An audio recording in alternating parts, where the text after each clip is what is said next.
Orphaned at a young age, Su Hong was raised through tough times by his caring uncle and aunt. Because of his amazing talent in martial arts, his struggling family gave everything they had to support his training. He definitely didn't let them down. During an arena tournament, a terrible accident unexpectedly turned into a blessing. He was chosen by the gods and awakened the martial arts system. By training inside his mental space with a clone mentor, he can master any martial arts skill in the world in record time. By defeating enemies, he earns martial points that he can use to boost his vitality or upgrade his techniques. He can even break past human limits to awaken legendary physiques. As he continues to fight and crush his opponents, top geniuses from all over suddenly realize a harsh truth: they are just basic stepping stones needed to even face him. Now, let's find out how this guy became the martial god. Two students were in the middle of a sparring match. One punch landed hard, and the student who took the hit complained that it hurt like hell. He laughed it off, noting that Su Hong's Vajra fist had clearly improved again.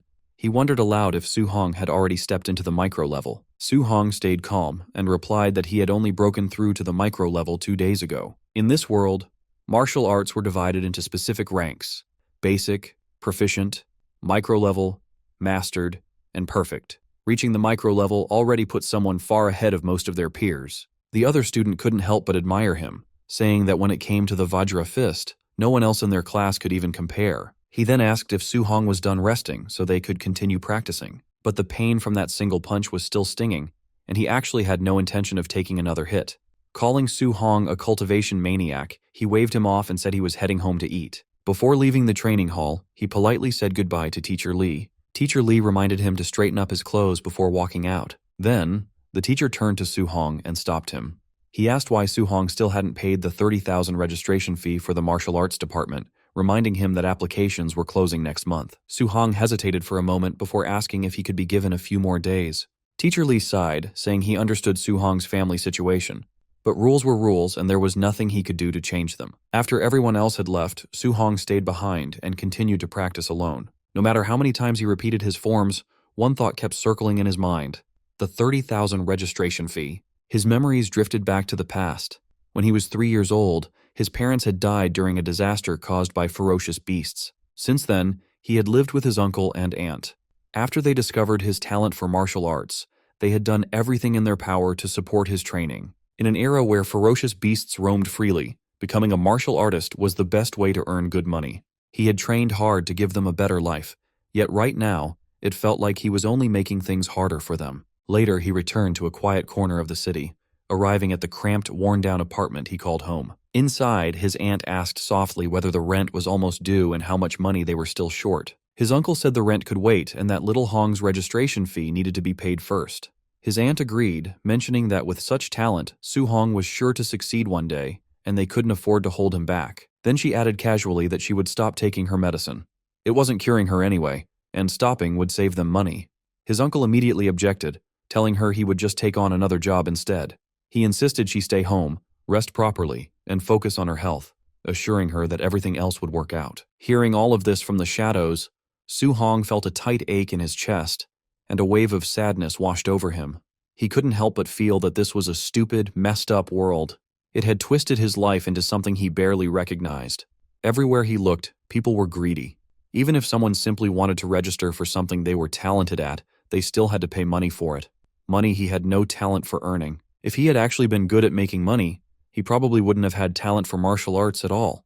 The more he thought about it, the crazier the world seemed. Pushing those dark thoughts aside, he opened the door and called out that he was back. His aunt, who treated him like her own son, immediately fussed over him, asking why he had practiced so late and telling him he must be exhausted. Su Hong tried to take over the chores, telling her he would handle them, but she waved him off. She insisted it was nothing and told him to go rest so he wouldn't be tired the next day. His uncle backed her up, telling him to listen and go to bed quickly. Su Hong returned to his room, but sleep refused to come. He lay there, wide awake, his thoughts running in circles. His uncle and aunt had already sacrificed so much for him. He couldn't keep letting that happen. This time, he would solve his own problem. For a martial artist to earn tens of thousands in just a few days, there was only one place that came to mind. The very next day, a loud announcement echoed through the streets. The crowd was welcomed to the Martial Apprentice Arena Challenge, a place where only victory or defeat mattered, regardless of life or death. It was the underground martial arena. The announcer's voice rose with excitement as she introduced the ring defender for the day, a fighter called Mr. Minotaur. The rules were simple. If he could win 4 matches in a row, he would walk away with 60,000 in prize money. If not, he would get nothing. The crowd was told to watch closely. The audience immediately erupted in whispers. No one recognized him. Some guessed he was a rookie, while others scoffed, saying a newcomer jumping straight into the arena challenge was basically courting death. Off to the side, the announcer leaned over and whispered to the kid to show some passion and heat up the atmosphere. The boy looked confused and asked how he was supposed to do that. The announcer sighed and told him to provoke the crowd or curse a little, muttering that this was exactly why rookies were such a headache. Realization dawned on the Minotaur. Letting out a roar, he shouted that below the level of a formal martial artist, he was invincible, challenging all weaklings to come and fight him. The crowd exploded at once. Some cursed him for being absurdly arrogant, while others laughed and praised his guts. The atmosphere instantly boiled over. Someone in the crowd sneered that this guy wouldn't even know how he died later. That only lit the fuse. Cheers erupted from every direction. Some people shouted their approval, others yelled for blood, and a few just screamed insults at the so-called Minotaur. With the atmosphere at its peak, the announcer declared that the match had officially begun. Behind the Minotaur mask, Su Hong stayed calm. He could clearly feel the heavy killing intent unique to the underground arena. Still, this was the fastest way to gather enough tuition money. As long as he could win a few rounds with his Vajra fist, it would be worth it. His first opponent stepped forward, calling him an arrogant brat and saying he would play with him a little. Su Hong barely paid attention, his eyes calmly sizing the man up. The opponent's momentum was strong, but his footing was unstable. From the look of it, winning wouldn't be difficult. Seeing him space out, the opponent cursed and charged straight in with a punch. Su Hong sidestepped it cleanly, then casually swung his other hand. The strike landed squarely on the man's jaw, sending him flying straight back to where he had come from. The announcer instantly lost her composure. She was already starting to love this masked fighter, even joking to herself that she might want to ask him out later. Laughing into the microphone, she shouted that Minotaur had taken his first win. The crowd exploded with excited shouts and cheers. A second challenger stepped up, scoffing that the last guy had just been unlucky, but things would be different this time. Su Hong simply replied with a casual, "please," while calmly judging his opponent. Based on his build, the guy's strength looked decent, perfect for testing how powerful his Vajra fist really was. The man shouted and leaped in with a heavy punch. Su Hong met the attack head-on. With one Vajra fist strike, he shattered the incoming force. The opponent cried out in shock at the sheer power behind the blow. Su Hong could already tell the difference. This guy was strong, but still weaker than him. After taking a single counterattack, the opponent had relied too much on his upper body strength, leaving his waist wide open. Su Hong followed up with a brutal kick, and the man was sent flying off the stage just like the first one. The arena went wild. Some people cursed in disbelief, while others shouted that he was insanely strong. Next! The announcer excitedly declared that Minotaur had achieved 2 consecutive wins. The cheers grew even louder, becoming almost deafening. In a quieter corner, a few well-dressed spectators watched with sharp eyes. One of them muttered that the kid wasn't even a quasi-martial artist, yet his strength far surpassed the average. There was no doubt about it. This one was unusual. The announcer's voice rang out again, declaring Minotaur's 3rd consecutive win. In the viewing area, one of the men watching commented that the kid was better than the worst, but nowhere near the best. Someone like that, he noted, was perfect material for match fixing. From behind him, a masked young man spoke up, saying he would go handle it. The older man reminded him not to reveal the fact that he had already broken through to the martial artist level. After racking up so many wins, Su Hong felt increasingly confident. Ordinary martial apprentices were no longer much of a challenge to him. With his Vajra fist at the micro level, winning one more match would earn him the full 60,000 prize money. Just then, the crowd suddenly stirred. People started shouting that White Fox was actually stepping into the ring. The moment the masked fighter appeared, the arena erupted. Some exclaimed that White Fox was a quasi-martial artist. Others protested that a quasi-martial artist fighting a martial apprentice was basically cheating. Su Hong's heart sank slightly. A quasi-martial artist? This match was going to be troublesome. Still, backing down wasn't an option. He couldn't afford to lose now. White Fox stopped in front of him and studied him calmly before speaking. He told Su Hong not to be afraid, claiming he knew how to hold back his strength. The announcer's voice cut in again, declaring the final match of the arena challenge and shouting for the fight to begin. Both fighters exploded forward at full speed. Su Hong immediately sensed the gap in their levels. His cultivation was lower, so he had no choice but to go all out with his opening move. His punch blasted forward, sending visible shockwaves rippling through the air. The collision shook the ring as both sides displayed frightening power. The instant their fists met, Su Hong's heart skipped a beat. He noticed something was wrong. His opponent wasn't a quasi-martial artist at all. He was a true martial artist who had deliberately suppressed his vitality. A surge of tension washed over Su Hong. He had never expected a monster like this to appear out of nowhere. White Fox took a sharp breath and launched another attack, unleashing the Thunder Rush Fist. One strike followed another in rapid succession, each blow heavier than the last. Under the relentless assault, Su Hong was forced back, pain spreading through his body. So this was the strength of a real martial artist. The crowd was stunned. Someone recognized the technique, shouting that it was the 3-Echo Thunder Rush Fist. No one had expected to see such a move here, and the surprise alone was worth the ticket price. Others shook their heads, saying the Minotaur was finished. To them, the outcome was already obvious. Yet White Fox showed no intention of stopping, his attacks continuing one after another, pressing the advantage without mercy. After a while, White Fox clearly started getting bored. He told Minotaur that only defending was pointless, and urged him to fight back, saying he wanted to see what kind of strength he really had. For now, Minotaur could do nothing but block. Even through his defenses, the punches were tearing into him, pain spreading with every impact. If this kept up, he knew he would lose for sure. He needed a chance to counterattack, but White Fox's strikes were too fast and too relentless, leaving no openings at all. Then White Fox found an opening himself, a punch shot straight toward Minotaur's jaw. The impact sent him flying, and he crashed hard onto the ground. Lying there, his vision blurred as his consciousness began to fade. Before he could recover, White Fox stepped up and spoke calmly. He told Su Hong that he wouldn't get a single coin of the prize money from this match, but his teacher was willing to invite him in. If Minotaur agreed to fix matches for them in the future, they would pay him the equivalent of this match's prize money.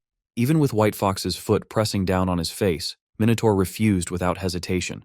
He said he would never do something so shameless. White Fox was briefly taken aback. He hadn't expected such a firm rejection. Regaining his composure, he warned him to think carefully, saying that refusing them came with a price he couldn't afford. Minotaur shot back, asking whether people who did things like this really deserved to call themselves martial artists. That was enough. White Fox said there was nothing left to discuss. As he turned to leave, he coldly added that since Minotaur wouldn't cooperate, he had no choice but to cripple him, ensuring he could only dream about being a martial artist in the future. As White Fox moved to strike his leg, those words echoed in Minotaur's mind, sharp and piercing. Become a martial artist. A surge of instinct kicked in. He twisted away at the last moment, narrowly avoiding the blow. He couldn't afford to be crippled. Forcing himself back up, Minotaur re-entered the fight. White Fox stared in surprise as Minotaur steadied himself, his eyes burning with determination. He couldn't fall here. Not here. Something snapped inside him and a second wind surged through his battered body. White Fox couldn't hide his shock. He had clearly landed a Thunder Rush Fist earlier, yet somehow this guy was still standing. Yet in his heart, Su Hong remained painfully clear-headed. He wanted to become a martial artist. He couldn't allow the sacrifices his uncle and aunt had made over all these years to be wasted. He wanted to give them a good life. But did that really mean he had to abandon everything a martial artist was supposed to stand for? The answer came almost instantly. No. That kind of future was something he would never accept. At that very moment, something strange happened. A status window suddenly appeared right in front of his eyes. Cold, emotionless words floated on the screen, asking what he was willing to sacrifice for his future and for his faith. Su Hong didn't hesitate. His eyes burned with fierce resolve as he answered, without the slightest doubt, that he was willing to give up everything. The system asked once more if he was truly willing to pay the price. Minotaur gave the same answer as before. Everything. The moment the word left his mouth, something deep inside him began to change. His shadow twisted and stretched, transforming into the outline of a terrifying monster. Su Hong was stunned.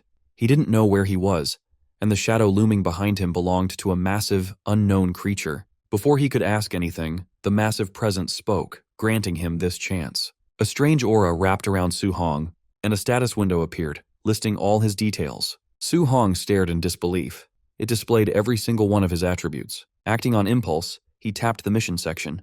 A notification for a random mission. Way of the Arena popped up. To defeat White Fox, he had to raise his Vajra Fist to mastered level and refine his floating light palm and Void Step to micro level. It was a brutal task given his current low proficiency, but necessary to unlock the beginner's guide. Su Hong was confused by the sudden information, but before he could think, a fist flew straight toward his face. Su Hong ducked instinctively. When he looked up, he froze. Standing before him was a perfect clone. The copy moved with textbook form, using a level of Vajra Fist far beyond his own. Every move was standard and precise. With such a flawless example right in front of him, he couldn't let the opportunity slip. As he exchanged blows with the clone, he realized this wasn't just a fight, it was a lesson. Midway through, he noticed his Vajra fist proficiency had jumped up. It went from 7% to 10% in moments. The improvement was shockingly fast. So this was the trick. This place allowed him to rapidly upgrade his martial arts skills. He kept fighting, learning and adjusting his form with every clash. His proficiency climbed higher until it finally hit 100%. His floating light palm reached full mastery, and he sent the clone flying. His void step followed, reaching full proficiency. Finally, the Vajra fist was perfected. Exhaustion caught up to him. Breathing heavily, Su-hong nodded to the empty air. Thanks a lot. The system congratulated him on completing the mission. Su-hong accepted the rewards and immediately chose to return to reality. Instantly, he was back in the arena wearing the Minotaur mask, standing opposite White Fox. White Fox sneered and unleashed another round of thunderous fist. The blows were fierce, but Minotaur calmly noted they were too slow. He slipped past every strike with ease. Before White Fox could react, Su-hong's fist slammed into his face. The mask shattered and White Fox crashed to the ground. The crowd froze, staring in disbelief. Minotaur calmly asked for his prize money for winning the fourth match. The stunned announcer fumbled for words before finally declaring Minotaur the winner of the 60,000 grand prize. In the audience, the teacher frowned. A mere apprentice mastering the Vajra fist was impossible. Suspicious, he ordered his men to follow Minotaur and investigate his identity. Leaving the arena, Su-hong sensed he was being followed. He burst into motion, his speed exploding as he vanished from their sight. The pursuers stopped in confusion, unable to track him. Hidden safely, Su-hong mocked their clumsy attempt. An hour later, he returned home. His aunt and uncle were stunned by the large pile of money. His uncle asked if he robbed a bank. Su-hong explained he worked as a sparring partner, and the dojo master decided to sponsor his studies. The uncle asked if it was the stingy dojo, but Su-hong simply asked them to trust him. Seeing his serious expression, they smiled. His uncle agreed that little Hong would never lie, and they celebrated his bright future. That night, Su-hong climbed onto the roof. Under the moonlight, he reflected on his situation. The exam fees, rent, and medical expenses were settled. He laughed in relief. He checked the system interface. He survived thanks to this mysterious power. He noticed a stat called martial value. A notification stated he gained 57 martial value points for defeating a higher-level opponent. These could be used to increase vitality and skills. Su-hong tried it immediately. When he added points to vitality, scorching energy exploded inside his body. His vitality reached 90. That was already the level of a quasi-martial artist. He poured the remaining points into vitality. His body felt lighter, stronger, and more alive. Su-hong clenched his fists. Even his wounds were healed, and he felt brimming with power. He felt an urge to test his new strength. He leaped across the rooftops toward the combat power tester at the school's drill ground. He arrived at Star City No. 1 High School shortly after. The place was quiet, with a lone Tier 1 combat power tester sitting there. Su-hong gathered his vitality but decided to hold back. Using only 70% of his strength, his fist struck the machine with a sharp impact. For a split second, the punch felt incredibly heavy. Suddenly the tester sparked and died. Stunned, he worried he would have to pay for the poor quality machine and decided to leave. A voice shouted from behind, asking who was there. Su-hong bolted without explaining. A furious caretaker rushed over to the ruined machine, cursing the vandal. He assumed it was the usual troublemakers, Chun Shan and Li Duo, and swore to educate them when school started. The gymnasium at Star City No. 1 High School was packed. Students crowded every corner of the room, and Su-hong stood quietly among them. While he waited, he heard someone mention that Chun Shan had gotten beaten up. This immediately caught his attention, so he asked what had happened. A student nearby explained that Chun Shan had smashed the combat power tester in the middle of the night and refused to admit it. Because of that, the principal punished him right there. Hearing this, Su-hong felt a bit awkward. It turned out someone else had taken the blame for his mistake. At the same time, he felt relieved. If he had been caught, he never could have afforded to pay for that machine. Before he could think about it further, the announcer's voice echoed through the hall, telling everyone to be quiet. He announced that a special guest, a Tier 3 martial artist named Chan Tian, was here to teach them a C-rank martial art called the Thunder Rush Fist. He told the students to pay close attention. The gym instantly erupted with noise. Some students shouted that this was their first time seeing a Tier 3 martial artist in person. Others talked about how C-rank martial arts usually cost a fortune to learn at outside dojos. But the moment Su-hong heard the name, his eyes lit up. Thunder Rush Fist. That was the same move White Fox had used in the underground arena. One punch created the impact of 3. Its power was undeniable. Outside of school, just the registration fee to learn something like this would be huge. There was no way he was going to miss this chance. Chantian didn't waste time with small talk. He told the students he would demonstrate the technique 10 times from start to finish. How much they learned would depend entirely on them. He stepped forward, got into his stance, and began. Shouting "Thunder Rush Fist," he threw a punch. The force was intense, and the sound of thunder rolled through the gym. As he demonstrated, he explained the levels. At the basic level, a punch makes 1 thunderclap. At the proficient level, it makes 3 sounds. At the micro level, it makes 5. At the mastered level, it creates 7 sounds, which was his current level. As he finished the move, 7 loud thunder sounds echoed out, making the air vibrate. After using so much energy, Chan Tian paused to catch his breath. He added that at the perfect realm, one could strike out 9 thunder sounds. However, he told them not to aim too high. If they could just grasp the basics today, that would be good enough. After a short break, Chan Tian announced the second demonstration and told everyone to try and follow along. The gym quickly filled with students shouting awkward battle cries as they tried to copy his movements. Hours passed by quickly. One by one, students began to collapse from exhaustion. Some complained that they couldn't get it at all, while others groaned about being totally drained. A few stubborn ones kept practicing, asking if anyone had found the trick, even though their bodies were giving out. One of Su Hong's friends wiped his sweat and sighed, saying that C-rank martial arts were just too hard to learn. Looking around, he realized Su Hong was gone. For a second, he wondered if Su Hong had already learned it, but then he just wondered where he went. Just then, excited laughter rang out nearby. Someone proudly announced that he had reached the basic level. The friend turned and saw Chun Shan looking very pleased with himself. A wave of jealousy hit him. No wonder everyone called Chun Shan a genius.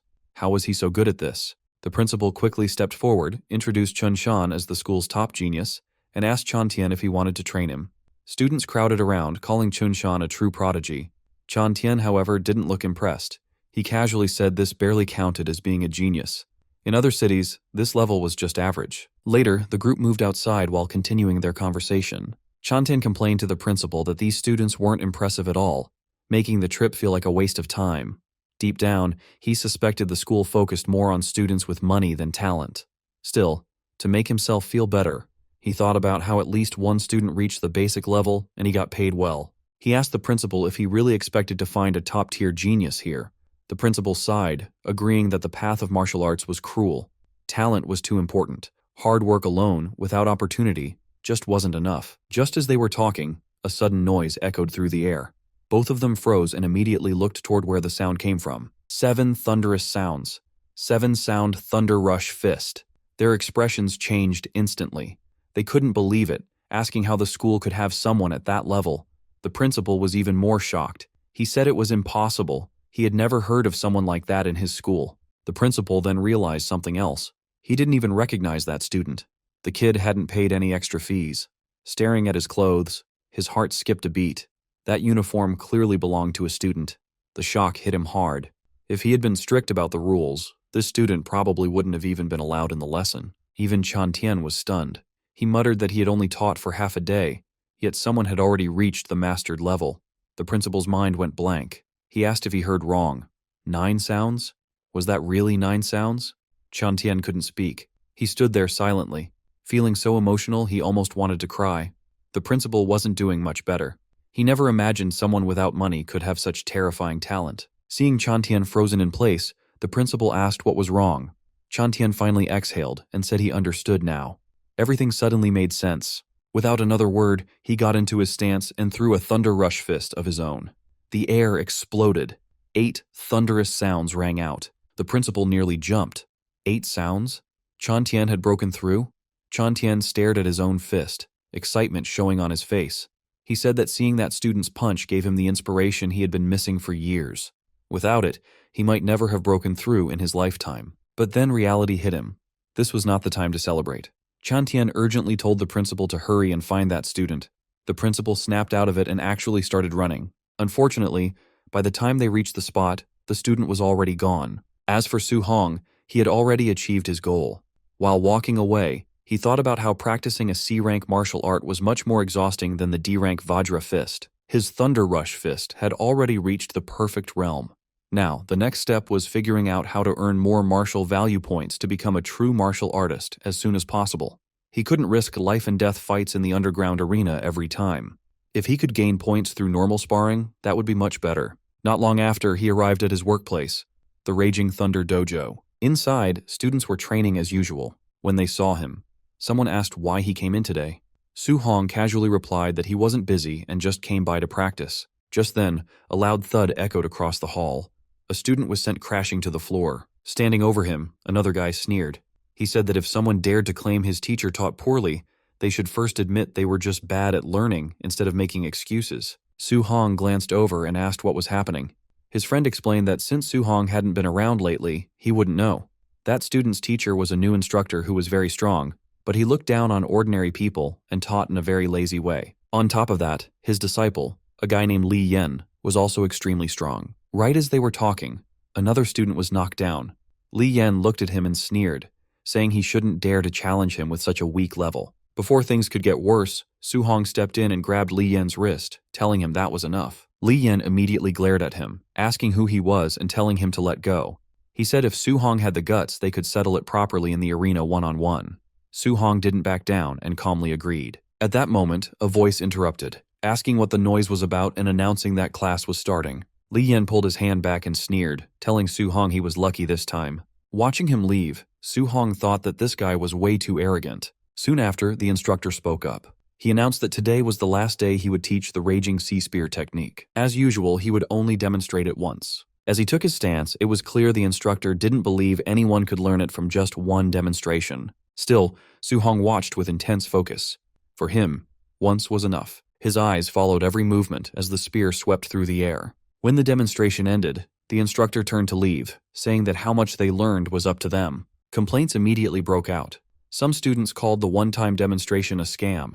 Others complained that those in the back row couldn't even see clearly. Su Hong, however, had already understood the essence of it. The spear moved like a dragon crashing into the sea, its power rolling forward like endless waves. Picking up a spear himself, he began to move, perfectly copying what he had just seen. For a moment, everyone fell silent. Then, the noise erupted. People stared in disbelief, shouting that Su Hong had actually learned it. Others muttered that this was the first time they'd seen such a prodigy, while some bitterly wondered if they were just too stupid to understand it. Drawn by the noise, Li Yen returned and asked who had supposedly learned the technique. He scoffed at the idea. Then he saw Su Hong. Watching Su Hong's spear flow smoothly, Li Yen's eyes narrowed. It really did look like he had understood it. He felt a spark of interest. Testing someone like this would be fun. Stepping forward, Li Yen called out to him, saying he would give him a few pointers on his spear technique. Li Yen grabbed his spear, twirled it, and pointed the tip at Su Hong, signaling him to come on. He repeated that he would teach him a lesson. Su Hong simply agreed. One of the students hurriedly tried to stop him. He warned that even though Li Yen was a bad person, he was actually very strong, so Su Hong shouldn't be impulsive. Su Hong just smiled and told him not to worry. He stepped forward with his spear and got into position. Facing Li Yen, he politely said he looked forward to his guidance. That sentence completely set Li Yen off. He snapped that Su Hong was being arrogant and declared that he would show him the Raging Sea Spear technique at the micro level. Su Hong remained calm. As he moved his spear, he quietly controlled his power, deliberately suppressing it. Proficient level. He didn't want to reveal everything. He only wanted the guy in front of him to see just how ridiculous he was acting. The moment Su Hong's spear moved, Li Yen froze. That flow, that momentum, it was unmistakable. Proficient level Raging Sea Spear technique.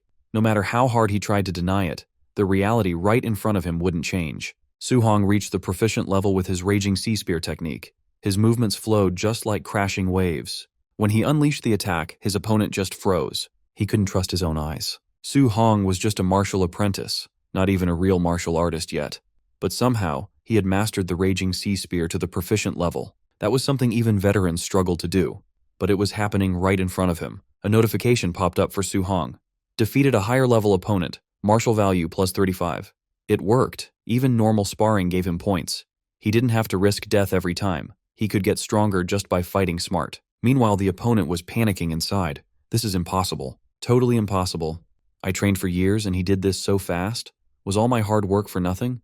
He felt completely crushed. Before things got worse, Su Hong pulled back his spear. That's enough, he said calmly. Just then, the instructor showed up. He saw what happened and immediately stepped in to scold his student. The guy tried to argue, but the instructor slapped him hard across the face. If you can't handle losing, he shouted, you aren't a real martial artist. The crowd loved it. That guy was always stuck up, so seeing him get humbled felt great. The instructor turned to look at Su Hong, amazed. Su Hong only showed the move once, but he already mastered it. Even the geniuses in the capital couldn't do that. Your talent is scary, the instructor said. My student is arrogant, but meeting you is good for him. He bowed slightly. Little brother, I failed to teach him manners. Please forgive us. Su Hong was surprised. He didn't expect the man's attitude to change so fast. This guy changes faces faster than flipping a book page, he thought. Leaving the training grounds, he felt tired, but it was a good tired. He got a lot done today. He mastered the Thunder Rush Fist and the Raging Sea Spear. Plus, he earned a ton of martial value. Walking through his high school campus, he thought about his next steps. The entrance exam was coming up fast. Rich kids were already buying high-grade alloy weapons. To compete, he needed one too. He could still feel the spear in his hands. I'll stick with the spear, he decided.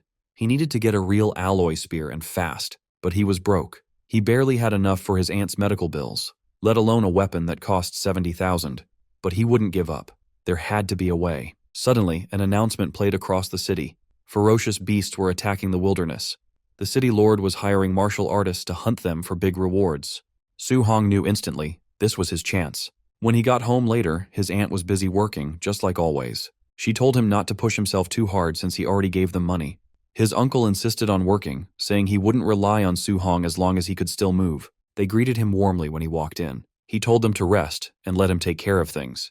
He explained that he could make money now. His uncle laughed. He said that sounded nice, but he couldn't just sit around doing nothing. He wanted to keep earning money for their daily needs. His aunt smiled too. She said they needed to save up so Su Hong could focus on his training. Hearing that made Su Hong's chest ache. They had lived simply for so long. Unless he made enough money to secure their future, they would never stop working so hard. That night on the rooftop, he opened his status panel. The wilderness was dangerous, so he needed to be stronger. He dumped all his remaining martial value into his vitality stats. Power surged through him. His blood roared and his muscles tightened. The number climbed until it hit 95.2. He felt like a beast ready to strike. He was now just one tiny step away from being a real martial artist. 2 days later, late at night, he lay on the gym floor, totally drained. But his eyes were shining. He had perfected all his skills: Thunder Rush Fist, Raging Sea Spear, Vajra Fist, and Floating Light Palm. He exhaled deeply. 2 days of non-stop training had paid off. Now it was time to go. The next morning, he headed to the Star City Martial Artist base. When he got there, he stopped, amazed. He had seen it on TV, but being there was different. The place was packed with strong martial artists. He checked the bounty board. Non-ranked beasts were worth 300 coins. Tier 1 early stage were 1,000. Mid-stage were 3,000, and late stage were 5,000. Su Hong frowned at the rules. They only accepted the left ear as proof for the reward. It seemed pretty old-fashioned. Nearby, a man dropped a bloody sack on the counter. "Miss, count these up for me," he said. The bag was full of ears. Suddenly, there was a commotion at the door. "Move it!" someone shouted. "Young Master Yi is here." The crowd moved aside. Su Hong saw an arrogant-looking guy walking in. He looked familiar. Su Hong frowned. That vibe. It reminded him of someone. People whispered around him. If his uncle wasn't the boss, he'd be dead by now. "I heard he got beat up recently. Serves him right." "Really? No wonder he's been hiding." Su Hong listened, then looked up. Their eyes met for a second. They recognized each other. The air got tense. Su Hong realized something. The beasts weren't the only danger out here. People were dangerous too. He told himself to stay on guard. As he left, a stranger commented on how young he looked. "First time going out alone?" the man asked. Su Hong just nodded and kept walking. Behind him, the man shook his head. "Just another kid rushing to die," he muttered. Su Hong stepped into the wilderness and looked around. The forest was quiet and peaceful, but he stayed alert. He couldn't go back empty-handed. 2 hours later, he was deep in the woods. He took a sip of water, frowning. No beasts anywhere. Maybe the outer area had already been hunted clean. He decided to move faster and go even deeper. Suddenly, his face changed. A massive shape blocked his path. It was huge and scary, exactly like in the books. A ferocious beast. Su Hong knew what it was immediately. An azure moonwolf, a Tier 1 early-stage beast. It stared at him with red eyes, showing its teeth and growling. It was definitely hungry. The wolf crouched, ready to jump. Su Hong took a deep breath and got ready. It was time to fight. As the wolf lunged at him with bared claws, Su Hong reacted in a split second. He sidestepped the attack and drove a lightning-charged punch straight into its gut. The impact sent the beast flying, its massive body slamming into a tree with a heavy thud. The wolf slumped to the ground, paralyzed. Su Hong stood over it, sparks of electricity still crackling around his fists. Looking at his trembling hands, he felt the power surging through him. Fighting real ferocious beasts was way more thrilling than he had imagined. Taking down a Tier 1 early-stage beast in one hit got his blood pumping. If this was so easy, he wondered how he would handle a mid-stage beast. Just then, he sensed movement. A massive figure emerged from the shadows, a low growl vibrating through the forest. It was a raging black bear, a Tier 1 mid-stage beast. It charged immediately, thinking it had found an easy snack. But before it could strike, a blur of motion hit it head-on. A heavy, lightning-infused fist slammed into the bear, knocking it straight to the ground. Su Hong stood his ground, calm. He had dropped the beast with his own strength. Exhaling slowly, he realized how powerful he had become. Unless he ran into a Tier 2 beast, he was safe here. That was another 3,000 in bounty secured. Suddenly, a system notification popped up. His accumulated martial value was finally enough to break through and become a martial artist. Su Hong's heart raced. He was at the threshold, but before he could celebrate, a terrifying roar shook the forest. The pressure was intense, making his skin crawl. His expression darkened instantly. He turned toward the noise, narrowing his eyes. Whatever made that sound was much stronger than anything he'd faced yet. Curiosity and caution fought in his mind, but curiosity won. He moved quietly toward the roar. Reaching a high rock formation, he climbed up to get a better view. What he saw made him hold his breath. A colossal black-scaled serpent was coiled among the trees. It was a Tier 1 late-stage beast, a black jade python. Its size was massive, and its aura was terrifying. A group of people was fighting it nearby, but they were clearly losing. One by one, they were tossed aside, completely overpowered. Su Hong watched, heart pounding. This was a whole different level. Suddenly his instincts screamed danger. He leaped aside just in time. The beast's spiked tail slammed down exactly where he had been standing, cracking the ground. The creature wasn't satisfied. It was furious that its prey had dodged. Su Hong barely landed before he had to jump again, narrowly dodging a sweeping strike. Even so, the attack was so fast it grazed him, sending a jolt of pain through his body. He realized just how fast this thing really was. Regaining his balance, he noticed an injured fighter nearby, unable to move. Ignoring his own pain, Su Hong grabbed the fallen fighter's weapon. Muttering that he'd borrow it for a second, he turned back to the beast. The python reared up, jaws wide open, ready to strike again. Su Hong barely dodged, rolling away just in the nick of time. Scrambling to his feet, his mind raced. A Tier 1 late-stage beast usually took a whole team to defeat. Yet here he was, fighting one head-on. It was because his skills were now perfected. Using his void step, he darted around, dodging attacks with blinding speed. Seeing an opening, he countered, driving the spear forward with the raging sea spear technique. The tip pierced the beast's scales, making it roar in fury. The python thrashed violently, enraged by the pain. Su Hong didn't stop. He struck again, fluid and precise, driving the monster into a frenzy. Still, he knew the truth. With a body that huge, landing a killing blow wouldn't be easy. The size difference made hitting a vital spot incredibly hard. He reminded himself to stay patient. He had to weaken it first and wait for the right moment. Just then, the beast lashed out again, its massive body crashing toward him with overwhelming force. Su Hong unleashed a perfect thunderous fist. The explosive force met the beast head-on, stopping it in its tracks. A shockwave rippled through the air as both of them staggered back. Su Hong knew he couldn't stay close after landing a hit. He had to pull back immediately and look for another opening. One mistake meant death against a creature like this. His breathing was getting heavier. This fighting style was exhausting, but it was his only safe option. However, the python was tired too. Its movements were slowing down. The beast was nearing its limit. Just a little more, he thought. If I keep this up, I can win. He steadied himself for the next round, eyes locked on the beast. Suddenly a cold chill ran down his spine. Something was wrong. Before he could react, a violent force slammed into him from the side. He flew through the air, crashing hard against the ground. Gasping for breath, he forced himself to roll over, barely blocking a follow-up attack. The impact rattled his bones. He had been ambushed. Struggling to his feet, he shouted, "Who's there?" Several figures stepped from the shadows. One laughed loudly, mocking him. "How's it feel to be caught off guard? Maybe you should just hand over the black jade python to us." Su Hong's eyes narrowed as he recognized the speaker. His heart sank.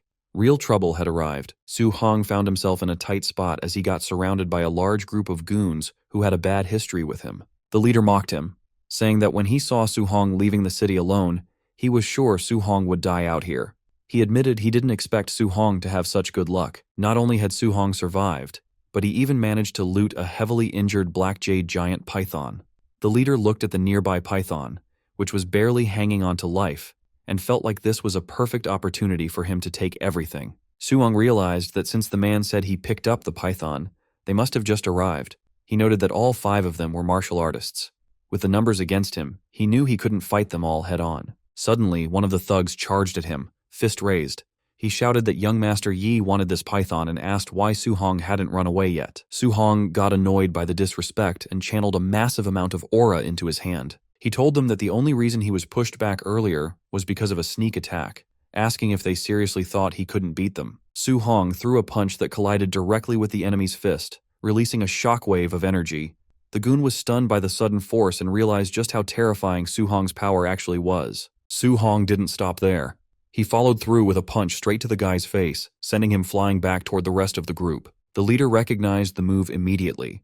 It was the powerful Vajra fist. He realized this really was the person known as Minotaur. The leader was genuinely impressed by the display of strength. However, Su Hong recognized the leader as well. It was White Fox. White Fox claimed that Su Hong humiliated him in front of a crowd, something no one had ever done to him before. Furious at the memory, White Fox decided he won't let this slide.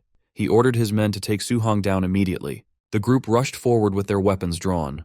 Su Hong quickly grabbed his spear and dashed into the wild to create distance. White Fox refused to let him escape and commanded everyone to chase him, leading the pack as they sprinted after Su Hong. They scoured the wilderness, checking every possible hiding spot. One goon complained that they couldn't find him, while another warned that the dense woods ahead were perfect for an ambush, telling everyone to stay alert. One of them remained cocky, though. He said that with so many people on their side, there was no reason to be afraid of just one guy. But in an instant, a figure flashed behind him at blinding speed. The goon spun around, and standing right there was Su Hong. Su Hong landed a crushing punch, sending the man flying through the air until he landed right in front of his leader. That guy was definitely knocked out cold. The leader was shocked, wondering how Su Hong could possibly move that fast. White Fox couldn't believe his eyes. After seeing that brutal attack, the rest of the group quickly formed a defensive circle, terrified of being next. One goon identified the move as the Nine Echoes Thunder Rush Fist, noting that even Tier 3 martial artists struggled to perfect it. White Fox got frustrated and yelled at them to shut up. Internally, he was panicking, thinking that mastering both the Vajra Fist and Thunder Rush Fist should be impossible.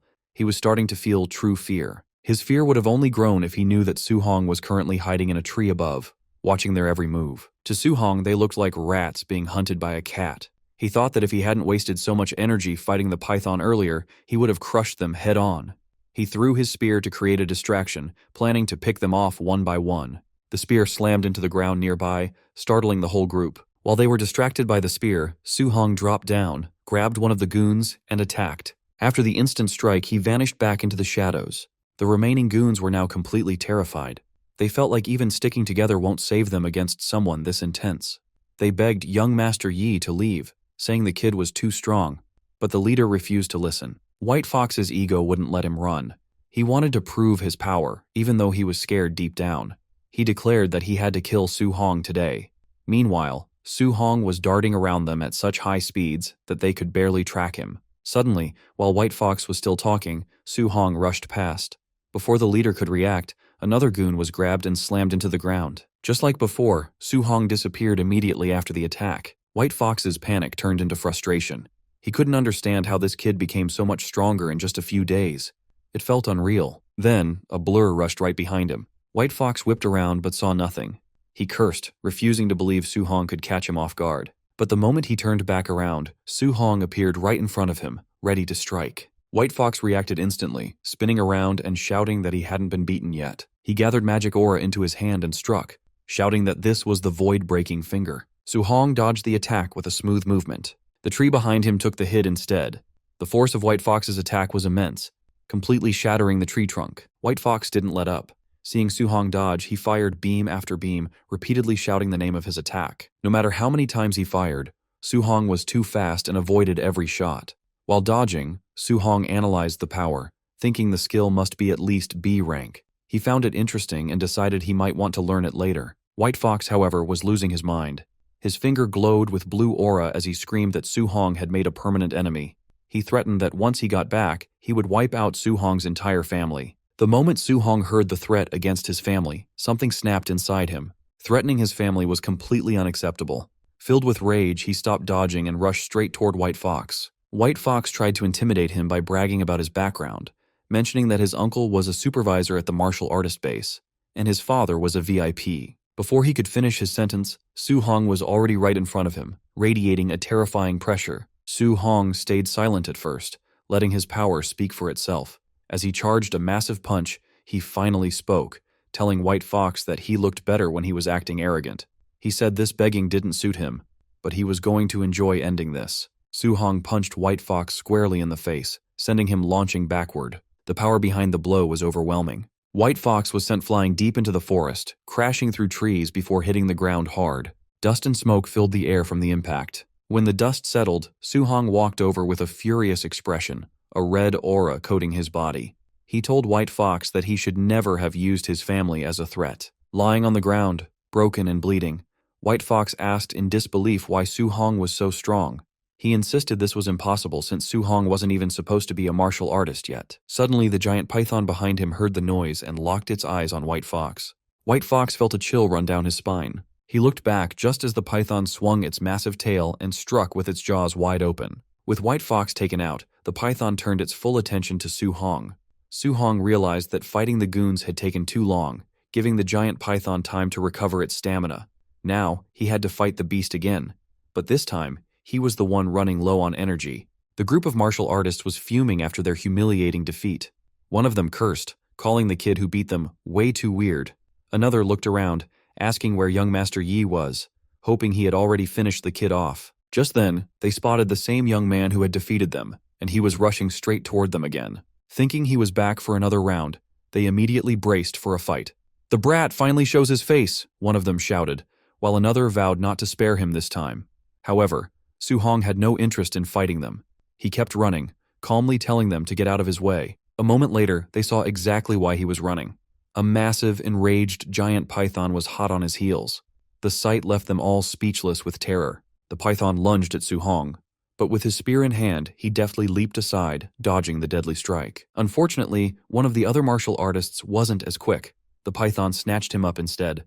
A system notification popped up for Su Hong. Opponent martial artist indirectly taken down. +30, martial value. The python struck again, catching another man who failed to escape. A second notification appeared with the same message, granting Su Hong another 30 martial value.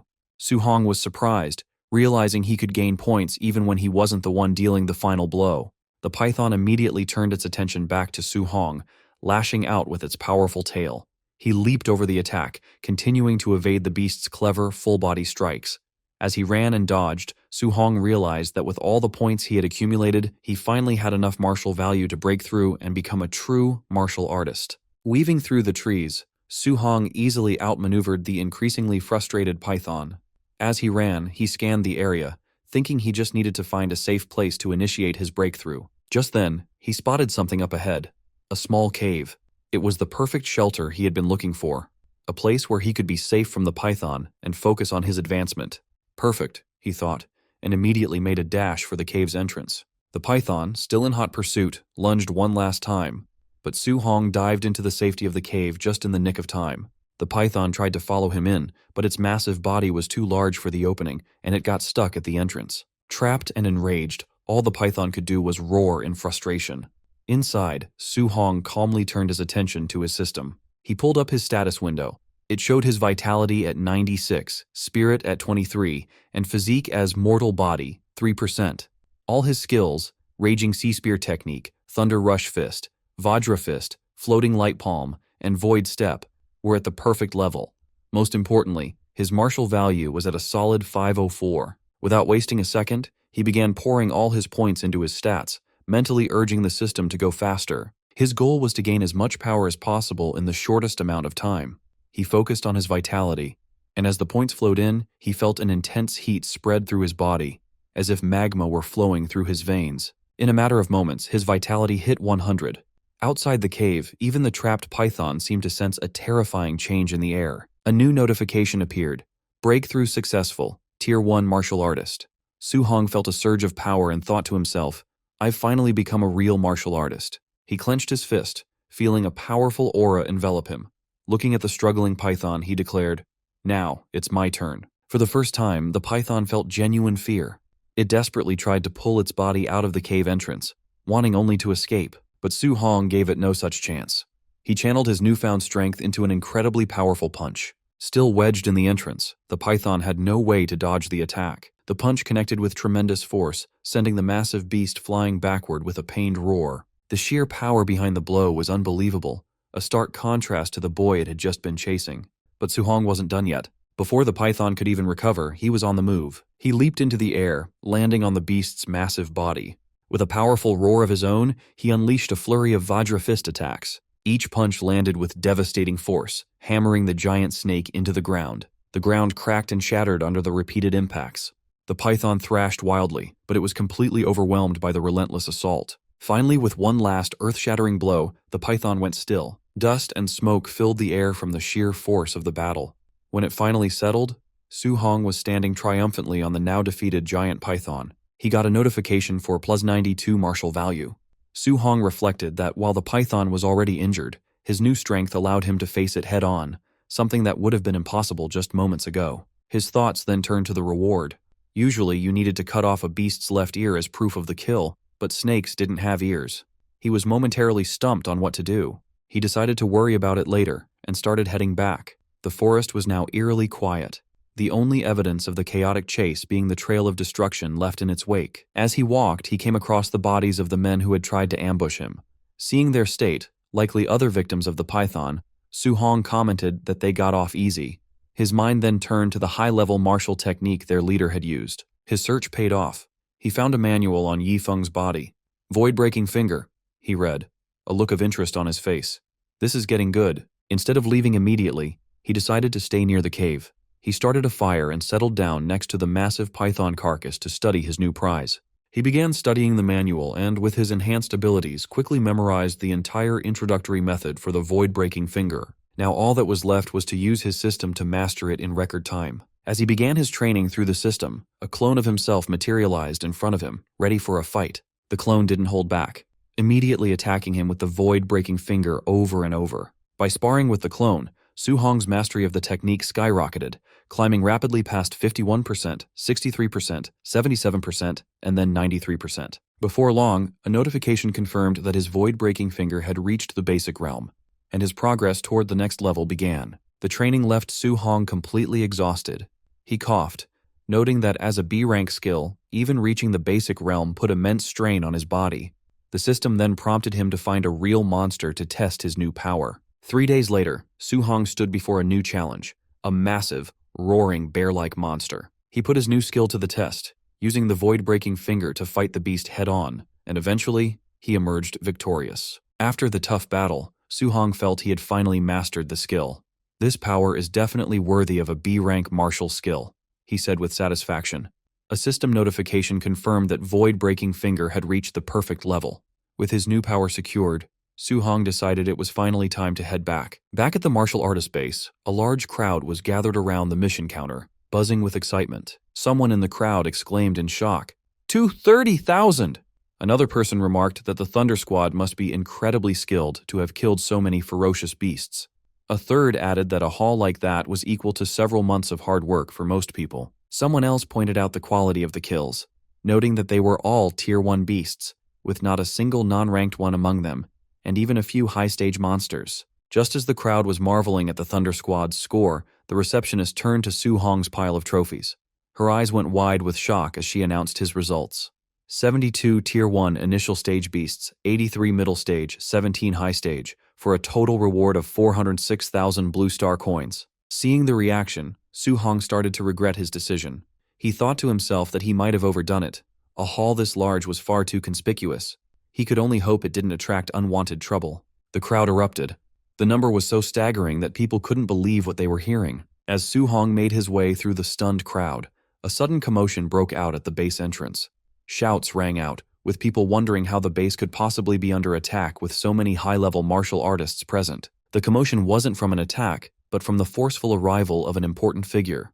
The crowd parted to reveal a man striding through with a group of guards. It was Yi Chi, the man in charge of the base and Yifeng's uncle. With a grim expression, he ordered his men to blockade the entire base. "Don't let a single fly escape," he commanded. His guards immediately moved to carry out the order. Another supervisor hurried over, asking Yi Chi what was going on. Yi Chi's voice was cold as he replied, "My nephew, Yifeng, and the 4 martial artists with him are all dead."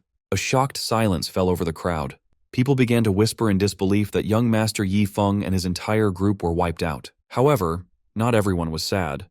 One person muttered that it was a good kill, since Yi Feng had robbed nearly everyone at the base. Another added that if it weren't for his powerful uncle, someone would have dealt with him long ago. Ignoring the whispers, Yichi announced the real reason for the lockdown. A valuable B-rank martial skill was missing from Yi Feng's body. He ordered a search of every martial artist in the base, declaring that no one leaves until they were cleared of suspicion. Hearing this, Su Hong felt a moment of relief. He thought that the state of the bodies clearly pointed to the giant python as the killer, so the deaths shouldn't be traced back to him. However, as the search progressed, he started to feel uneasy. He noticed people glancing in his direction and whispering among themselves, and he began to suspect this search might be targeting him specifically. His fears were confirmed when Yi Chi, flanked by his guards, walked directly toward him. On the surface, Yi Chi's tone was polite. "I heard you killed over 400,000 worth of ferocious beasts all by yourself," he said, praising Su Hong's skills. But his calm words were betrayed by the menacing red aura flaring around him, making it clear that he was anything but pleased. It seemed he already suspected something. Su Hong kept a calm look on his face, but inside he knew the truth. He was much stronger now. Deep down, he even started to wonder if he could actually defeat this man if things really turned sour. The White Fox's father spoke up first.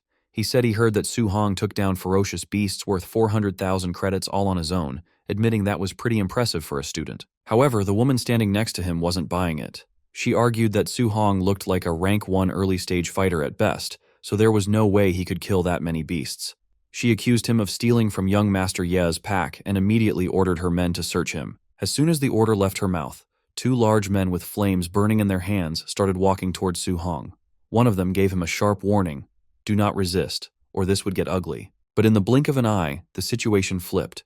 One of the men suddenly found a spear tip pointed right at his face. The guard froze and asked what Su Hong thought he was doing. Su Hong calmly said it was nothing, keeping the spear steady. The man was completely shocked because he didn't even see Su Hong draw the weapon. It was just too fast. Su Hong then announced that he was a student of Star City High No. 1. He looked at them and asked if they really wanted to force a search on a student from that school. Hearing the school's name, the White Fox's father hesitated. He knew the principal of High School No. 1 was famous for being extremely protective of his students. That was not a person he wanted to offend over a small issue. Ye Chi still thought the whole thing smelled fishy. If this kid really hunted all those beasts, he was a genius. But if they were wrong and they offended a genius student, it wouldn't be worth the trouble. He signaled his men to stop and stepped forward himself. He explained that his nephew was attacked and a secret family technique was stolen, so he had no choice but to find the culprit. He added that he hoped Su Hong would cooperate. Su Hong simply replied that he just hoped they weren't accusing the wrong person. Ye Chi then offered 10,000 credits as payment for the trouble of searching him and asked if that sounded fair. Su Hong countered immediately, asking for 30,000. In his head, he knew Yi Feng was technically killed by the giant python. As long as they didn't find the stolen technique on him, they couldn't prove anything. Ye Che agreed to the price. Su Hong opened his arms and let them search him. While the men checked his pockets, the woman dug through his bag. Su Hong told them to look closely because he didn't want any false rumors following him later. When they finished, the men reported that they found absolutely nothing. Ye Che nodded, told them to pay Su Hong the 30,000 credits, and let him leave. Walking away, Su Hong thought to himself that it was a good thing he cleaned up the scene properly. If he hadn't, he would have been in serious trouble today. Ye Che turned to the crowd and yelled for the search to continue, stating that no one left until the thief was found. Meanwhile, Su Hong planned his next move. He wanted to shower and change, then head straight to the Martial Artist Association to sign up for the assessment. He needed to get a proper guidance technique as soon as possible. A little later, Su Hong was resting at the underground hotel in the martial artist base. He opened his system interface and checked his points. He was surprised to see he had 534 martial points. He realized he was so busy training the world-shattering finger and hunting beasts that he forgot to spend them. His stats looked good. Vitality was over 103, spirit was at 23, and his physique, the mortal frame, was at 6%. All his skills, void-shattering finger, raging sea spear technique, and void step, were perfected. Looking at the numbers, Su Hong noted that rank 1 early stage needed 100 vitality, but mid-stage needed 200. He did the math and realized that even if he used all his points on vitality, he would still be short about 40 points for mid-stage. He decided to look at spirit and mortal frame instead, to see what upgrading those would do. His spirit was at 23 and mortal frame was at 6%. Since he had points to spare, he decided to test it out. He upgraded his spirit, watching it go up by 0.1 at a time. After spending some points, he admitted he didn't really feel any different. Next, he tried increasing his mortal frame by 0.1 at a time. This time, the result was instant. He felt a clear boost in physical strength immediately, so he decided to keep adding points there. Watching his martial points drop quickly, he decided to stop upgrading the mortal frame for now. He switched gears and dumped 200 martial points into his vitality instead. After the changes, his mortal frame was sitting at 36.1%. He decided to put whatever points were left into his spirit. The moment he finished, a massive wave of red energy exploded around him. He felt an endless amount of power rising up from inside his body. After a few moments, the energy faded and his body slowly returned to its normal state. He let out a long breath, relieved to be back to normal size. He thought it would have been really awkward to explain to people why he suddenly turned into a giant muscle man. An hour later, Su-hong arrived at the Star City Martial Artist Association, a huge building surrounded by skyscrapers. He walked up to the front desk and told the receptionist he was there for the assessment. The woman nodded and said a staff member would guide him to the testing area soon. As he followed a staff member down the hall, she commented on how young he looked and asked if it was his first time. She explained the rules. To pass as a rank 1 martial artist, he needed at least 100 vitality and a combat power over 1,000. She wished him luck, and Su-hong thanked her politely. Nearby, people in the waiting area started whispering. One guy pointed out that the kid came alone, without a master or teacher. Another guessed that since he was so young, he was probably just here to see what the test was like, not to actually pass. Suddenly the room got loud as a commotion broke out near the testing machines. A machine announced that a guy named Panjia had 102 vitality, but his combat power was only 992. That meant he failed. Panjia cursed loudly, frustrated that he missed the mark by such a tiny amount. Su-hong and the staff member walked into the testing zone. Just then, another announcement came through. Li Ming had a vitality of 105 and had passed. The system told him to move on to the combat power test. Li Ming stepped up to the punching machine, wound up, and threw a heavy punch. The screen flashed the number 1763. He passed easily. Someone in the crowd gasped, noting that 1763 was almost the power level of a rank 1 mid-stage fighter. Another person asked if this was the disciple of Jiang Ming from the Raging Thunder Dojo. A bystander confirmed it, saying it made sense that he was a genius since he used the famous thunderclap fist. Su-hong heard the name and scratched his head. He thought Jiang Ming's disciple was named Li Yan. He wondered just how many students that guy actually had. Li Ming walked back from the machine and looked at Su-hong, telling him he was up next. As Su-hong stepped forward, Li Ming watched him. He figured that since Su-hong was taking the test at such a young age, he must be a genius too. He admitted Su-hong was rare, but he doubted the kid could compare to him. Suddenly the crowd screamed in shock. People were yelling, asking if the machine was broken because they couldn't believe the number they were seeing. Even the arrogant Li Ming spun around in surprise.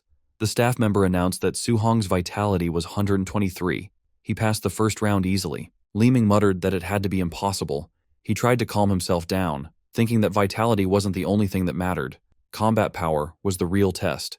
He told himself he could still be the #1 student here. The officer called for the combat power test to start, and Su-hong was guided over to the punching machine. Standing in front of the target, Su-hong thought about his stats. He was already a martial artist and had upgraded his physique, so his raw strength was way higher than before. He considered using just 40% of his power, thinking that should be enough to pass. But then he worried. If he held back too much and failed the 1,000-point requirement, he would look stupid. To be safe, he decided to use 50%. He threw the punch with terrifying speed and force. Even at half strength, the power was too much. The punching machine was blasted straight off its mount, flew into the wall, and smashed into pieces. The destruction was total, and the room went silent. Everyone was staring with their mouths open. Li Ming looked terrified, realizing Su-hong just destroyed the tester with one hit. The silence broke into loud shouting as Li Ming realized the scariest part. Su-hong didn't even use a martial arts technique. That was just raw power. Someone in the crowd pointed out that a rank 1 high-stage fighter usually had around 3,000 combat power. This result was completely off the charts. Another person grabbed a teacher's arm and yelled that it was that kid again, calling him an absolute monster. The teacher nodded, saying that explained everything. Meanwhile, in a high-up office, a woman was sitting at her desk. This was Wu Lingxian, the president of the Star City Martial Arts Association. She was venting about the neighboring Yang City branch, complaining that they wouldn't stop bragging about their new genius. She worried that if Star City didn't find some talent soon, she might actually lose her job. Suddenly, a man burst into her office, screaming that a monster had appeared in the assessment hall. Wu Lingxian glared at him for yelling, clearly startled. The man quickly explained, A rank 1. Early stage kid just sent the testing machine flying with raw physical strength, hitting a combat power of 3,000. Wulinxian paused, finding it hard to believe. But then she realized, this might be the exact miracle she had been waiting for. The central hall of the Martial Artist Association was packed with activity. People were moving everywhere, some were chatting, some were standing guard, and others were helping injured fighters walk, while many just looked around in awe. 2 men were chatting nearby. One told Brother Su-hong that he'd take him to the second floor to register his martial artist identity first, and after that, they could go collect his allowance. Su-hong politely thanked him for the help. Suddenly, someone interrupted, stating that Su-hong was done with the basics, and that she would handle him personally. The guide was shocked, realizing it was the president herself. He couldn't believe she would come down to handle this in person. To her, this matter was crucial, and she didn't want any mistakes. She turned her gaze to the young man and confirmed that he must be Su-hong. She introduced herself as Wu Lingxian, the president of the Star City branch of the Martial Dao Association, and simply told him to follow her. Su-hong agreed, addressing her as president. Internally, he was surprised. He recalled rumors that the president was a powerful Tier 8 Rank 5 martial artist, but she looked different from what he had imagined. Moments later, inside the president's private office, the two of them sat down to have a serious talk. Wu Lingxian noted that Su-hong was a student at Star City No. 1 High School. She mentioned that the principal, Li Changshan, had complained to her earlier. He was upset that the school had only produced 2 ordinary Tier 1 martial artists this year, completely missing a hidden genius like Su-hong. Su-hong felt a bit nervous. He asked why she had brought him to her office, explaining that he had only come here to register, get his allowance, and pick up a basic guidance technique. Wu Lingxian waved her hand, telling him to relax. She explained that her subordinates were already processing his ID and money. As for the guidance technique, she intended to teach him personally. She stood up and asked him directly, how much did he actually understand about guidance techniques? Su-hong thought for a moment. He recited the textbook definition. The heaven and earth spiritual key had attributes, and a guidance technique was a method to absorb that energy to strengthen the body. He added that different attributes required specific techniques to absorb them. The president extended her hand, conjuring a small flame. She explained that the textbook wasn't wrong, but guidance techniques were more than just simple cultivation methods. She revealed that her heavenly flame guidance technique absorbed fire attribute energy. While it strengthened her body, it also infused her attacks with deadly firepower. She added that mastering external attacks could increase range. However, she noted that for a Tier 1 martial artist, just carrying a trace of the element was impressive. Wrapping an entire fist in it was nearly impossible for beginners. Su-hong was surprised that these techniques could be used for attacking. He admitted he thought they were only for absorbing energy to level up, as the textbooks had never mentioned combat applications. The president continued her lesson. The spiritual key had 7 attributes: metal, wood, water, fire, earth, thunder, and wind. While each had pros and cons, in terms of pure destruction, thunder was first, metal was second, and fire was third. However, you couldn't just pick any element. It depended on your natural compatibility. Su-hong nodded, realizing now that a martial artist was limited by their own body's affinity. The president agreed and pulled out a crystal ball to test his compatibility. She explained that the more it glowed, the higher the affinity. Ordinary martial artists usually only had around 20 to 30%. She mentioned that her own affinity was around 80%, which was considered elite. However, she believed a genius like Su-hong would definitely exceed 90%. As the flame vanished, Su-hong took the crystal ball.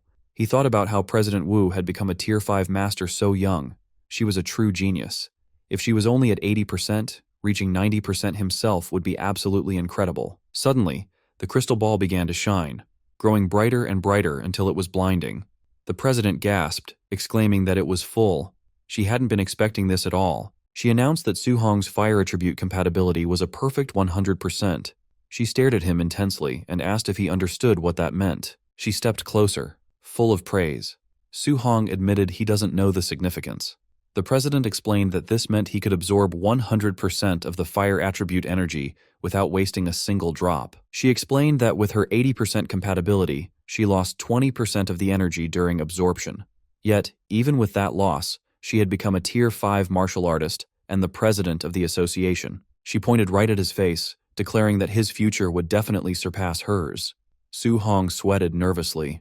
The president marveled that she had never expected a small place like Star City to produce a monster comparable to the elites from the imperial capital. While she spoke, Su-hong thought that the fire attribute was nice, but he actually preferred thunder.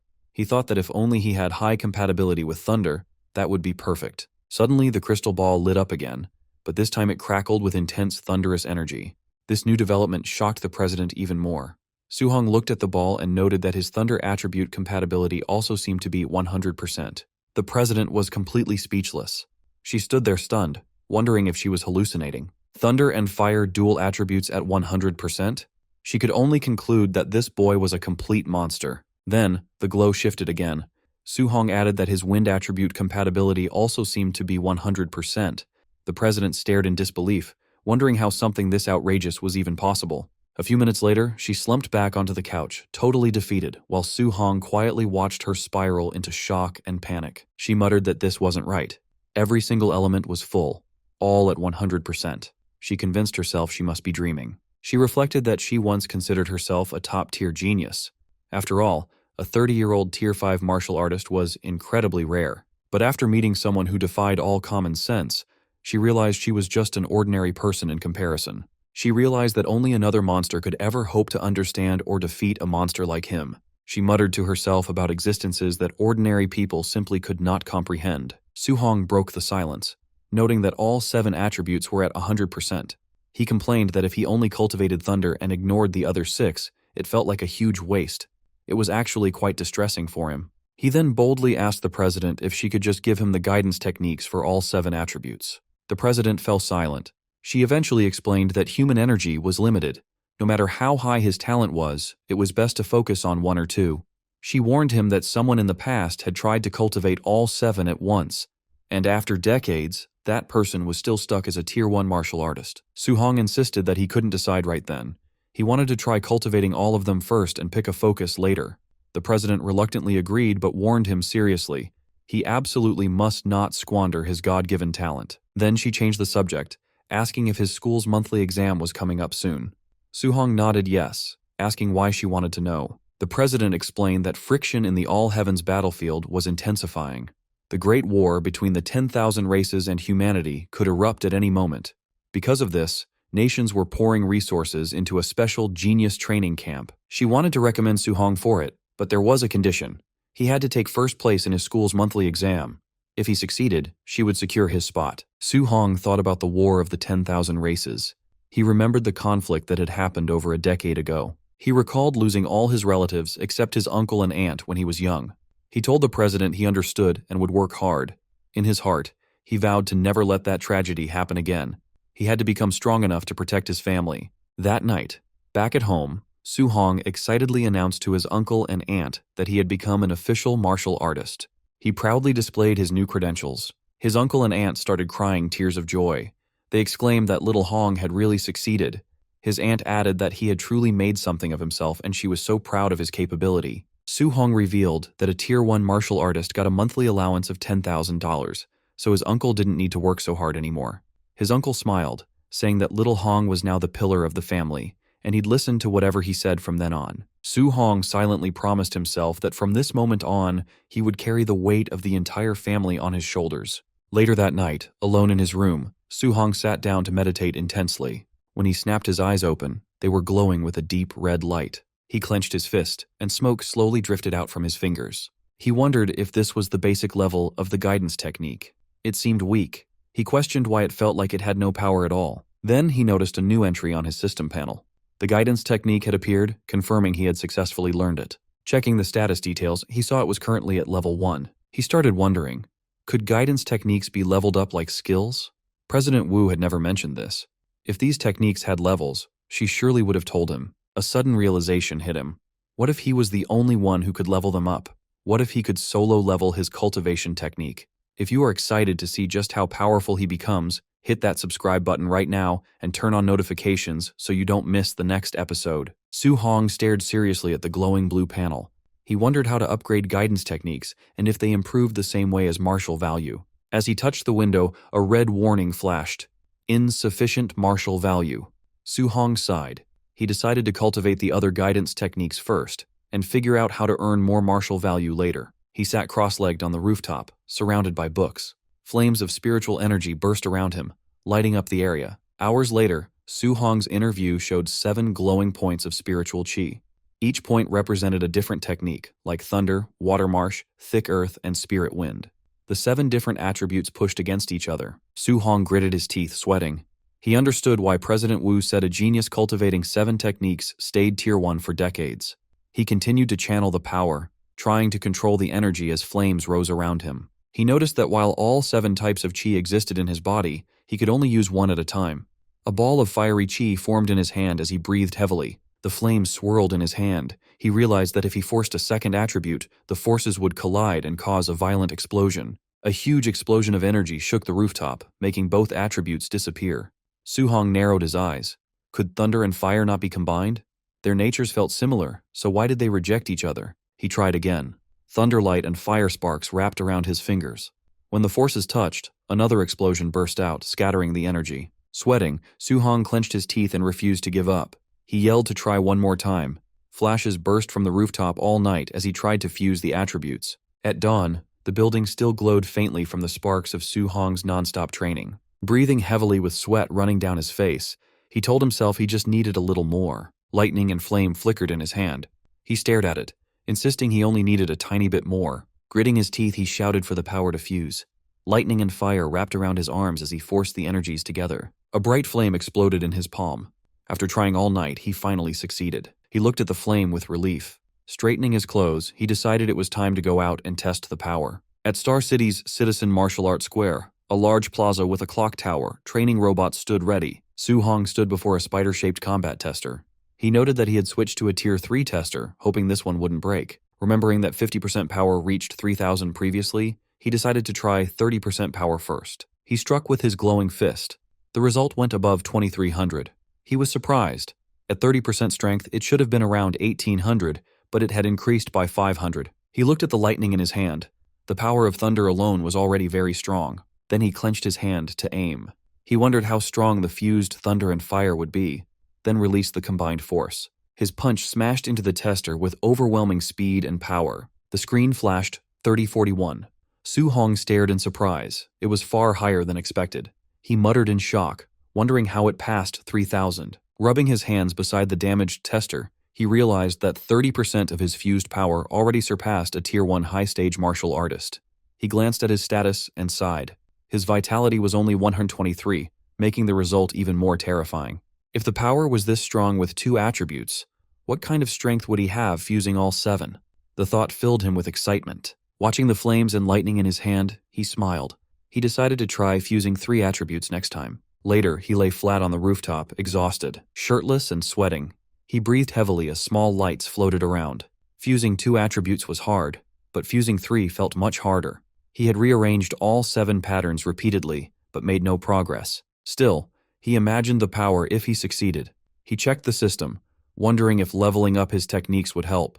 The screen listed his level 1 techniques like thunder, flame, and water. He remembered the monthly exam was tomorrow, and he needed to earn martial value. The next day, students gathered at Star City No. 1 High School. The principal walked onto the stage. The principal announced this exam was different. Due to frontline pressure, a special training camp would now be held yearly to select geniuses. He explained the camp had resources like powerful arts, rare pills, and grandmaster instructors. The top 3 students in the exam would join the Star City training camp. The students became excited, shouting about the genius training camp. Others were shocked that a Tier 7 grandmaster might teach, since their principal was only Tier 3. Su Hong stared ahead tiredly. President Wu had said if he got first place, she would give him a spot. But didn't the top 3 all receive spots anyway? A friend told Su Hong that Chen Shan and Li Tu were now Tier 1 martial artists, and others had learned Thunder Rush Fist. Su Hong looked confused. He had only missed 10 days, yet they had already broken through. He explained that the principal asked instructor Chen Tian to give private lessons. Now Chen Shan and Li Tu's vitality exceeded 100, and their Thunder Rush Fist could echo 3 times. Suddenly, Chen Shan and Li Tu walked forward. One said he wanted everyone to know who the real genius was. The other replied that he hoped he would stay confident after being beaten down. As the principal left the stage, instructor Chen Tian asked if he found the genius who used the 9 Echoes Thunder Rush Fist. Principal Li said he searched everywhere but didn't think the person was from his school. While talking, they heard noise behind them and turned. A man in a black suit approached with 2 others. It was Jiang Ming, Su Hong's spear teacher, with Li Ming and Li Yan. Jiang Ming joked, asking Principal Li why he looked so sad. The principal asked why Jiang Ming was there. Jiang Ming smiled, saying the students looked weak. He brought 2 disciples and suggested letting the first-place student spar with them after the exam. Principal Li's expression tightened. Jiang Ming had come to embarrass him. If he refused, it would admit his school had no talent. Jiang Ming said the students looked weak, so he would understand a refusal. Instructor Chen Tian snapped back, asking if Jiang Ming was looking for trouble. Nearby, Jiang Ming's student Li Yan pointed at the crowd. He told his teacher there was bad news. Su Hong was here. Jiang Ming was confused and asked which Su. Turning toward the students, he recognized Su Hong standing at the back. Jiang Ming shouted in surprise, realizing it was that same little monster. Su Hong looked at them calmly with a faint smile. Jiang Ming stared in shock, sweating. He realized the kid they talked about was actually from No. 1 high school. He looked at his disciples, troubled. If Li Yan and Li Ming fought Su Hong, they would lose. He needed to avoid the match to save face. He quickly smiled, telling Principal Li not to be angry. He said he was joking and there would be no competition, calling his own disciples trash compared to the students. Li Yan and Li Ming immediately conceded. Principal Li and Instructor Chen were furious, thinking these men were mocking them sarcastically. Soon at the arena, a loud announcement called for match number 666, Su Hong, to begin. From the stands, Su Hong's friend watched anxiously. He noted Su Hong's opponent was a quasi-martial artist, which was unlucky. He shouted to Su Hong not to push himself or get injured so early. The opponent, Chen Ping, stepped forward. He asked if Su Hong planned to walk down or be beaten down. He clenched his fist to charge confidently.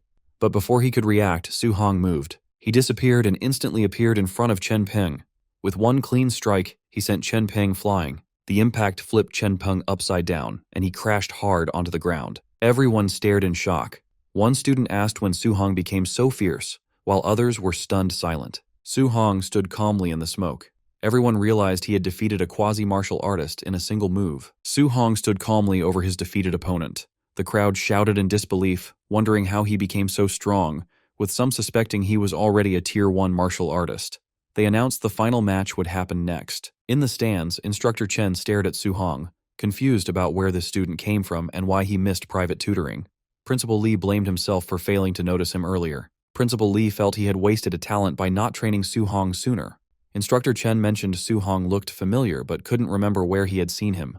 They turned their attention to the semi-final match between Chen Shan and Li Tu, noting the winner would be decided soon. Watching the fight, they saw the two were evenly matched, making the winner hard to predict. On stage, Li Tu warned Chen Shan that since they both used the 3 Echoes Thunder Rush Fist, Chen needed his strongest move to win. Li Tu then attacked with full force. Li Tu charged, slamming his fist down explosively. Chen Shan shouted as he blocked, the impact blasting wind across the floor. Chen Shan's fist burst with flames. He yelled at Li Tu to watch closely, declaring himself the school's true No. 1. The students shouted in shock that Chen Shan had mastered attribute externalization. They recognized the powerful fire attribute, second only to thunder. Li Tu stepped forward with a smirk, energy flowing like water around his arm. He scoffed that attribute externalization was nothing special. The students gasped again, seeing Li Tu also had externalized attributes. His was metal, even stronger than fire in combat. Metallic chains swirled around Li Tu's fists as he dashed ahead to attack. His punches echoed 5 times. Chen Shan was shocked to see Li Tu unleash the 5 Echoes Thunder Rush Fist. A violent impact followed. Li Tu's strike blasted his opponent backward, sending shockwaves across the arena. Principal Li and Instructor Chen were stunned. Li noted Li Tu had hidden his strength, while Chen marveled that Li Tu mastered attribute externalization and the micro-level Thunder Rush Fist in just 10 days. Principal Li said the final was pointless. Su Hong couldn't beat Li Tu's metal attribute. Chen sighed, saying Su Hong might have had a chance if he knew a guidance technique. Jiang Ming confidently bet 50,000 on Su Hong. Shocked, Li called him crazy for betting on someone without a guidance technique. Chen laughed, happy to take the easy money. The final battle began. Li Tu against Su Hong. Students cheered, some for Su Hong, others urging Li Tu to win. The fighters stepped onto the stage. Li Tu told Su Hong he was lucky to reach the finals without facing him or Chen Shan earlier. Su Hong remained calm. After hunting beasts, these students seemed weak, but Li Tu finally looked like a worthy opponent. Li Tu grinned, calling Su Hong the second strongest.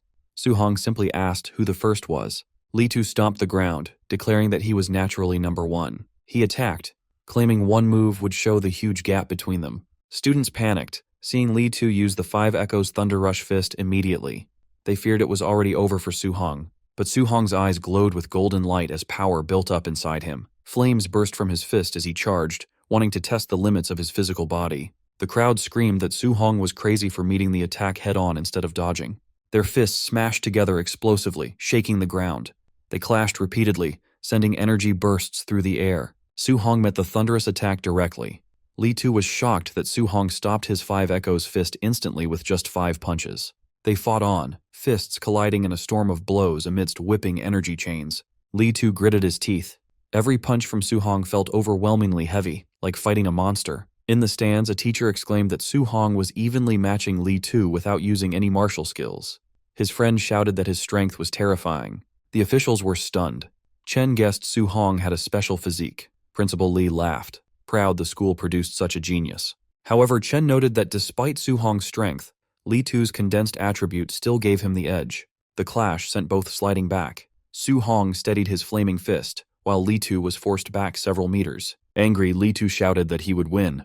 Blue lightning surged around his arms as he powered up. He lunged, fists wrapped in energy chains, demanding Su Hong accept defeat. Su Hong realized Li Tu was no longer holding back and was attacking at full power. Since Li Tu went all out, Su Hong decided to show some respect. Flames burst from his fist as he sprinted to meet the attack. Lightning burst across the arena. Li Tu yelled in shock, realizing Su Hong could also use attribute externalization. Principal Li and Instructor Chen trembled as golden lightning filled the arena, leaving them speechless. They were stunned Su Hong had mastered the Thunder Guidance technique. Chen explained that a special physique combined with the Thunder attribute made him terrifying. Su Hong and Li Tu clashed again, causing lightning and chains to explode everywhere. Li Tu realized with alarm that Su Hong's Thunder attribute was stronger than his own metal attribute. Lightning coiled around Su Hong. He told Li Tu that since he revealed his ultimate move, he would answer properly. Su Hong's eyes glowed gold. He announced his ultimate move and charged using the Thunder Rush Fist. His strike landed explosively. The impacts echoed rapidly, driving Li Tu back as 9 echo bursts blasted across the arena. 9 echoes impossible! Li Tu shouted. Blood burst from his mouth as he crashed to the ground. Su Hong stood over him, thunder still crackling around his fists. The students fell silent, their faces frozen in pure shock. Someone finally asked if he won. Excitement erupted as they realized Su Hong reached the perfect realm.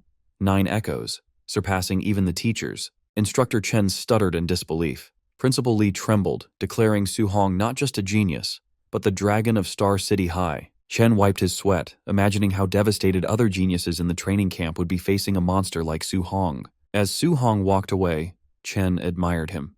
He said a golden carp transforms into a dragon when it meets the wind. Star City was too small for him. Principal Li agreed. He predicted Su Hong would rise like a dragon, shining brightest in the imperial capital and the battlefield of 10,000 races. Su Hong arrived back at his cramped apartment building just as the sun was going down. Inside, the mood was warm as Su Hong's uncle served a simple dinner. Su Hong said he was home, and his uncle immediately asked how the exam went that day. Smiling, Su Hong told them he had taken first place in the monthly exam. His uncle was shocked and overjoyed, while his auntie realized this ranking meant he could finally go to the special training camp he had mentioned before. Suddenly, loud knocking on the door interrupted their celebration. A woman's voice shouted rudely from the hallway, demanding to know if this was Su Hong's house. Su Hong opened the door looking confused, while his uncle and aunt peeked out nervously from behind him to see who the stranger was. A wealthy-looking woman stood there, wearing expensive clothes and jewelry. She introduced herself as the mother of a student named Lin Nian. She explained that since only the top 3 students could enter the training camp and her son was ranked 4th, she had come to convince Su Hong to give up his spot. She arrogantly held out a stack of cash, offering Su Hong 30,000 to drop out so her son could take his place. Su Hong and his family just stared at her in silence, looking more confused than tempted by the sudden bribe. Seeing that the money didn't work immediately, the woman got furious. She switched to intimidation, shouting that the competition in the camp was extremely cruel and that people could actually die there. She looked down on their poverty, sneering that with their poor family background, giving up early was for his own good. She claimed other students had high-grade pills and resources he couldn't afford. Her harsh words terrified Su Hong's auntie. She looked at her nephew with fear in her eyes, asking if what the woman said was true, and if it was really that dangerous. Su Hong's uncle placed a hand on his wife's back to calm her down, while Su Hong stood there silently. Finally, the uncle looked at Su Hong with a serious, sweaty face, asking if Su Hong could truly guarantee his safety if he went. Su Hong stepped forward confidently, declaring that he could guarantee his own safety. The rich woman scoffed, asking the uncle if he really believed the promise of a child. However, the uncle immediately defended his nephew. He shouted that he trusted Su-hong because he was an adult now, and he certainly wasn't going to trust a stranger over his own family. Defeated, the woman was forced to leave and the door slammed shut behind her. Outside in the hallway, she was furious. She looked back at the apartment and cursed them, shouting that they were just waiting to be eliminated from the training camp. Inside, things calmed down. Su-hong's uncle asked if Su-hong had hidden the danger of the camp from them on purpose. Su-hong tried to reassure them that it was fine. His uncle smiled broadly and gave him a thumbs up. He admitted that he was a simple man, but he understood that if Su-hong had the determination to face such difficulties, the family had to support him fully. Suddenly, his aunt slapped his uncle on the back to break the tension, surprising both Su-hong and his uncle. She told him they didn't care about his ranking. They only wanted him to stay safe. Su-hong smiled warmly and nodded, relieved to have their blessing. Later that night, Su-hong stood alone on the rooftop, looking out over the city skyline. He thought about his uncle and aunt, knowing that despite their supportive words, they were secretly worried. He promised himself that he would not let them down and needed to become stronger to protect their new life. He opened his system interface. He saw that he had gained 285 martial value points from the monthly exam, but felt it wasn't enough. He looked at his mortal body stat, which was currently at 36.1%. Knowing he would face geniuses with powerful secret moves at the camp, he decided to focus on upgrading his physical body to compete with them. He began adding points into the mortal body stat.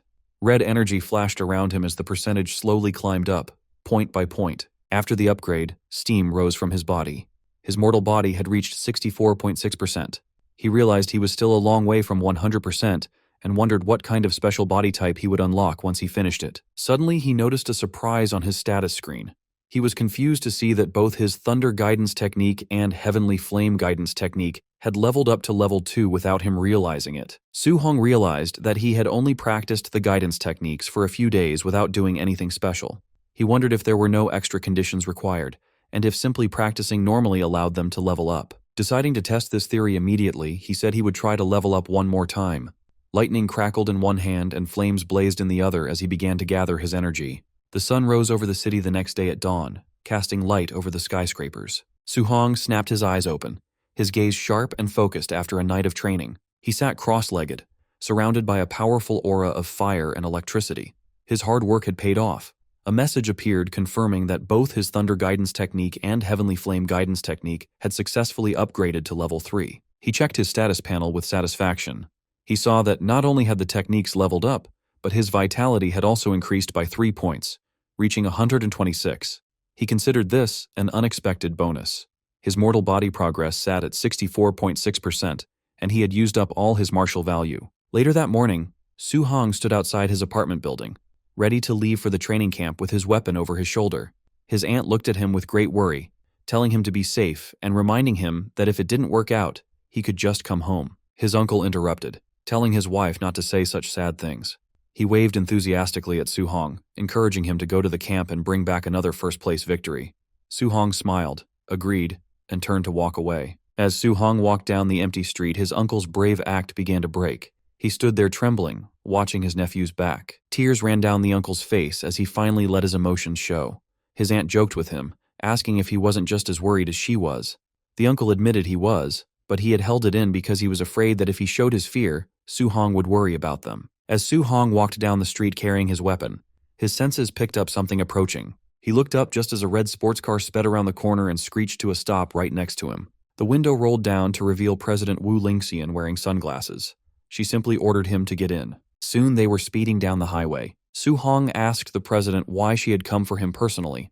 Wu Lingxian kept her eyes on the road and explained that she had some important reminders about the training camp. She turned to him, her expression serious, and revealed that as the president, she knew the details of the other participants. She warned him that among the students there were a few monsters who were already Tier 1 high-stage martial artists and were very close to reaching Tier 2. She emphasized that these monsters had martial skills that were at least B rank. Su-hong listened and thought about the situation. He knew a Tier 2 martial artist required 200 vitality points, which was a big gap. However, he wasn't afraid. He thought to himself that even if they had B rank skills, his system would allow him to learn those high-level skills quickly. Wu Lingxian continued, telling him that while his talent was the best she had ever seen, he lacked the resources the other wealthy students had. She comforted him, saying that even if he faced failure in the camp, He shouldn't feel bad because surpassing them was only a matter of time for him. Su-hong smiled with genuine confidence and thanked her, calling her Sister Wu. Wu Lingxian watched him silently. She noted that even though he knew his stats and skills were currently lower than the others, he remained completely calm.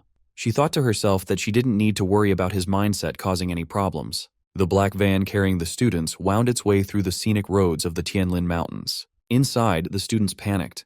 Li Tu and Li Ming were shocked the camp was in a place famous for fierce beasts. President Wu Lingxian tried to calm them, saying a grandmaster was presiding, so their lives weren't in danger. Su-hong sat quietly, analyzing the situation. He knew this range spanned multiple cities and held dense spiritual energy, but also beast kings comparable to Tier 7 grandmasters. It was a place governed by the law of the jungle, where beasts fought cruelly. The danger was high. Even a standard Tier 2 martial artist would not dare to tread here easily. As the car sped through the forest, the local wildlife began to take notice. From the shadows, the glowing red eyes of bears and monsters glared at the intruders. Sensing killing intent from the woods, Li Tu and Li Ming sweated nervously, fearing a beast might suddenly attack their vehicle. However, Su-hong felt excited.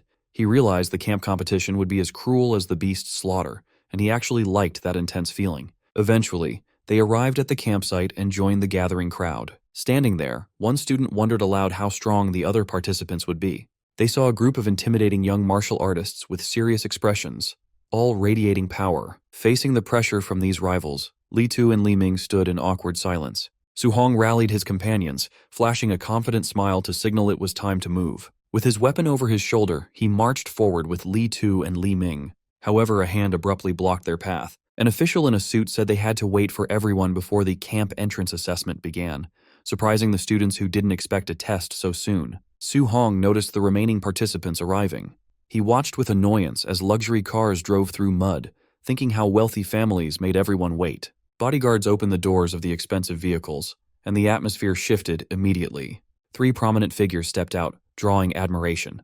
Students whispered about Xiao Nan, an orange-haired woman, Lin Xingge in white clothes, and Wang Tiantuo, the city lord's muscular son, known as the barbarian god. The elites walked with superiority, while ordinary students parted ways to let them pass. As they took their places, the tension in the air increased. Su-hong recognized them as the geniuses the president mentioned, but instead of fear, he was eager to see their skills. The assessment began with the official addressing the assembled students. He announced that the true training camp was 30 kilometers deep within the Tianlin Mountains. To enter, each student needed a special token. These tokens were surgically placed inside local beasts, meaning they had to hunt to earn their place. This caused anxiety. Li Ming and Li Tu whispered nervously, realizing a 30-kilometer journey was dangerous. Deep in the mountains, a single mistake with high-level beasts could be fatal. Su-hong remained unfazed. He saw the 8-hour limit as a chance to kill extra beasts and earn more martial value. One student asked what if they met a beast beyond their level. The official coldly replied they would be eliminated, though a rescue team would save them from death. The crowd protested that the rules were unfair and relied on luck, risking the strong being eliminated by a chance encounter. The official snapped. He said the world isn't fair, comparing their complaints to protesting on the real all-heavens battlefield. He shouted that battlefield rules were simple: avoid risks, bully the weak, and use numbers. If they feared strong beasts, they needed more caution. A young man in a suit agreed with the official. He sneered at the complainers, calling them trash and telling them to quit if they were afraid. This provoked a rugged student who challenged him. The man in the suit called him a coward and threatened to cripple him. The official interrupted, stating violence was banned at base camp but allowed in the mountains. Snatching tokens or attacking others was acceptable. The 2 students glared at each other, marking one another as future targets. Su-hong realized the camp encouraged fighting. He guessed half the people would be eliminated early. A new opportunity crossed his mind. If fighting was encouraged, this assessment was a goldmine. Fighting these geniuses could be a great way to obtain martial value. The official cut discussion short and pressed a button to start the test. Instantly, the students erupted into a frenzy, charging into the forest, determined to pass. In the woods, the man in the suit pursued the rugged student, taunting him and promising to send him home. They squared off, channeling energy into their fists for a decisive blow. Their attacks clashed, sending a shockwave through the trees. A furious exchange followed, with energy beams lighting up the forest as they fought. From a high branch, Su-hong observed the battle critically. He wanted to gauge the geniuses, but was unimpressed. Their power was weak, so defeating them wouldn't yield much martial value. Deciding to leave, he turned to hunt high-level beasts instead. Below, the fighters were in a stalemate. The suit man sneered that a pauper couldn't compare to his family resources. The rugged student shouted back angrily. Hearing the word pauper echo, Su Hong froze in his tracks. It struck a nerve. Su Hong turned back with a dangerous glint, thinking he couldn't let this delivered martial value slip away. He walked toward the fighters and told them to stop. Carrying a wooden club, he casually suggested they should play with him instead. Infuriated, the suit man called Su Hong a pauper and threatened him, while the other student asked why he interfered. Su Hong smirked, explaining he didn't want them to stop fighting completely. He proposed they join forces against him. Insulted, the rugged student abandoned his opponent and rushed at Su Hong. Su Hong countered with a brutal knee strike to the stomach, sending the student flying. The student gasped in pain, landing in a heap. The suit man stared in disbelief. He couldn't comprehend how a student of similar strength was defeated so easily. Before he could process it, Su Hong appeared in front of him with blinding speed and said, "Your turn." Paralyzed with fear, the man watched Su Hong swing the club. The strike connected, sending the man to the ground and ending the fight. The man in the suit flew through the air and crashed hard into a tree. He screamed as his eyes rolled back, completely overwhelmed by the force. On the ground, Su Hong stood calmly with the wooden stick on his shoulder. Looking at the two defeated men, he said, "This is what they get for underestimating ordinary cultivators." In the monitoring room, instructors watched the fight on a large screen. One wondered where the newcomer came from, complaining that he just walked in and one-shotted both men during their duel. Another asked if the two were now eliminated. The supervisor shook his head, explaining that since they hadn't called for rescue, the assessment would continue. A staff member bowed and acknowledged the order. Back in the forest, the man in the suit groaned as he opened his eyes. Holding his aching face, he muttered about how much it hurt. As he got up, he panicked upon seeing the wooden stick nearby and scrambled back, yelling for Su Hong to stay away. The defeated man screamed in rage, shouting that he'd never been so humiliated in his life and swore Su Hong had better not let him find him again. The other man also woke up against a tree, clutching his chest. He muttered in frustration, blaming himself for underestimating Su Hong and insisting he wouldn't have lost if he'd been serious. The two men sat in awkward silence for a moment, sharing the same bruised pride. Then, one of them apologized, admitting the other was truly strong. The man in the suit agreed and apologized for mocking him. They shook hands as their hostility faded. Soon they walked through the forest side by side like brothers. They agreed to find Su Hong and get revenge, with the man in the suit determined to hit him with the stick to vent his frustration. Meanwhile, Su Hong sprinted through the forest with a spear in hand, leaving trails of blue energy behind him as he ran. Su Hong's eyes narrowed as he sensed movement ahead. Though his expression was calm, he knew trouble was coming. Moments later, a herd of giant tusk boars burst from the trees, their red eyes glowing as they charged. Su Hong complained that it was another group of low-tier boars, wondering how many he had already encountered in the beast-filled mountain range. The boars snorted and kicked up dust as they approached, their massive tusks cutting through the air. The herd roared in unison and rushed straight at him, their steps thundering across the ground. As they approached, Su Hong's eyes sharpened with a golden flash, his focus intensifying. Instantly, golden lightning erupted around him. He swung his spear in a wide arc, and glowing lines of lightning cut through the charging boars, lighting up the area. With golden light wrapping his arm, Su Hong's spear slammed into the boars, sending them crashing to the ground amidst dust and shockwaves. After the fight, Su Hong stood among the fallen beasts as system screens displayed his martial Dao points. He noted that since he became stronger, the points he earned from weaker beasts had greatly decreased. Sighing, he said he needed to hurry and find a token, then began cutting open a boar's stomach with his spear. Searching the bodies, he muttered that the previous dozen low-tier beasts he killed had no tokens. Hoping this batch was different, he searched each boar one by one. Every corpse was empty. As he expected, there were no tokens. He concluded that only higher-level beasts must carry them. Half an hour later, he was dashing swiftly through the forest again, his spear cutting through the wind. As he ran deeper, he recalled how he used to find over 10 low-level beasts per hour in this area. Now he couldn't find a single one. Suddenly, a roar shattered the silence. A massive black tiger with glowing red eyes leaped from the trees, pouncing at him with incredible speed. Su Hong's eyes glowed blue, and he smiled, recognizing the creature. He had finally found a Tier 1, upper stage Dark Knight black tiger. Blue energy gathered at his fingertips, swirling and brightening before it burst outward. He thrust his glowing finger down, and a piercing blue beam shot into the tiger, splitting the ground beneath it. The Dark Knight black tiger roared in pain, spraying blood from its wide-open jaws. The tiger crashed to the ground, cracking the earth. It twitched and struggled as dust scattered around it. Without slowing, Su Hong gripped his spear and lunged forward at an incredible speed. Spinning through the air, his glowing spear struck the tiger's head. Blue energy exploded outward, and the beast roared one last time before dying. A screen showed he had earned 35 martial Dao points. He commented that with his current strength, killing a high-tier beast like this was as easy as breathing. He crouched beside the corpse and began searching, hoping the high-tier tiger had a token inside. After cutting it open, he paused, then pulled out a blood-covered token. He laughed softly, confirming it was inside the high-tier beast. It had taken him nearly 3 hours to find just one token. Holding the token, Su Hong considered his encounters. Low-tier boars were everywhere, but high-tier tigers only appeared every half hour. He realized the deeper he went, the stronger but rarer the beasts became. He glanced at the tiger's corpse. High-tier beasts gave more points, but finding only one every 30 minutes was inefficient.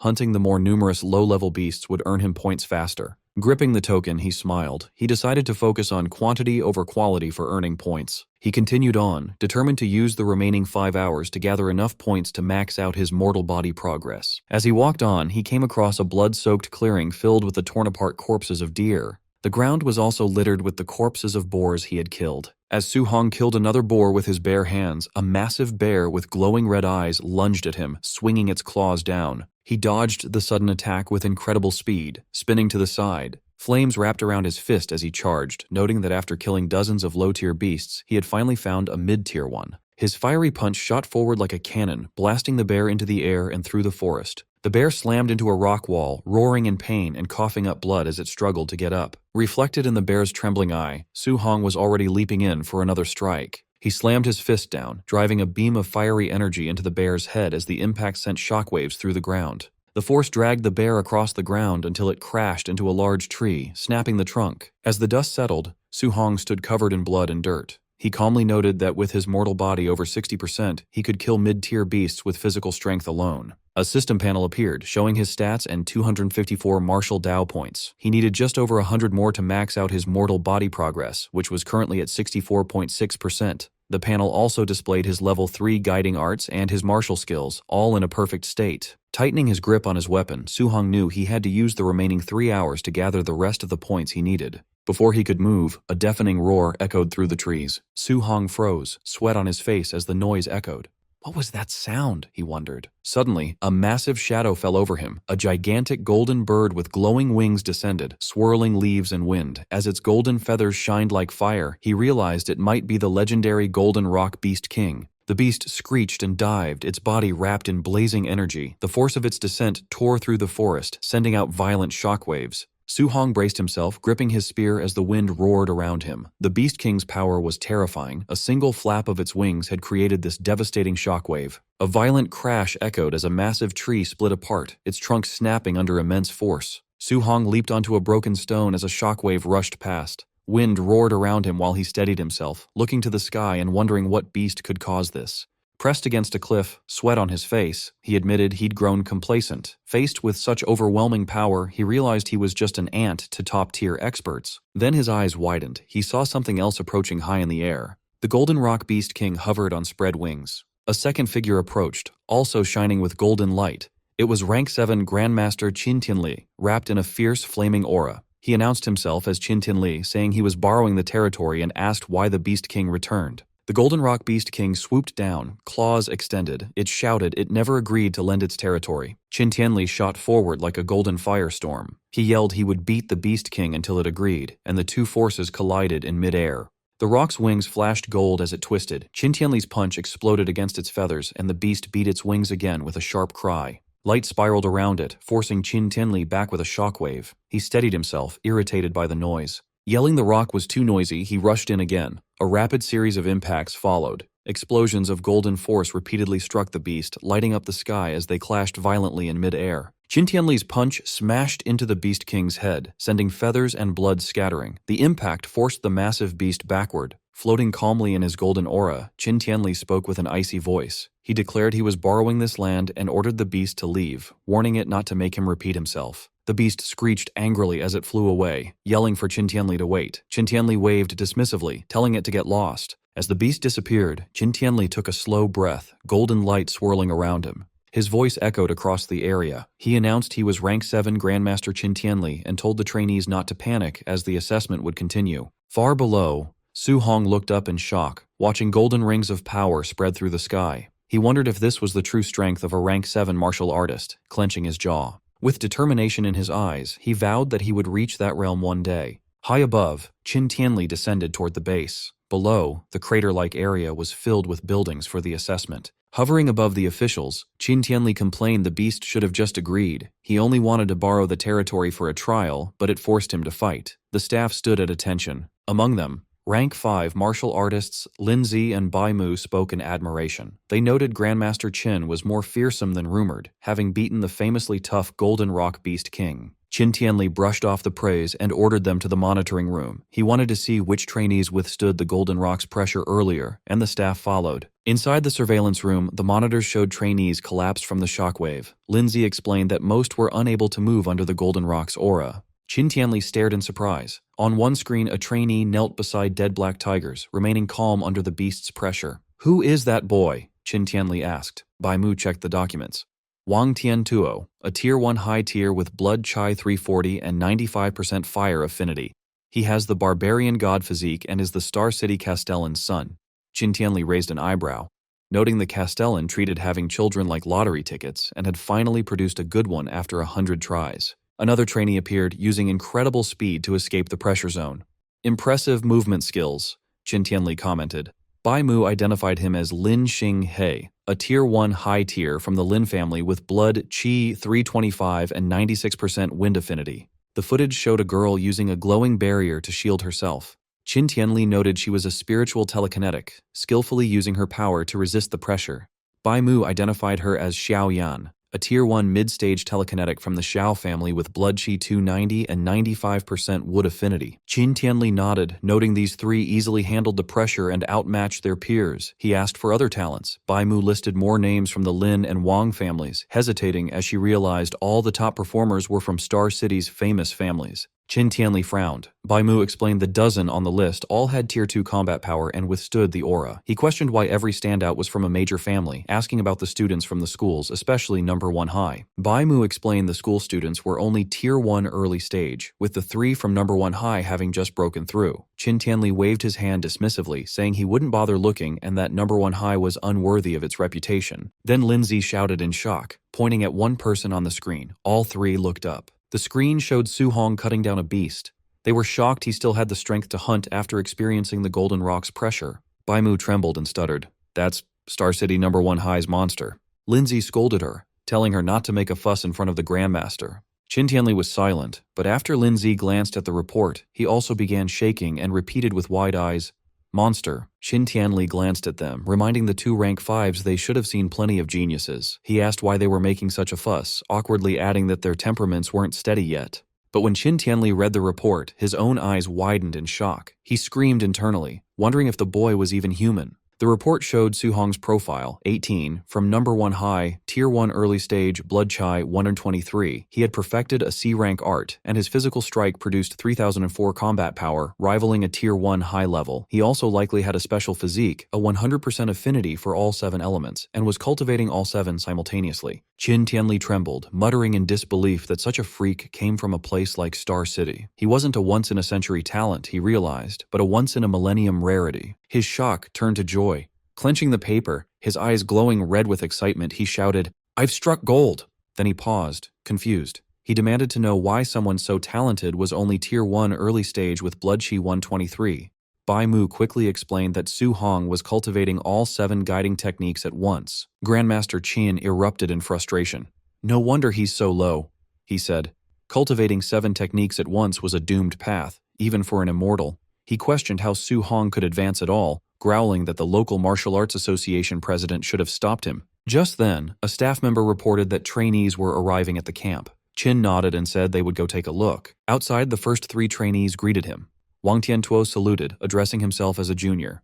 Qin praised the 3 of them as very good. 6 hours into the assessment, more students staggered toward the camp. Some complained they nearly died, but another reminded them they had faced the Golden Rock Beast King. After 7.5 hours, more trainees gathered. As Qin watched, some early arrivals said there was no one left and suggested ending the assessment. Another scoffed that anyone still out there must be weak. But Grandmaster Qin wondered where Su Hong was. He worried his newly discovered freak was lost, a hint of panic on his face at the thought his precious treasure might be eliminated. A few minutes later, Qin finally spotted a figure leaving the forest.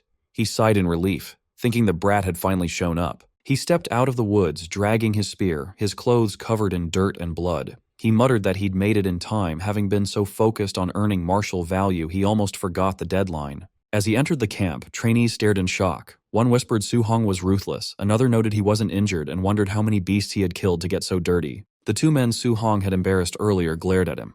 One shouted he'd been waiting for him, but the other stopped him. "Don't rush," he said. "We'll have plenty of chances inside the camp." Nearby, the three elite trainees watched Su Hong. One called him an expert for passing at the deadline, another found it interesting. Wang Tiantuo, eyes closed, simply nodded. As the sun set, Instructor Lin Zi stepped forward and announced the 8-hour limit was over. Anyone not present was eliminated. He then began to introduce the camp's facilities and rules. Instructor Lin introduced the major facilities, which included a gravity room, a movement skill training room, and a ferocious beast combat room. He pointed to a large building, the Martial Arts Pavilion. There, trainees could use contribution points to buy martial arts, pills, and weapons, some as high as a rank. Hearing this, a blood-covered but calm Su Hong sat among the trainees. He thought that coming here was the right decision. But Instructor Lin then explained the rules. All facilities required contribution points to use. The only way to earn points was by passing training subjects. Outstanding performance would earn extra rewards. As the sun set, he dismissed them. He told those with energy to start training, and the injured to follow him to the dorms to rest, vowing no one would die under his supervision. Su Hong entered his dorm and was surprised to find it was a single room. He realized he could now cultivate and level up without being seen. Later, he sat cross-legged on his bed and opened his status screen. It showed his stats. Blood Chai 126, Spirit 26.5, and Mortal Body 64.6%. His Thunder and Heavenly Flame guiding techniques were level 3, and his 3 martial arts were at perfection. He had 354 martial value. Taking a calm breath, he decided to use all of it to upgrade his mortal body. A surge of power erupted around him in red flames. Countless glowing notifications appeared, each showing his mortal body increasing by 1 as the red energy strengthened him. Finally, a message appeared. His mortal body reached 100% and was now evolving. His eyes snapped open, glowing with crimson light as his breath surged like a storm. Su Hong's physical evolution began, causing intense red energy and glowing nodes to map across his newly strengthened body. He meditated on the floor of his dorm room while a fierce vortex of spiritual energy swirled around him. As the process finished, he let out a sigh, with steam radiating off his refined form. Inspecting his physique, he was amazed by the sheer, overwhelming power his physical body now possessed. His system interface appeared, revealing that he had unlocked the Overlord body, which the system described as the existence with the strongest physical strength in the world. He noticed that the physique was currently at spirit rank 0%, meaning it could still be upgraded. This left him wondering what kind of heaven-defying form it might evolve into next. Eager to test the limits of his extraordinary new body, he grabbed his jacket and his black spear. However, the moment he gripped the spear's shaft, the metal crunched and cracked under his hand. He stared at the weapon in shock, realizing that his casual grip was now strong enough to snap a highly durable C-rank alloy. He briefly panicked, lamenting that C-rank spears were incredibly expensive and that he had just ruined a fortune. Fortunately, he quickly remembered that he had actually looted this spear for free during his time in the wilderness. Knowing his old equipment could no longer handle his strength, he decided he must gather camp contribution points as soon as possible to exchange for an A-rank alloy spear. Striding confidently out of his room into the hallway, he planned his next move, contemplating if he could easily earn those points by training with a weight vest of a few hundred kilograms. Inside the camp warehouse, a crowd of trainees gathered in awe around Wang Tiantuo. Despite carrying a massive 3,000-kilogram weight, Wang Tiantuo effortlessly leaped into the air. Watching from the sidelines, Lin Xinghe and Xiaonan were amazed by his monster-like strength, noting that an ordinary Tier 1 martial artist could only handle a fraction of that load. Observing the warehouse feed from the monitoring room, Grandmaster Qin Tianli praised Wang Tiantuo's barbarian god body. The conversation then shifted to Su Hong. Bai Mu asked how they should address Su Hong's flawed path of cultivating 7 guidance techniques simultaneously. Knowing that directly confronting a proud genius would likely backfire, Qin Tianli decided to make Su Hong realize his mistake the hard way. Qin Tianli asked instructor Linze about the progress of a secretly planned night raid meant to ambush the trainees. Linze smiled wickedly, anticipating the despair of the students who mistakenly believed they could finally relax after the entrance exam. To execute his lesson, Qin Tianli specifically ordered Linze to send a powerful Tier 1 high-stage martial artist to overwhelmingly defeat Su Hong.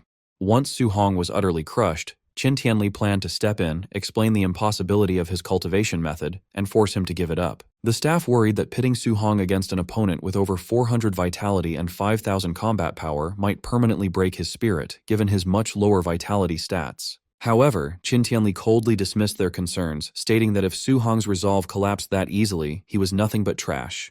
Meanwhile, outside in the camp, Su Hong overheard other trainees rushing to the gravity room to watch Wang Tiantuo train. Preferring to avoid the crowd, Su Hong headed into the now empty equipment warehouse, planning to check out the commotion later. Inside the equipment warehouse, Su Hong picked up his smart scoring bracelet, confirming it was the device used to calculate his contribution points. As he explored the room, he walked past the lighter equipment racks and stopped in amazement at a rack holding 10-ton weight vests forged from super heavy alloy, wondering who could possibly wear something so heavy. Curious about his own limits, he tried on a 10-ton vest, but quickly realized the immense weight severely hindered his speed and stamina, making it impractical for long-term training. He decided to swap it for a 5-ton vest instead. After rapidly leaping around the warehouse to test his mobility, he concluded that the 5-ton load was perfectly suited for his current physical state. Thinking about his competition, Su Hong wondered how much weight Wang Tiantuo and the other top-tier geniuses chose to wear, assuming that since they were at the Tier 1 high stage, they must be at least as strong as him, if not stronger. Hoping to learn from their cultivation methods, he left the warehouse to go observe them.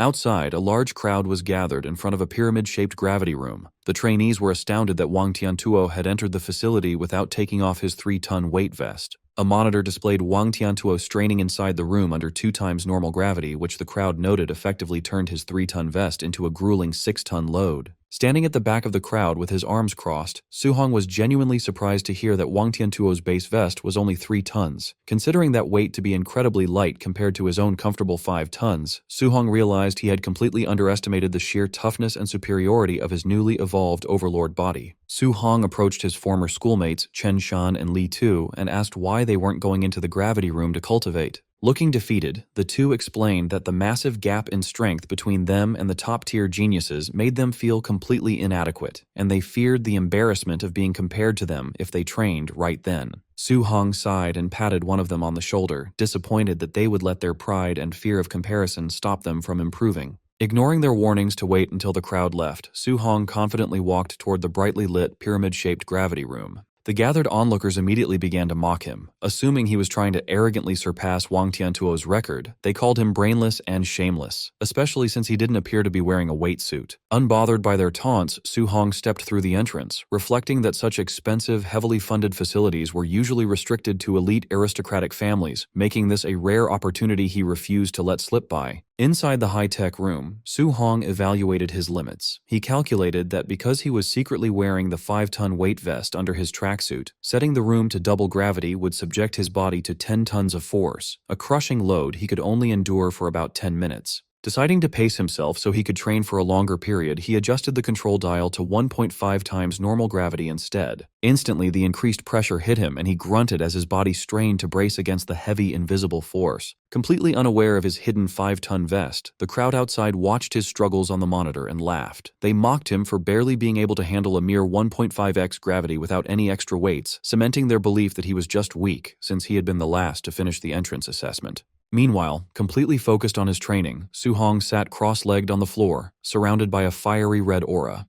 He realized that while the intense pressure made cultivating his guidance technique significantly more difficult, the high-end facility was doing its job perfectly, as his cultivation speed had drastically accelerated. After enduring the intense pressure for 2 hours, Su Hong remained seated on the floor of the gravity room, cultivating while enveloped in a fierce red aura. Sweating heavily and pushing his limits, he focused on his training while his eyes glowed with a sharp blue light. His strenuous effort yielded significant results when he checked his system panel. He noted with satisfaction that his water, earth, and wind guidance techniques had all leveled up by 1, and his vitality had jumped from 126 to 130 points. Struggling to his feet, he finally turned off the gravity machine.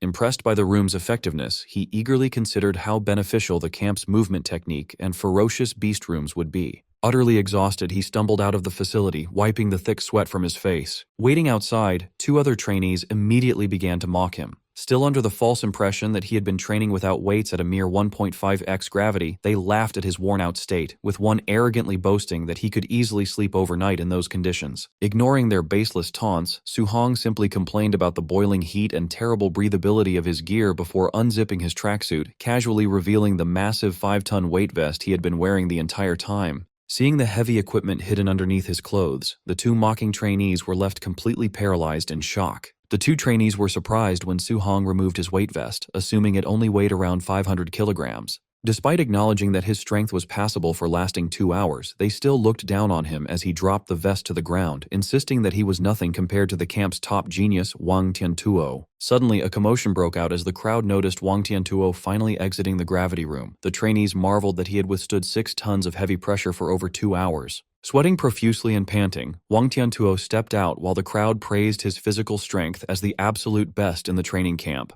He unfastened his heavyweight vest and carelessly tossed it to the floor. The massive impact shook the earth, terrifying the nearby trainees. Relieved to be free of the immense burden, Wang Tiantuo massaged his sore shoulder and admitted the weight was incredibly grueling. Lin Xinghe then approached Wang Tiantuo, casually fanning himself, and challenged him to a competition in the movement technique room. Wang Tiantuo immediately declined, acknowledging that Lin Xinghe cultivated an A-rank wind attribute movement technique and admitting he would be completely foolish to compete against him in agility. Overhearing their conversation, Su Hong was instantly intrigued by the mention of an A-rank movement technique. Realizing that despite the immense raw power of his newly evolved overlord body, he still lacked high-level agility skills, Su Hong smiled, seeing a perfect opportunity to upgrade his arsenal. Following the crowd, Su Hong arrived at the dome-shaped movement technique training room, eager to witness the A-rank flying swan startling cloud step for himself. Inside, the trainees watched the monitors in disbelief, noting that Lin Xinghe had confidently set the room's arrow-dodging simulation to its absolute maximum difficulty of level 10.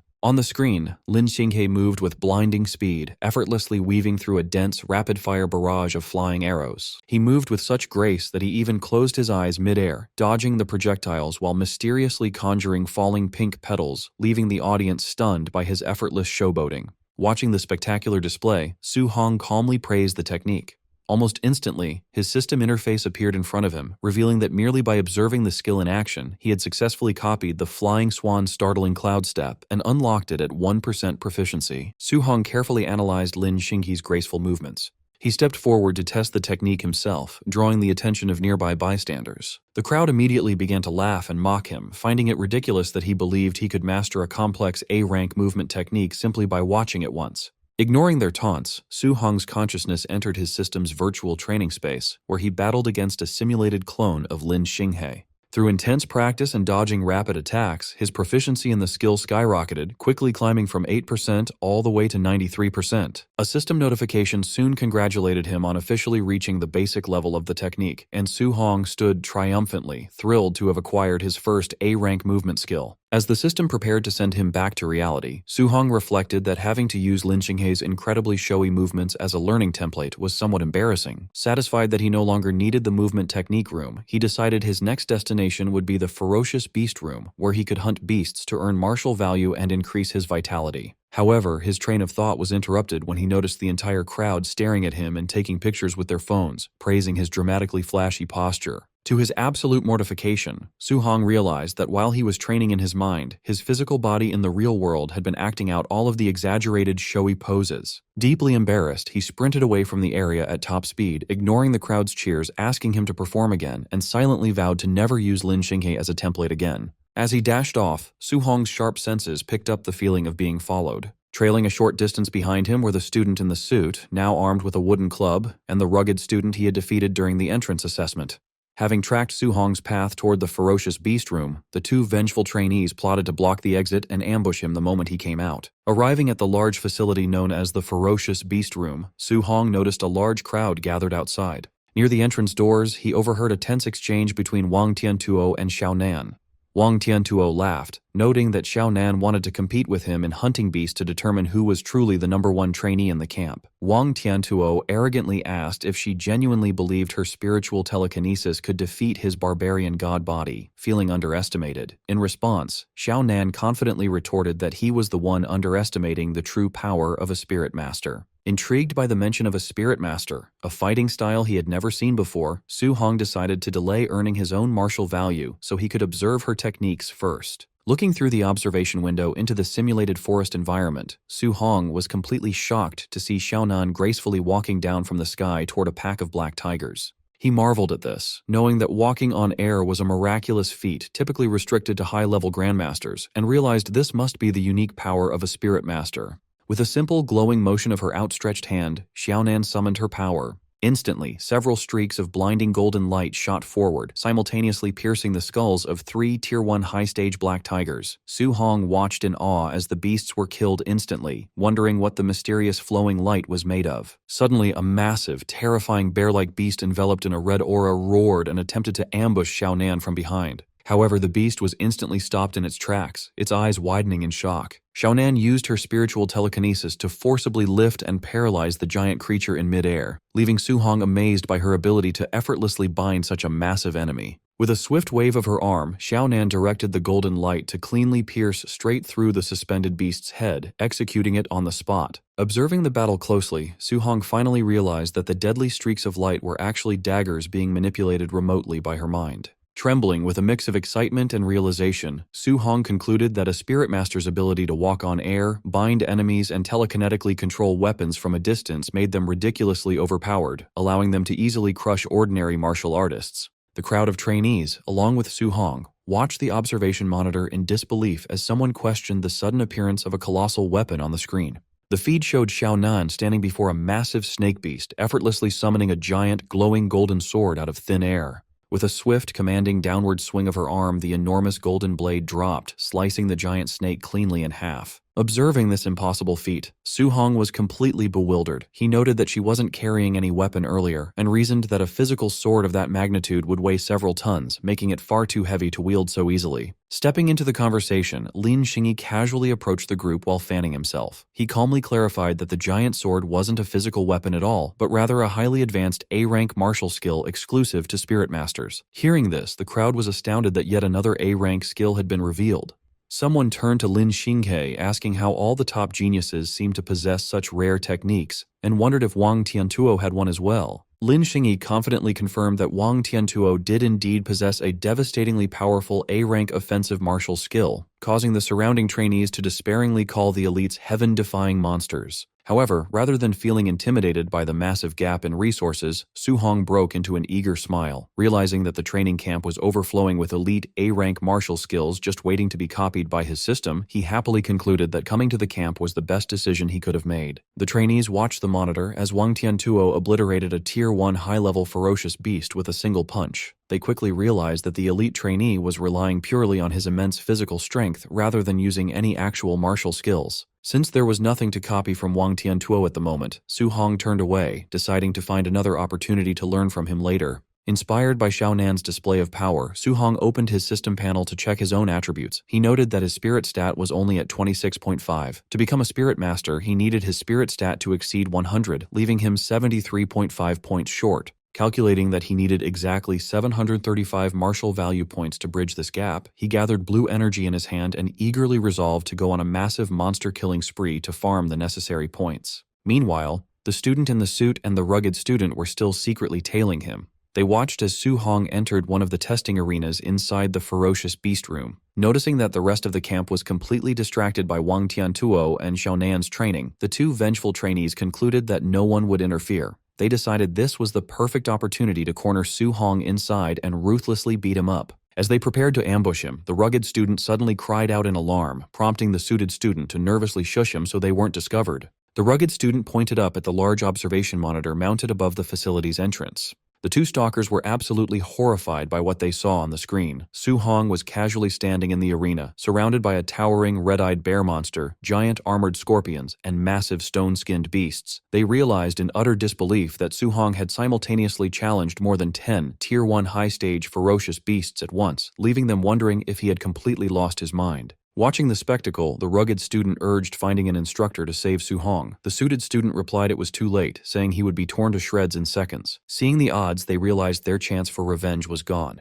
Inside the arena, Su Hong was unfazed and took a confident fighting stance. With a calm smirk, he taunted the surrounding horde of beasts to attack. Provoked, the massive snake and giant armored scorpion lunged at him with deafening roars. Su Hong effortlessly dodged the scorpion's powerful sweeping strike with blinding speed. He conjured a swirling sphere of intense blue energy in his hand. He unleashed a burst of energy beams, blasting the surrounding beasts and sending them flying. Without pausing, his hand glowed brighter as he readied his next move. Darting through the air, he delivered rapid, glowing blue slashes that tore through the monster pack, cutting down tigers and scorpions. Outside, the two stalkers watched the massacre in shock. The suited student wondered if he was dreaming, noting a mid-stage artist would die against so many high-stage beasts, while the rugged student noticed Su Hong's movements looked familiar. In disbelief, the suited student realized Su Hong was perfectly using Lin Xingqi's signature technique, the flying swan startling cloud step. The rugged student asked if Su Hong learned the skill just by watching Lin Xinghe.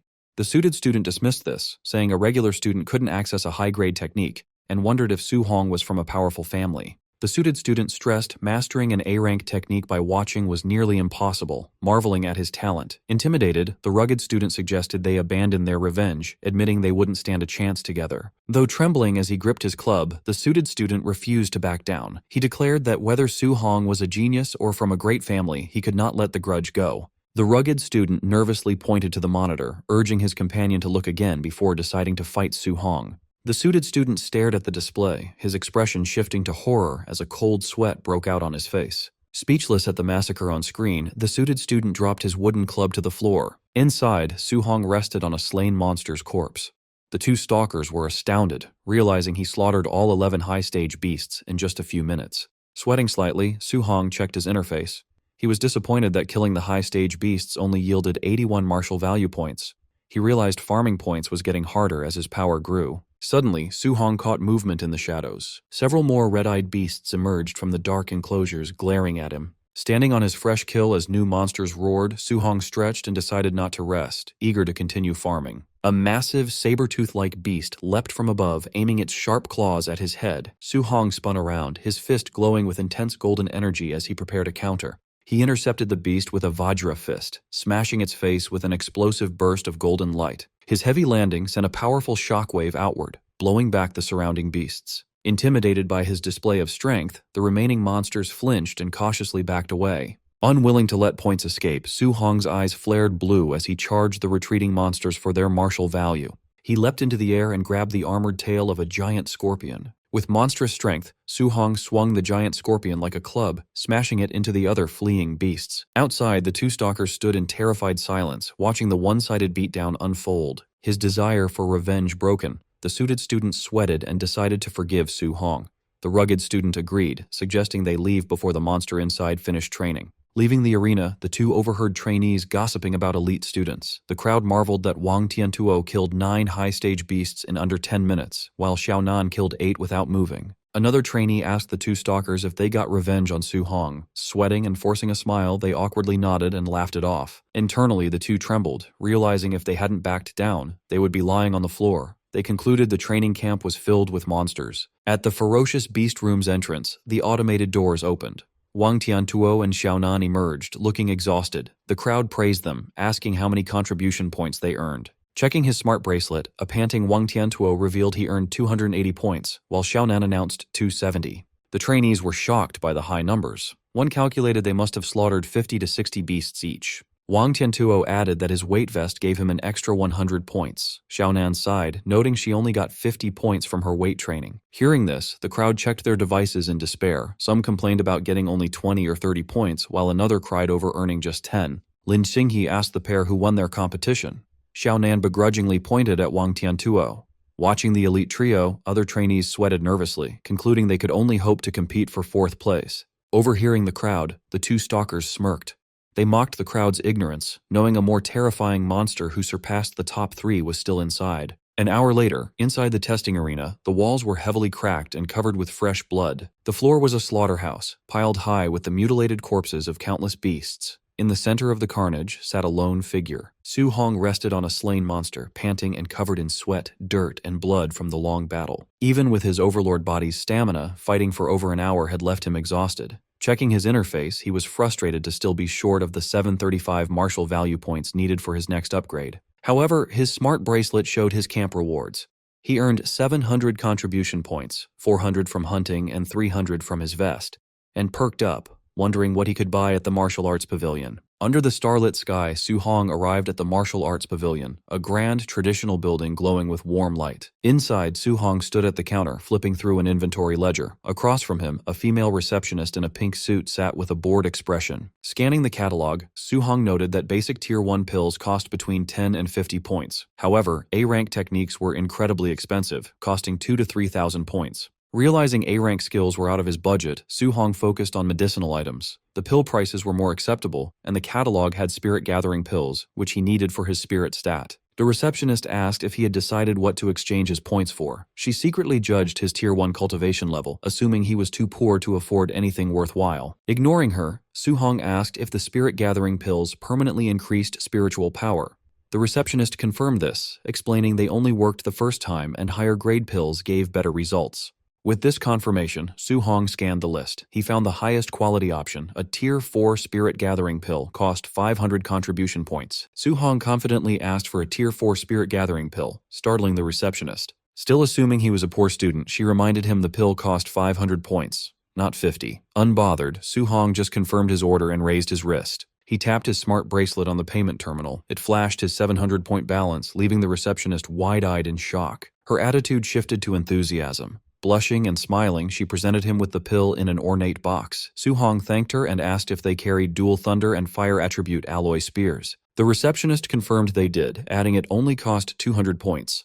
She flirtatiously thanked her handsome customer for his business. Later that night, the moon shone over the quiet camp dormitories. Inside his room, Su Hong's new weapon, a C-rank Thunderfire spear, leaned against the wall. On his bed, Su Hong reviewed his glowing interface. He saw his vitality and elemental techniques had leveled up, and he had 490 martial value points. He was satisfied, as his progress today exceeded a normal week's. Opening the box, he revealed the glowing spirit gathering pill. He calculated his stats, noting his base spiritual power was 26.5. Even converting all 490 martial value points, he'd still be 25.5 points short of the 100 needed to become a spirit master. Holding the pill to the light, he hoped the Tier 4 medicine would provide the remaining 25.5 spiritual power points he needed. With a determined smile and a fierce glint in his eyes, Su Hong swallowed the pill, resolved to become a spirit master. The glowing green pearl-like medicine activated. Vibrant green energy flowed through Su Hong's body, lighting his energy pathways. He felt immediate comfort as the pill soothed his exhausted nerves. Sitting cross-legged on his bed, his mind cleared and his senses expanded to perceive his entire room. Su Hong opened his eyes, which glowed bright blue. He checked his system interface and saw the pill had raised his spirit stat by 24 points to 50.5. He calculated that his 490 martial value points and new spirit stat only brought him to 99.5%. He was 5 points short and regretted not killing one more beast. Accepting he had to wait until tomorrow, Su Hong lay down to rest. In the brightly lit camp warehouse, staff members assembled. Instructors in dark uniforms gathered to discuss the new trainees while reviewing their profiles. One man asked Bu Jingfeng why someone from the prestigious Martial Dao University had been summoned to serve new recruits with them. Bu Jingfeng scoffed, calling the recruits fake geniuses and claiming they weren't qualified to be his high school sparring partners. The bald instructor laughed and showed Wang Tiantuo's profile, which had a vitality of 340, a level Bu Jingfeng never had, surprising him. A gray-haired instructor showed Lin Xinghe's profile, noting his vitality exceeded 300, while a mustached instructor added that his student was a spirit master. Bu Jingfeng was confused by his target Su Hong's low stats. He questioned why he got a Tier 1 trainee with only 123 vitality, while others got strong ones. The other instructors were in disbelief, as Bu Jingfeng was their strongest. They wondered why he had been assigned a weak target and questioned if Grandmaster Qin Tianli had made a mistake. Grandmaster Qin Tianli entered with Lin Ze and Bai Mu, confirming he had made no mistake. Bu Jingfeng complained to the Grandmaster, feeling insulted. Qin Tianli clarified that Su Hong's combat power rivaled a Tier 1 high-stage martial artist. This stunned the instructors, who wondered what monster could have such power with only 123 vitality. Qin Tianli said some info was classified and Bu Jingfeng would understand after fighting. Reluctantly, Bu Jingfeng sighed that with his vitality near 500, it felt like bullying. Annoyed, Qin Tianli slapped Bu Jingfeng's head, telling him to stop talking and do the mission. He ordered him to go all out and beat Su Hong until he questioned his life. Rubbing his head, Bu Jingfeng asked if the Grandmaster had a grudge, warning he wouldn't be responsible if he accidentally crippled Su Hong. With a dark grin, Qin Tianli encouraged him to beat Su Hong ruthlessly, promising rewards even if he was crippled. Seeing this, Bu Jingfeng pitied Su Hong. Qin Tianli ordered the operation to begin, and the instructors dashed out to execute the ambush. Late at night, the scene was the quiet, snow-dusted exterior of the training camp. Chaos erupted in the dorms as masked instructors breached doors, launching a violent ambush on the trainees. Panicked shouts echoed from the dorms as trainees screamed in confusion, some begging for time to get dressed. Alerted by the commotion, Su Hong sat up, deducing the camp was under a sneak attack. He stared at his locked door as two massive slash marks tore through the wood from outside. The door shattered as Bu Jingfeng burst in, wielding a sword coated in purple energy with a confident smirk. Bu Jingfeng unleashed a cross-shaped strike that shattered the floor, but Su Hong reacted instantly, leaping backward to evade it. As debris flew, Su Hong recalled rumors of assassins and wondered if his attacker was from that hostile faction. Landing safely, Su Hong grabbed his new spear. He took a defensive stance in the ruined room, unable to gauge his masked assailant's strength. Bu Jingfeng leaped, bringing down a massive arc of purple energy. Confident, he mocked Su Hong, calling him an unlucky Tier 1 brat. Hearing him speak and sensing his aura, Su Hong realized the intruder was a human Tier 1 martial artist, not an alien assassin. A confident smile spread across Su Hong's face as he realized this was a stroke of luck. Su Hong calculated that defeating this opponent would give him the 5 martial value points he needed to become a spirit master. Mid-air, Bu Jingfeng's eyes widened in shock. He saw the trainee wasn't dodging, but stepping forward to meet his strike head-on. Their weapons collided in a blinding flash as Su Hong's spear clashed with Bu Jingfeng's purple energy blade. Straining, Bu Jingfeng sweated, admitting Qin was right about the boy's power rivaling a Tier 1 high-stage martial artist. As the clash continued, the instructor panicked. He realized Su Hong's physical strength was too massive for a normal Tier 1 martial artist. Unfazed, Su Hong enveloped his body in a red aura and pressed his spear forward, used to fighting Tier 1 high-stage enemies. With a battle cry, Su Hong unleashed his immense might. He swept his spear upward, shattering Bu Jingfeng's defense and sending the stunned instructor flying. Bu Jingfeng skidded backward, trembling as he struggled to hold his sword. Terrified, he wondered if the trainee was a monster. Regaining his footing, Bu Jingfeng channeled purple fire into his blade, declaring that fights weren't won by strength alone as he readied his elemental skills. Su Hong watched the glowing blade with interest, his first time seeing a fire attribute art. Golden lightning then crackled around his spear. The purple flames on Bu Jingfeng's sword intensified as he gathered power. Leaping high, Bu Jingfeng conjured a glowing purple cross around his blade. He taunted Su Hong, challenging him to withstand a B-rank martial art. With a shout, Bu Jingfeng brought his weapon down, unleashing the flame slash technique. Su Hong braced himself, channeling golden lightning through his spear. He realized the strike's might exceeded his own B-rank void-breaking finger technique. Instead of dodging, Su Hong thrust his spear up, using his lightning energy to block the purple energy blade. The clash of elemental energies caused a massive explosion, shattering the floor and sending concrete flying. As the dust settled, Su Hong landed lightly on his feet. The smoke cleared, revealing an unharmed Su Hong holding his spear, looking down at a stunned Bu Jingfeng in the ruined dorm. Sweating, Bu Jingfeng realized Su Hong had blocked a B-rank skill just with raw thunder energy, not a formal technique. Acknowledging his talent, he understood why Qin had ordered him to go all out. To save face, Bu Jingfeng noted Su Hong lacked thunder spear techniques, claiming that without them, he would be easily defeated. Unfazed, Su Hong smirked, lightning crackling on his spear, and admitted he lacked thunder techniques. However, Su Hong then summoned red flames that wrapped around his spearhead, merging perfectly with the golden electricity. Enveloped in a dual aura of fire and lightning, Su Hong stood confidently as Bu Jingfeng stammered in disbelief at the sight. Sweating and wide-eyed, the instructor stared in shock, terrified to see the trainee had perfectly executed an advanced attribute fusion. Su Hong faced Bu Jingfeng, his spear blazing with merged fire and lightning energy. Bu Jingfeng sweated in shock as he witnessed the dual attribute fusion, a feat he previously had thought was just a legend. Fire surged from Su Hong's eyes as he lunged at the instructor. Bu Jingfeng forcefully swung his weapon, unleashing a wave of purple energy. The purple blade clashed violently against Su Hong's lightning-infused spear. Su Hong overpowered the strike, thrusting his spear to unleash a massive eruption of combined elemental energy that completely engulfed his opponent.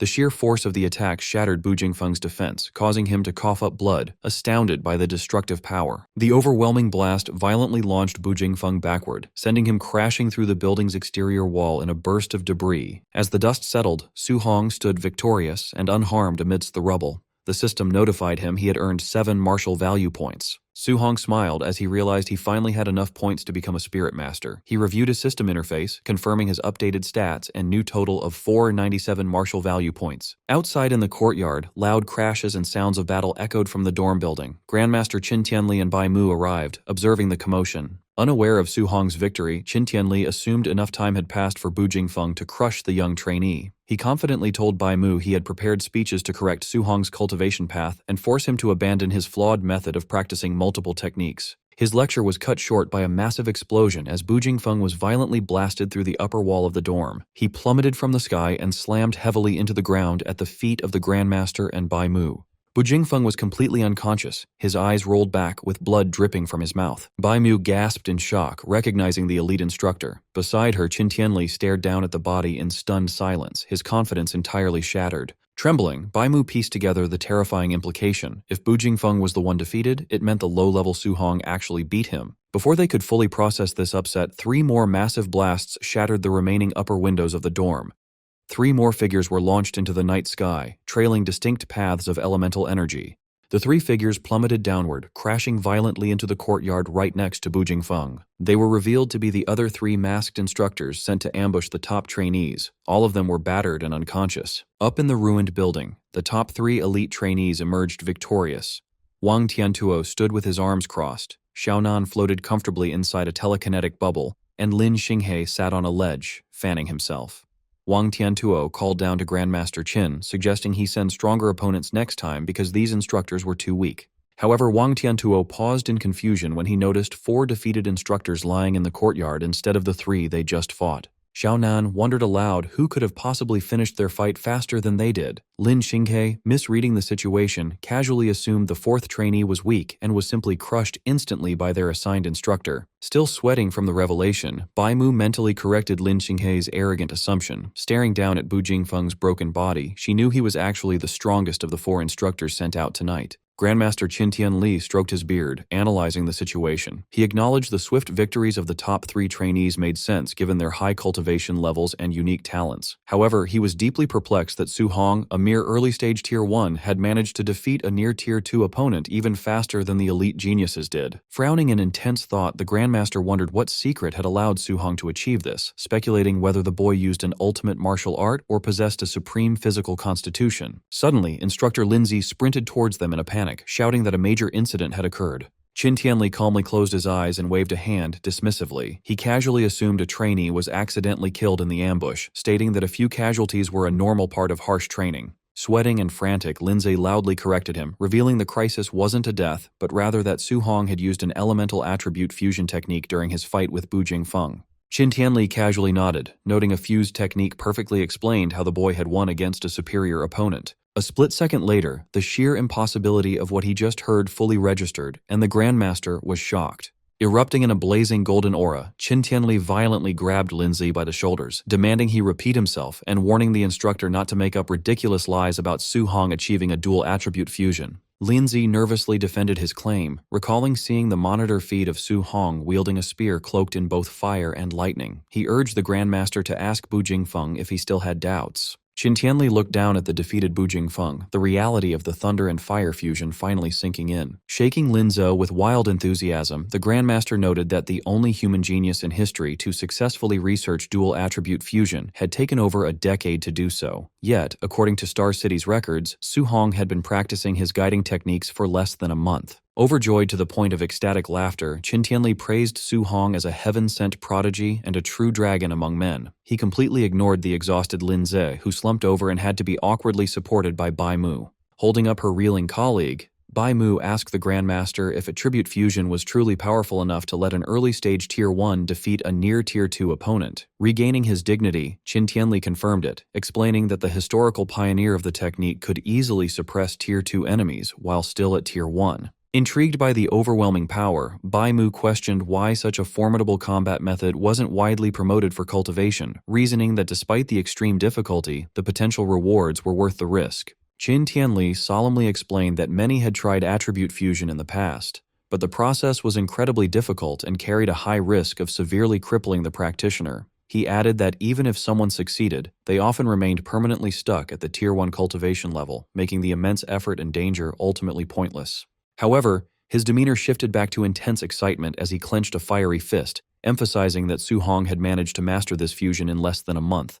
He marveled at the boy's monstrous comprehension skills, and wondered aloud just how devastating his power would become if he successfully fused all 7 of his elemental attributes. Spreading his arms wide, the Grandmaster envisioned a future where the young prodigy fully matured, imagining Su Hong wielding a blinding, multicolored fusion of all 7 elements to obliterate a colossal alien emperor with a single, earth-shattering strike. Lin Zu and Bai Mu sweat dropped at the Grandmaster's wild imagination, awkwardly pointing out that he was severely overhyping the boy. They reminded him that while fusing 2 elements was an incredible feat, successfully combining all 7 was purely a fantasy. Coughing to hide his embarrassment, Qin Tianli regained his composure and told them to forget his outburst. His tone turned serious as he realized the massive responsibility now resting on his shoulders. He worried that if he left Su Hong alone to juggle all 7 attributes without intervention, the boy might eventually hit a wall trying to fuse a 3rd element and ruin his potential. If that happened, Qin Tianli believed he would become a sinner to humanity for failing to guide such a rare talent. Suddenly, Lin Zi shouted out another startling realization, reminding the Grandmaster that Su Hong must also possess a special physique, as his raw physical strength alone was enough to completely overpower Bu Jingfeng before he had even used the elemental fusion. Annoyed by the delayed report, Qin Tianli scolded Lin Zi for not mentioning such a crucial detail sooner. The instructors quickly discussed the sheer math behind the boy's power. Lin Zi noted that Su Hong had managed to crush Bu Jingfeng's near 500 vitality, using his own base vitality of only 120. They concluded this massive physical amplification far surpassed even Wang Tiantuo's elite barbarian god body, solidifying their belief that Su Hong's physical constitution was truly monstrous. Staring toward the battered dorm building, Grandmaster Qin Tianli formulated a new plan. He declared that tomorrow he would organize a formal combat tournament to thoroughly test Su Hong's true combat power and vitality limits. To do this, he planned to pit the camp's top 3 elite trainees, Wang Tiantuo, Lin Xinghe, and Xiaonan, directly against Su Hong. With a determined glint in his eye, the Grandmaster stated he wanted to personally witness exactly what happened when an unprecedented monster like Su Hong clashed with the absolute strongest geniuses the training camp had to offer. Su Hong sat calmly in the ruined room, meditating amidst the debris. He remained undisturbed by the people gathered outside, focused entirely on his progression. Eager to advance, he opened his system and poured all his martial value into his spirit stat. A radiant blue aura enveloped him as he finally became a spirit master. He closed his eyes, enjoying the sensation of his newly awakened power. Testing his abilities, he conjured a glowing phantom fist. The telekinetic control felt a bit strange, like suddenly growing a 3rd arm. Sweating slightly, he checked his interface and confirmed his spirit stat had crossed the 100% threshold. To test his power in the real world, he focused on his bed and effortlessly levitated it with a mere thought. Thrilled, Su Hong floated off the ground alongside his spear, celebrating that he could now walk on air and use telekinetic attacks like Xiaonan.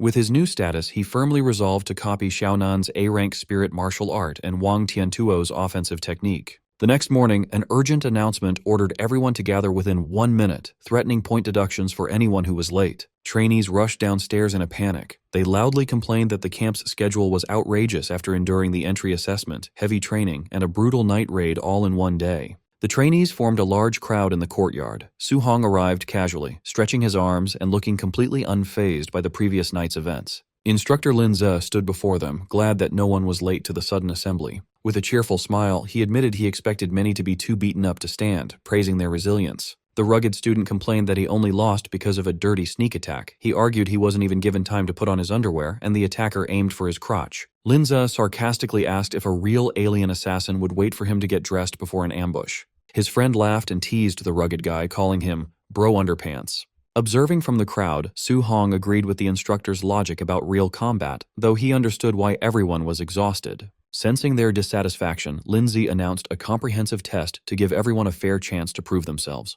He explained that an automated system would evaluate their vitality, combat power, spirit, strength, speed, and martial skills. As the top 3 elites, Wang Tiantuo, Xiaonan, and Lin Xinghe, listened confidently, Lin Ze added that a combat ranking would follow. The top 10 students would earn daily contribution points based on their placement. The trainees buzzed with excitement. Knowing the top 3 spots would go to the elites, they resolved to fight fiercely for the remaining 7 positions. Intrigued, Su Hong smiled, wondering what the grand prize for first place might be. Lin Zi quieted the noisy crowd and led them to the testing facility. They arrived at a massive warehouse. Inside, Lin Zi stood on a stage beside a mechanical spider-like device called a Tier 2 combat power tester. As the crowd settled, Grandmaster Qin Tianli intensely scanned the students. He noted that his target was blending in perfectly. A bandaged trainee next to Su Hong assumed the Grandmaster was admiring his potential. Su Hong glanced at him and bluntly told him he was wrong. Feeling the weight of the Grandmaster's stare, Su Hong sweated nervously, well aware he was the actual target. Grandmaster Qin Tianli addressed the trainees. He announced a new grand prize. Whoever ranked first overall could choose an A-rank martial art or movement technique. The crowd erupted in excitement. Realizing the top 3 elites would now go all out, the trainees eagerly debated who would win. Wang Tiantuo's expression turned serious. He knew A-rank martial arts were incredibly rare, as even his powerful family only possessed a few. Xiaonan smiled confidently, thrilled by the prospect of securing such a high-level skill. Lin Xinghe hid his face behind his fan, eyes sharp with ambition. Winning an A-rank technique would prove his family wrong about his focus on speed. Su Hong's eyes glowed with fierce determination. Tempted by another A-rank technique, he resolved to go all out and claim the prize. Observing the crowd, Qin Tianli narrowed his eyes. His true motive for the test was to finally see Su Hong's absolute limits and true strength. Setting his plan in motion, the Grandmaster announced the testing order: Lin Xinghe, followed by Xiaonan, and then Wang Tiantuo. The trainees whispered nervously, intimidated by the explosive starting lineup. They wondered who would be unfortunate enough to test fourth and face that immense pressure. The Grandmaster calmly announced the 4th participant, Su Hong. The trainees stared in shock, but Su Hong remained calm, confirming his suspicions that he was being targeted. His former schoolmates, Chen Shan and Li Tu, looked at him with pity. Remembering Su Hong finished last in the entry assessment, they wondered if he had somehow offended the Grandmaster. Others gossiped, concluding the Grandmaster purposely placed the weakest student after the top 3 to create a humiliating contrast and motivate poor performers. Ignoring the whispers, Qin Tianli instructed them to test raw physical combat power first, then martial skills. Lin Xinghe stepped up, casually noting raw strength wasn't his strong suit. Lin Xinghe lunged forward and delivered a heavy punch to the machine. The screen flashed brightly, displaying a score of 40-13. The crowd was dumbfounded, marveling that a punch over 4,000 was incredibly high for someone claiming it as a weakness. Another trainee pointed out that compared to his terrifying A-rank speed, strength was technically his lesser attribute. Watching calmly, Su Hong realized Lin Xinghe's physical foundation had to be strong to support an A-rank movement technique. Su Hong prepared his system, eager to copy the martial art Lin Xinghe would use next. Lin Xinghe gathered a vortex of green wind energy around his fist. Unleashing the cloud-hiding gale fist, he struck the machine with a concentrated blast. The tester trembled, and its display updated to a much higher score of 56-42. The crowd gasped. A score over 5,600 reached the standard of a Tier 2 martial artist. They marveled at the terrifying power of his B-rank technique. Su Hong successfully copied the wind attribute cloud-hiding gale fist. As green energy swirled around his hand, he analyzed the numbers. The B-rank art only boosted Lin Xinghe's base score by 1,600 points, which Su Hong found underwhelming. Lin Xinghe stepped down smugly. Xiaonan scoffed at his display, calling his results average. Unbothered, Lin Xinghe challenged her to do better. Xiaonan registered a base combat power of 3253. Trainees agreed it was normal for a spirit master's physical body to be weaker, knowing her true strength lay in telekinesis. For the martial skill phase, Xiaonan's eyes glowed. Using her telekinesis, she manifested a massive golden hammer and brought it crashing down onto the machine. Su Hong's system instantly copied the ability, acquiring the spirit attribute weapon condensation art. Thrilled by the effortless acquisition, he praised the training camp as a treasure trove. An eager smile spread across his face as he wondered how many more skills he could secretly learn before the test ended. Xiaonan swung her arm down, bringing the huge spiritual weapon crashing onto the tester. The screen flashed, showing a high score of 59-42. The trainees were amazed, noting her score beat Lin Xinghe's and nearly doubled her base power. They marveled at the explosive strength of spirit masters. In the crowd, Su Hong reflected on how useful spiritual power was in combat for things like walking on air and controlling objects. He tried to practice the weapon condensation art in his mind, gathering golden energy above him. He snapped his fingers and the shape quickly faded. Feeling the strain, Su Hong realized that creating solid objects from weapons to beasts used a huge amount of spiritual power. Sweating, he concluded his current spiritual power was just too low to learn the technique right then. Su Hong decided to learn it later. He looked back at the stage as Wang Tiantuo prepared for his turn, eager to see the elite trainee's skill. Wang Tiantuo stepped forward confidently while the crowd cheered him on, praising the strength of his barbarian god body and calling him a combat god. Su Hong watched closely, curious how Wang Tiantuo's famous body compared to his own overlord body. Warning the crowd to watch closely, Wang Tiantuo threw a pure physical punch at the machine, creating a massive shockwave on impact. The trainees were in shock. Wang Tiantuo's raw physical strike scored only 300 points lower than Lin Xinghe's martial art attack, proving his legendary strength. Grandmaster Qintenli nodded in approval, highly impressed by the elite trainee's physical base. Wang Tiantuo bowed to the Grandmaster before announcing he would then show his martial art for the second phase. Watching from the crowd, Su Hong smiled, excited to finally see Wang Tiantuo's rumored A-rank attack. Wang Tiantuo channeled his power, making a pale blue flame ignite and wrap tightly around his right arm. He dropped into a combat stance, pulling back his glowing fist as fiery energy surged around him. Recognizing the rare ability, Grandmaster Qin identified the technique as the strong A-rank Bone Netherfire Fist. Su Hong's system interface chimed, notifying him he successfully copied the fire technique. Surprised and happy, he remembered from the martial arts pavilion that this exact skill cost 2,800 contribution points, making his easy copy a huge steal. With intense focus, Wang Tiantuo launched his attack. He slammed his blazing fist into the testing machine with a powerful burst of elemental force. The screen lit up with a massive score of 7534. The trainees were shocked, realizing the A-rank technique pushed his attack power close to a middle-stage Tier 2 martial artist. This was a crazy boost since his base vitality was only around 350. Grandmaster Qin praised him, noting Wang Tiantuo's father often bragged about raising a future grandmaster, which Qin now believed. Wang Tiantuo gladly accepted the compliment. With the top 3 elites setting a very high bar, the Grandmaster finally turned to his true target and called Su Hong to the stage. As Su Hong calmly walked forward, the trainees stepped aside and whispered. They pitied him, thinking anyone going after the elites would be embarrassed, and they mistook his calm look for giving up. Standing before the machine, Su Hong listened as Grandmaster Qin told him to use only pure physical strength for his first strike, forbidding any martial arts. Unbothered and ready, Su Hong simply agreed. Su Hong dropped into a stance, winding up his arm as the force of his movement whipped the air around him. Exhaling sharply, his expression turned serious, his eyes shining with intense focus. Driven by his drive to win the grand prize, Su Hong threw a powerful punch, confident he would take first place. His bare fist hit the machine, creating a massive explosive shockwave that kicked up a huge cloud of dust.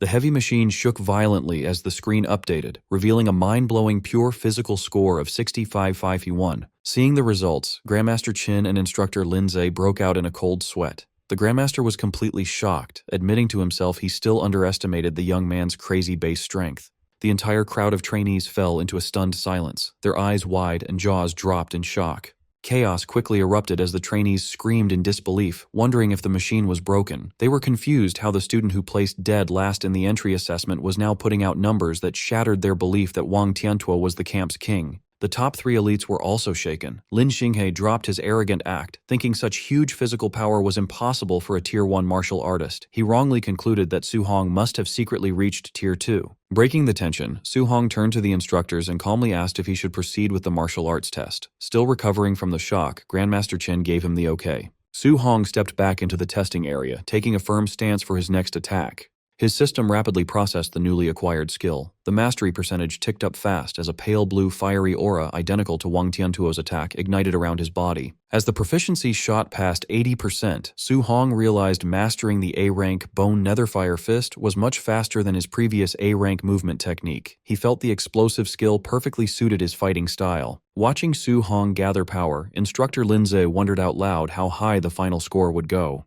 Knowing Su Hong came from an ordinary working-class family, Lindsay assumed he didn't have the resources for anything higher than a low-rank martial art. Grandmaster Qin narrowed his eyes, sensing the strong elemental energy radiating from the trainee. He corrected the instructor, stating that based on the intense aura, the technique was definitely not a low-level martial art. Su Hong's system chimed as his understanding of the Bone Netherfire Fist hit 100%, officially mastering the technique. His eyes flashed with glowing energy as the process completed. He casually summoned the pale blue flames around his fist. The crowd immediately recognized the aura and went crazy, completely confused how Su Hong secretly learned Wang Tiantuo's exclusive martial art. Eager to test his new A-rank attack, Su Hong dropped into a fierce combat stance. He launched forward, slamming his blazing fist into the testing machine with a massive impact.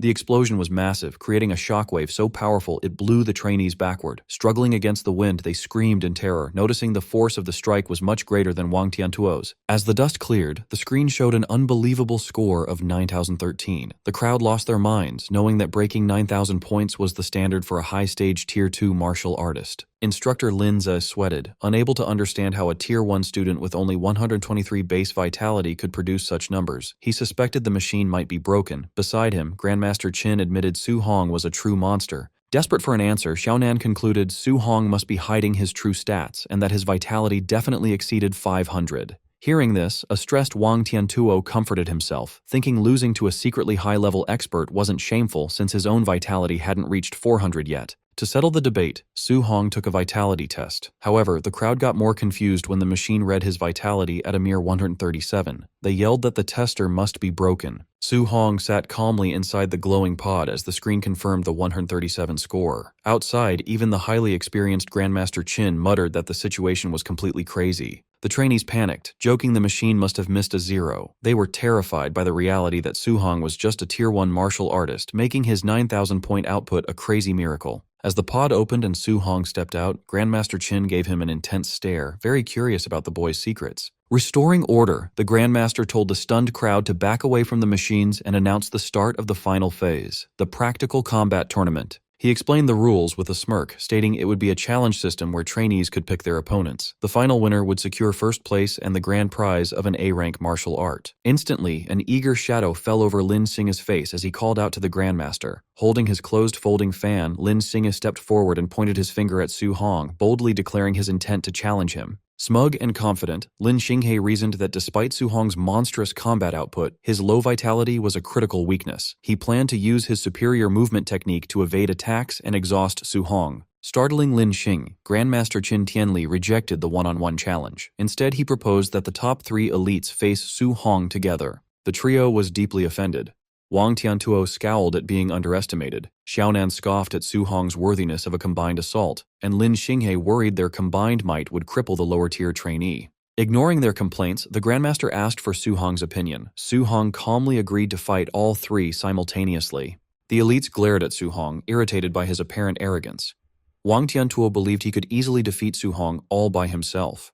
Grandmaster Qin Tianli announced the start of the match, and the 3 elites squared up against Su Hong in the testing facility. As the fight commenced, Wang Tiantuo and Xiaonan charged forward while Lin Xinghe leaped backward to create distance.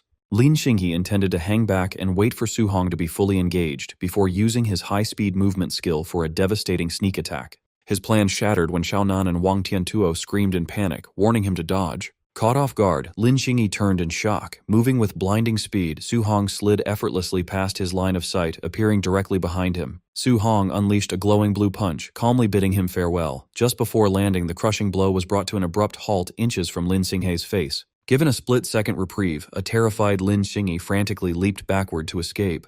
Landing safely, Lin Xinghe thanked Xiaonan for her telekinetic intervention, warning his teammates about Su Hong's dangerously unnatural speed. Restrained by a faint telekinetic aura, Su Hong looked at his hand with mild intrigue. He remarked it was his first time experiencing spiritual telekinesis in combat, unaccustomed to his movements being controlled. Realizing he needed to eliminate Xiaonan first, Su Hong unleashed an explosive burst of speed, shattering the floor as he rushed toward her. Xiaonan's eyes widened in shock, realizing he was perfectly executing the elite flying swan's startling cloud step. Lin Xinghe and Wang Tiantuo charged to intercept. Baffled by how a fire attribute user could perform his wind-based technique, Lin Xinghe concluded Su Hong possessed dual attributes and yelled for Wang Tiantuo to stop him. Wang Tiantuo stepped into Su Hong's path, his arm igniting with a fiery aura. He instructed Xiaonan to focus on her spiritual control while he physically blocked the advance. Wang Tiantuo unleashed his A-rank bone netherfire fist. Instead of dodging, Su Hong mirrored the attack perfectly, his own fist violently erupting with the exact same pale blue flames. Before the strikes connected, Xiaonan amplified her telekinetic hold, freezing Su Hong in his tracks. Straining against the intense pressure, his feet cracked the concrete. He noted the spiritual control was more troublesome than anticipated. Taking advantage of Su Hong's immobilized state, Lin Xinghe leaped and brought down a fierce kick aimed at his head. Observing from the sidelines, Grandmaster Qin Tianli mused it might have been premature to let Su Hong fight all 3. He acknowledged that escaping a spirit master's crowd control required either overwhelming physical strength or counteracting spiritual power. Despite the intense combined attacks and telekinetic hold, a confident smile spread across Su Hong's face. The Grandmaster noted with shock that he didn't seem panicked at all. Just as the attacks were about to land, Su Hong unleashed a massive surge of brute strength, shattering the telekinetic bind. The violent backlash caused Xiaonan to cough up blood, losing her spiritual control. Now free, he effortlessly intercepted their attacks, creating a shockwave. The spectating trainees erupted in disbelief. Terrified that Su Hong shattered Xiaonan's telekinesis and blocked the elites using only sheer physical strength, they likened him to a ferocious beast. With a ruthless motion, Su Hong twisted the limbs he held, completely throwing Lin Xinghe and Wang Tiantuo off balance. Caught off guard by the overwhelming force, Lin Xinghe panicked and Wang Tiantuo cursed, realizing they were entirely at Su Hong's mercy. Utilizing his monstrous strength, Su Hong lifted both elites and spun them rapidly through the air like ragdolls. Eyes glowing fiercely, Su Hong halted his spin and mercilessly slammed both elites face first into the concrete floor. The massive impact shattered the ground. Wang Tiantuo's face was driven into the rubble while Lin Xinghe coughed up blood from the immense shock. The trainees watched in horror as heavy thuds echoed through the facility. Displaying terrifying savagery, Su Hong repeatedly lifted and smashed the two elites into the ruined floor in a relentless blur of motion. When Su Hong finally released his grip, the once proud elites lay completely motionless, having fainted from the savage beatdown. Standing tall amidst the settling dust, he had completely dominated the match. Still radiating a fierce battle aura, Su Hong locked an intense gaze onto his last remaining opponent. Catching his terrifying stare, Xiaonan lost all will to fight. Trembling, she threw her hands up and backed away, loudly surrendering and begging him not to come closer. The spectating trainees erupted into a frenzy of awe. They marveled that Su Hong had single-handedly crushed the camp's strongest trio, cementing his status as an unmatched monster. Silencing the commotion, Grandmaster Qin Tianli stepped forward. He asked if anyone else dared to challenge Su Hong, declaring that otherwise, the young man would claim first place. The trainees practically tripped over themselves to forfeit. Fearing the same brutal fate, they universally agreed Su Hong was the undisputed number one, admitting only a fool would challenge him now. With no objections, the Grandmaster declared Su Hong the winner. He then instructed instructor Lin Zhe to organize the remaining matches to determine the secondary rankings. Acknowledging his overwhelming victory, Grandmaster Qin Tianli instructed Su Hong to follow him to claim his grand prize and select a new A-rank martial art. A satisfied smile spread across Su Hong's face. He was thrilled that his victory meant adding another powerful A-rank martial art to his arsenal. As they walked, Grandmaster Qin Tianli mentioned he had been observing Su Hong since his arrival. He questioned why Su Hong chose to hide his true strength when most trainees eagerly showed off. Su Hong explained his caution, stating that without the backing of a powerful family, revealing his abilities too early would make him an easy target. The Grandmaster laughed, appreciating the boy's survival instincts. He confessed he had orchestrated the tournament specifically for Su Hong, intending to use it to secure more elite training resources for him. Qin Tianli advised that resources were heavily concentrated on recognized geniuses. He assured Su Hong he no longer needed to hide his power, offering his personal protection. Grateful for the backing, Su Hong thanked the Grandmaster. They soon arrived at the martial art pavilion. Inside, the startled receptionist stood at attention as the Grandmaster ordered her to bring out the master list of martial arts. While reviewing the catalog, Qin Tianli told Su Hong to ask if he needed clarification. Taking advantage of the expert guidance, Su Hong asked what type of martial art would best suit his progression. Before advising, the Grandmaster asked Su Hong to list his current martial arts. Su Hong casually listed the Bone Netherfire Fist, Flying Swan Startling Cloud Step, Cloud Hiding Gale Fist, and Void Breaking Finger, noting his other skills were lower ranked. The Grandmaster's expression tightened, pointing out the Flying Swan and Cloud Hiding techniques weren't in their inventory. He incredulously asked if the boy genuinely learned them just by watching Lin Xinghe once. When Su Hong casually confirmed, a drop of sweat rolled down the Grandmaster's face. Staring in stunned silence, he internally reaffirmed that Su Hong was an absolute monster. The receptionist watched in shock, wondering who Su Hong was to have Grandmaster Qin Tianli personally help him choose a martial art. Looking through the catalog, Qin suggested a control-type martial art since Su Hong already had attack and movement skills. He recommended the A-rank Flame Cage, which used fire qi to trap enemies. Qin explained that control arts required qi to leave the body, a hard task even for Tier 2 artists. However, he believed Su Hong's talent could overcome his Tier 1 limits.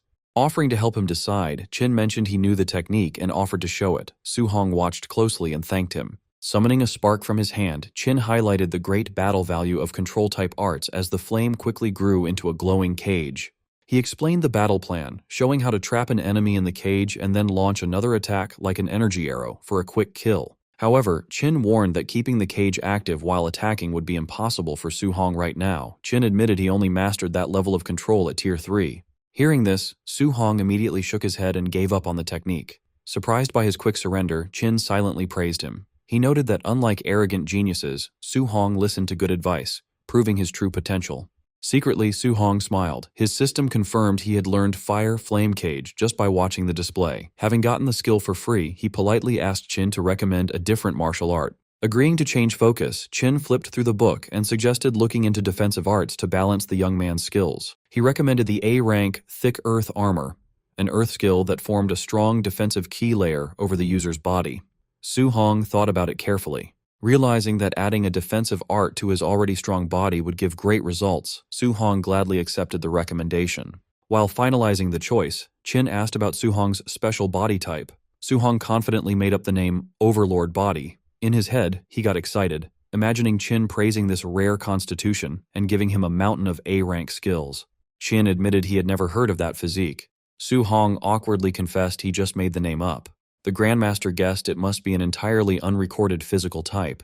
Despite the fake name, Qin noted the huge strength boost it gave. He pointed out that Su Hong easily blocked a full-power strike from Wang Tiantuo's famous barbarian god body. He admitted he had never seen a Tier 1 fighter with such crazy raw power.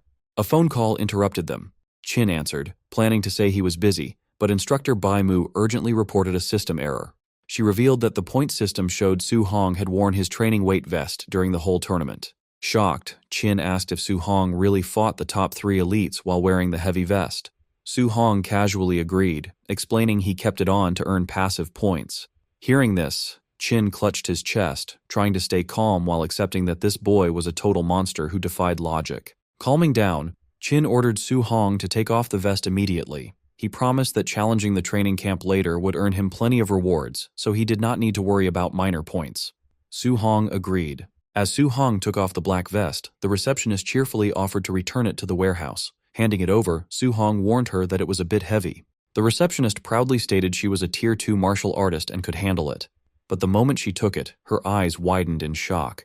Unable to hold it, she dropped the vest, shattering the wooden floorboards under its huge weight. Staring at the broken floor, the shocked receptionist asked how heavy the vest was. Su Hong casually replied it weighed 5 tons. Watching him, Qin sweated nervously, amazed that a beginner Tier 1 trainee carried a 5-ton weight while beating 3 late-stage geniuses. Deeply impressed, the Grandmaster put an arm around Su Hong's shoulder. Calling him a little monster, Qin excitedly said he had another A-rank martial art in mind to teach him. Curious, Su Hong asked what art it was. Qin recalled Su Hong liked using the spear and mentioned a man named Grandmaster Jiang Lin from Yang City, a famous spear master.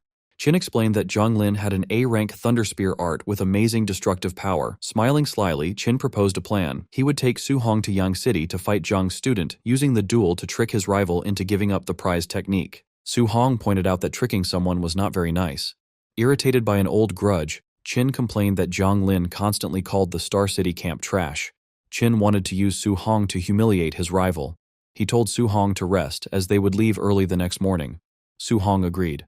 That night, Su Hong returned to his room. He was pleased to find the staff had completely fixed and cleaned it after the previous night's attack. Sitting on his bed, Su Hong focused on training. His system registered 3 new skills: the Fire Scorch 4 Fields, the Spirit, Soul Capture Art, and the Earth, Thick Earth Armor.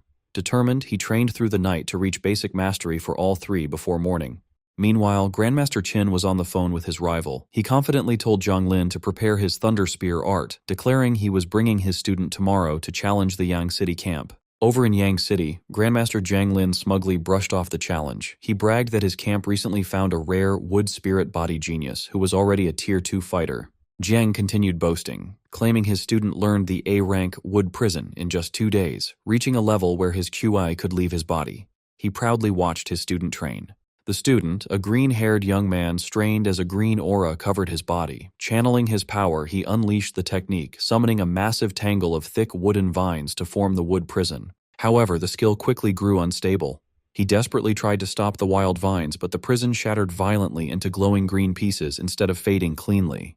Panting heavily, the student sighed at another failure. Jiang Lin called him Lin Chunfeng and scolded him for being impatient. He reminded the boy that control arts needed more than just willpower. Refusing to give up, Lin confidently promised to reach the basic level within a month. Back on the phone, Jiang mocked Qin, boasting his student was a monster for learning it in a month, since it took Jiang himself 3 months. Insulting the Star City camp again, Jiang claimed his student would easily crush Qin's trash. Qin erupted in anger, but Jiang hung up. Turning to Lin Chunfeng, Jiang told him not to win too quickly tomorrow. He ordered Lin to act like the fight was close and win narrowly to save Qin some face. Forming a clawed hand of greenwood energy, Lin smiled and promised his acting skills were ready. The next afternoon, high above the Yang City training camp on a flattened mountain peak, Grandmaster Qin used his power to fly himself and Su Hong toward the base. Glancing down, Su Hong smiled nervously, saying he never expected his first flight to be like this. With a strong gust of wind, they landed right in the center of the courtyard, facing Jiang Lin and his men. Wearing a smug grin, Jiang Lin greeted his old rival and asked to see the genius Qin brought to challenge them. Qin presented Su Hong as a beginner Tier 1 fighter who also used a spear. Planting his weapon on the ground, Su Hong politely greeted the rival grandmaster.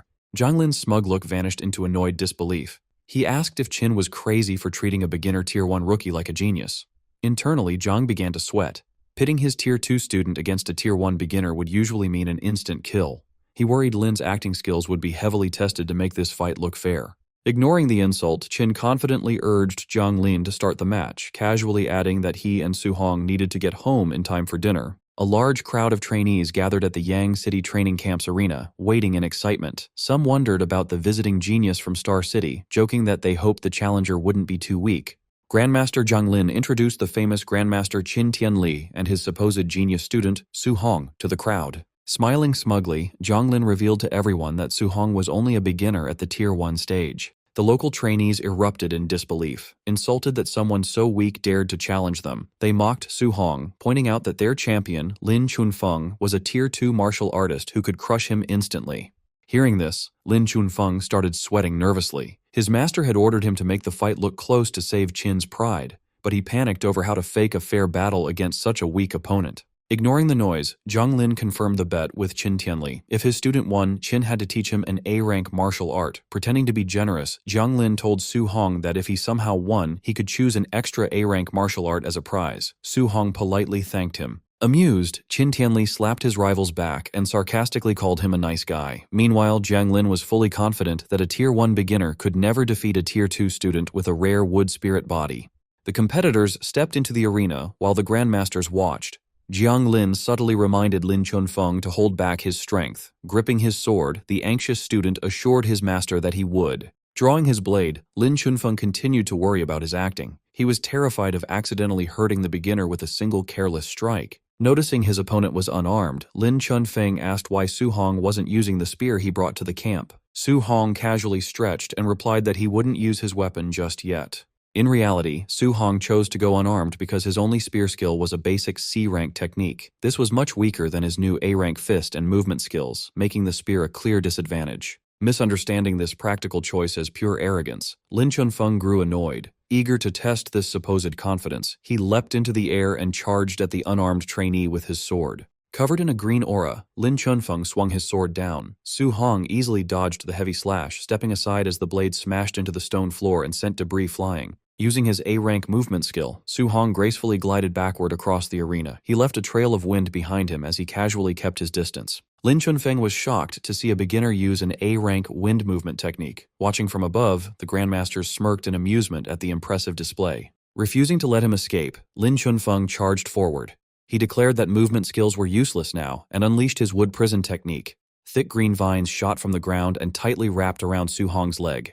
Surprised to face a rare control-type skill, Su Hong briefly praised Lin Chunfeng's talent. Still, he remained calm and flared his aura, preparing to use his raw physical strength to break the vines. Before Su Hong could even try, the weak green vines suddenly shattered and vanished into thin air. Confused and disappointed, he wondered how such a powerful technique could fall apart instantly. Using this brief distraction, Lin Chunfeng appeared mid-air behind Su Hong. Swinging his sword down, he confidently claimed that stopping his opponent for just a second was enough to win.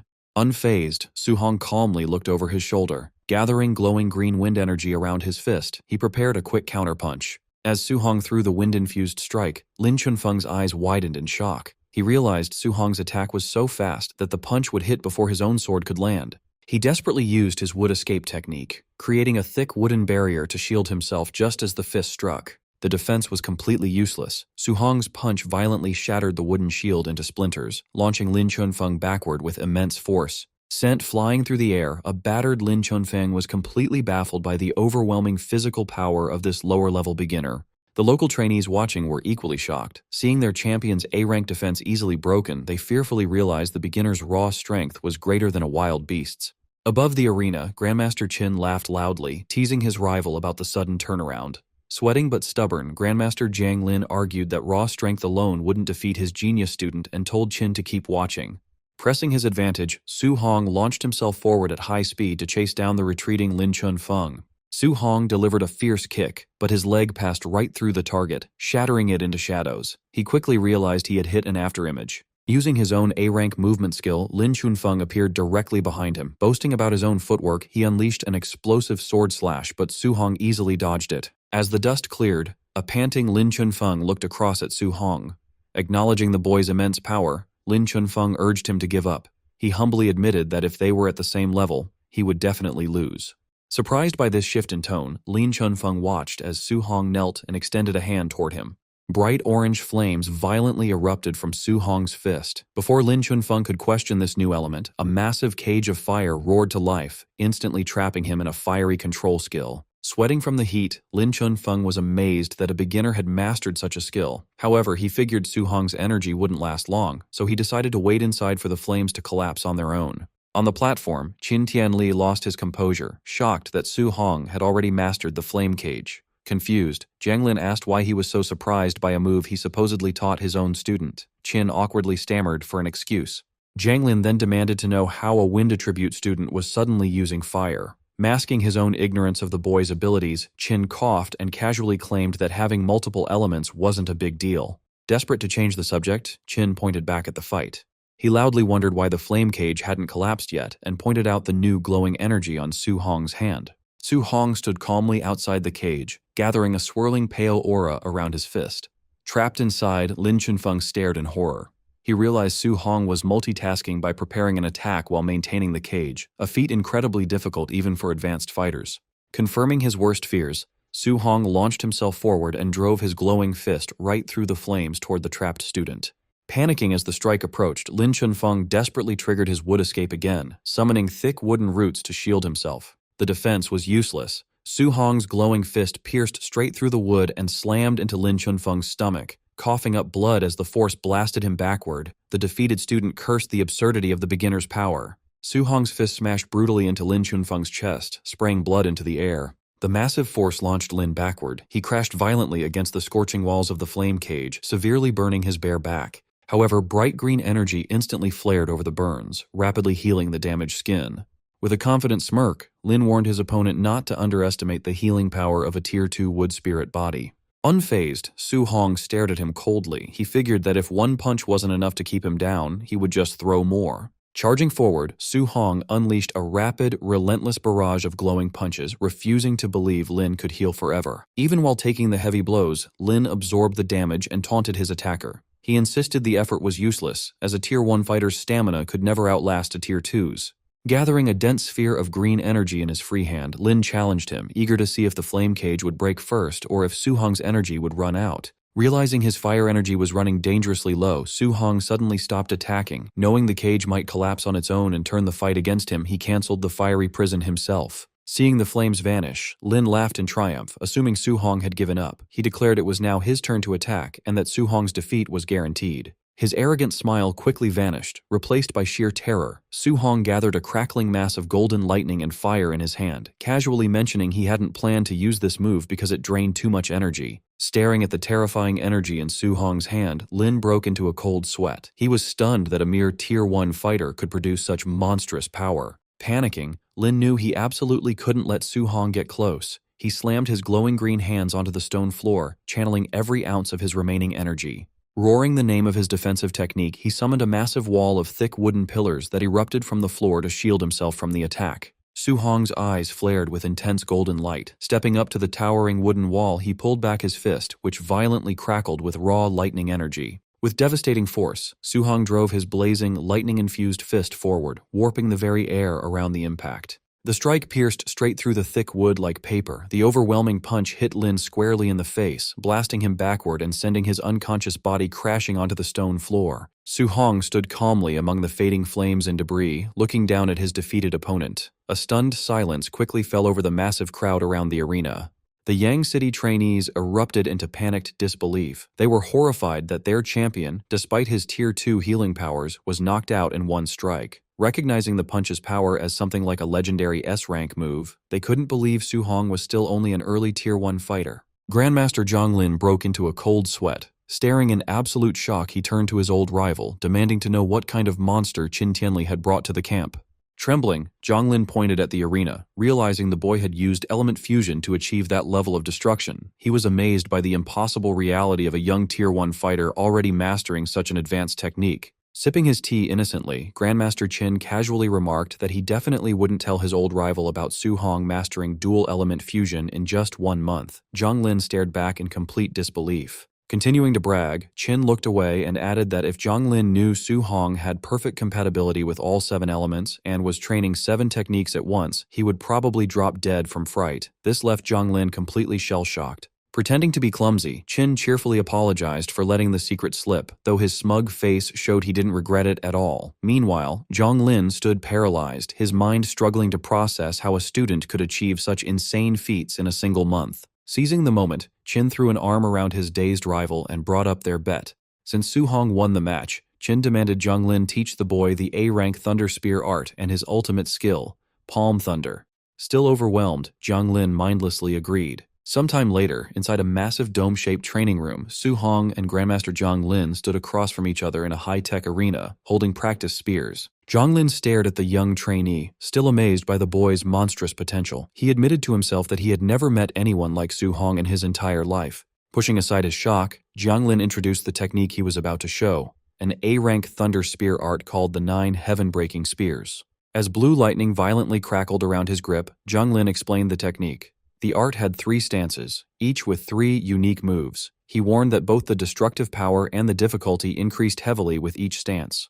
Noting the move's extreme difficulty, Zhang Lin said he would normally never teach it to a fighter below Tier 4. However, given Su Hong's rare talent, he was confident the boy could learn the first stance without issue. Telling Su Hong to watch closely, Zhang Lin's eyes glowed with electricity. He unleashed the first stance, river overturning, sending a massive wave of pure lightning crashing down vertically through the arena. Moving smoothly to the next attack, Zhang Lin announced the second stance, sea inverting.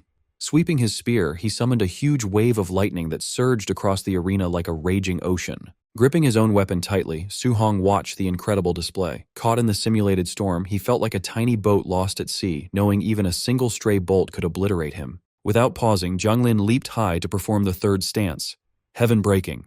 He drove his spear downward, releasing a piercing blast of lightning that struck the center of the room with explosive force. The leftover energy from the strike created a massive, terrifying tornado of swirling electricity. Watching the fierce storm, Su Hong realized the Grandmaster had held back to avoid destroying the reinforced training room. Even though he felt like a mere ant against such overwhelming power, Su Hong's eyes shone with determination. He firmly resolved that one day, he too would have that level of devastating combat power. As the storm finally faded, Zhang Lin handed Su Hong a small manual explaining the 9 heaven-breaking spears. He told the trainee to practice on his own first, offering to answer any questions later. Su Hong respectfully thanked the Grandmaster for his guidance. Smiling warmly, Zhang Lin said he was just honoring their bet. He promised that once Su Hong mastered the first stance, he would teach him the second martial art, Palm Thunder. Zhang Lin casually added that while the spear art was strong, its power still fell short compared to his ultimate Palm Thunder. Holding the manual tightly, Su Hong's eyes lit up with excitement. Amazed that Palm Thunder could be even more destructive, he eagerly resolved to master the spear art as quickly as possible. Waving his hand, Zhang Lin turned to leave the dome. He mentioned he had things to discuss with Grandmaster Qin and promised to return later to check on Su Hong's progress, leaving the eager trainee alone to begin his training. An hour later, Grandmaster Zhang Lin returned to the training room. He asked Su Hong if he understood the technique, telling him not to rush since it usually takes months to learn. But when he looked inside, he saw Su Hong surrounded by a swirling vortex of golden lightning. Su Hong then unleashed a powerful blast of electricity from his spear. As the lightning faded, Su Hong turned to the Grandmaster and complained that the spear art was too hard, saying he had only reached a basic level. He then immediately asked to learn the ultimate skill, Palm Thunder. Zhang Lin, dumbfounded, could only wonder if this was the talent of a monster. Later, as the sun set, Grandmaster Zhang Lin sat outside the training room, looking completely defeated. Grandmaster Qin Tianli approached, asking why he looked so dazed and if he had taught the boy Palm Thunder. Still in shock, Zhang Lin just said he was done teaching and told Qin to see for himself. Skeptical, Qin Tianli went to the door, wondering if Zhang Lin had held back. He noted that Palm Thunder required careful instruction and was impossible to learn otherwise. His words died as he opened the door. Inside, Su Hong stood crackling with electricity, holding a perfect ball of lightning. He then cheerfully announced that he had learned Palm Thunder. Both Grandmasters sat in the doorway, stunned. Even Qin Tianli, who expected a lot, was shocked by Su Hong's speed. Zhang Lin despaired, remembering it took him 3 months to master the same skill, for which he had been called a genius. Recovering, Qin Tianli declared the boy had a limitless future and would reach Tier 9. He then offered to take his rival out for a meal. Qin contacted Su Hong, telling him to rest in a temporary dorm for the night, as they would leave the next day. Su Hong agreed. That night in his dorm, Su Hong reviewed his system interface. He had earned 230 martial value points from his recent victories against Wang Tiantuo's group and Lin Chunfeng. He saw his vitality was too low, and with everything else also needing upgrades, he knew 230 points wasn't nearly enough. Since his core cultivation was the most important, Su Hong decided to spend all his new points on upgrading his vitality. After spending his points, he knew he needed more martial value. Since no one would spar with him anymore, his only option was to hunt monsters in the ferocious beast room. Meanwhile, the two grandmasters were drinking. Zhang Lin complained that Qin had scammed him out of 2 A-rank martial arts, but Qin just brushed it off, saying he'd heard it 100 times. They were interrupted by a staff member who announced that the camp's night raid event was ready to start, awaiting Grandmaster Zhang's command. Zhang Lin casually approved the raid, telling the staff not to go easy on the trainees. The man immediately relayed the orders, and the raid began. Xin Tianli sobered up instantly, panicking. He reminded Zhang Lin that Su Hong was in those dorms. Realizing their mistake, Zhang Lin also sobered up and tried to stop the raid, but it was too late. The instructors were already on their way. Outside, a team of instructors assembled. Bu Jingfeng, who Su Hong had humiliated before, asked his brother Jinglong why a high-level Tier 2 was on a basic raid. Jinglong explained Grandmaster Zhang sent him to deal with a resilient wood spirit body trainee. Bu Jingfeng remarked that attacking a low-level Tier 2 felt like bullying, then paused, feeling a strange sense of déjà vu. Jinglong smirked and teased his brother about being beaten by a trainee in Star City. A flustered Jingfeng defended himself, claiming he underestimated his opponent and vowing to eliminate Su Hong if they met again. Jinglong mockingly questioned if beating a Tier 1 was worth bragging about, and warned him not to underestimate the wood spirit body trainee. Jingfeng scoffed, confident he wouldn't fail again. Jinglong then ordered his squad to put on their masks. With a final shout, they charged toward the dorms to begin the ambush. The dorm's peace was shattered by breaking doors and screams as the masked instructors launched their surprise attack. The chaos alerted Su Hong, who peeked out of his room and realized a night raid was happening. An instructor punched a student who yelled at him for having no martial virtue. The instructor saw Su Hong and lunged, surprised they had missed a student. Before he could react, Su Hong's uppercut sent the instructor smashing into the ceiling. With the instructor stuck in the ceiling, an annoyed Su Hong ignited a flame in his hand, complaining that as a guest he shouldn't be attacked. Looking at the instructor's mask and uniform, Su Hong had an idea. He could steal the disguise, attack students during the raid, and earn martial value points without consequence. A sly smile spread across his face. Down the hall, a naked student begged a masked instructor to let him put on his boxers. The raider just laughed and told him to accept being knocked out. Suddenly, a disguised Su Hong burst in, announcing he was there to help. The real instructor turned, confused, and asked why a newcomer was interfering with his area. Without a word, Su Hong punched the instructor through the concrete wall. The student stared in shock, wondering why the raiders were fighting each other. Su Hong immediately dashed out, leaving the naked student to wonder why the raider had spared him. Thrilled, Su Hong ran down the hall with a flaming fist, realizing he could earn hundreds of points by fighting the trainees without holding back. Su Hong then tore through the hallway, beating down the real instructors. Confused by the friendly fire, they started yelling that there was a mole in their group. After punching another raider, Su Hong sighed under his mask. Standing over the defeated instructors, Su Hong cracked his knuckles and announced the first floor was clear, then headed for the second. On the next level, Su Hong moved like a golden blur, unleashing a flurry of strikes that effortlessly took down the entire squad of instructors. As he raced to the third floor, Su Hong laughed, delighted with his plan. His system kept rewarding him with martial value points for every instructor he defeated. On the third floor, a group of instructors was watching a battle between Lin Chunfeng and the high-level instructor, Bu Jinglong. They were impressed by Lin's resilience and noted his recovery ability could be dangerous for Jinglong. Inside, Lin Chunfeng, glowing with a green healing aura, faced the masked instructor who was radiating fiery energy. Su Hong walked up to the spectating raiders and asked why they were just standing there. Not realizing he was an imposter, they invited him to watch the wood spirit body trainee's incredible recovery. Su Hong stepped forward, his fist igniting with golden energy. He declared there was no need to watch, confusing the other instructors.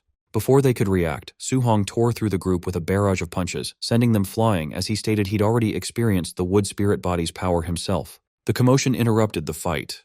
Bu Jinglong paused and angrily demanded to know why a raider was attacking their own men. Unbothered, Su Hong flared his golden aura. Smiling under his mask, he challenged both the trainee and the elite instructor to fight him together.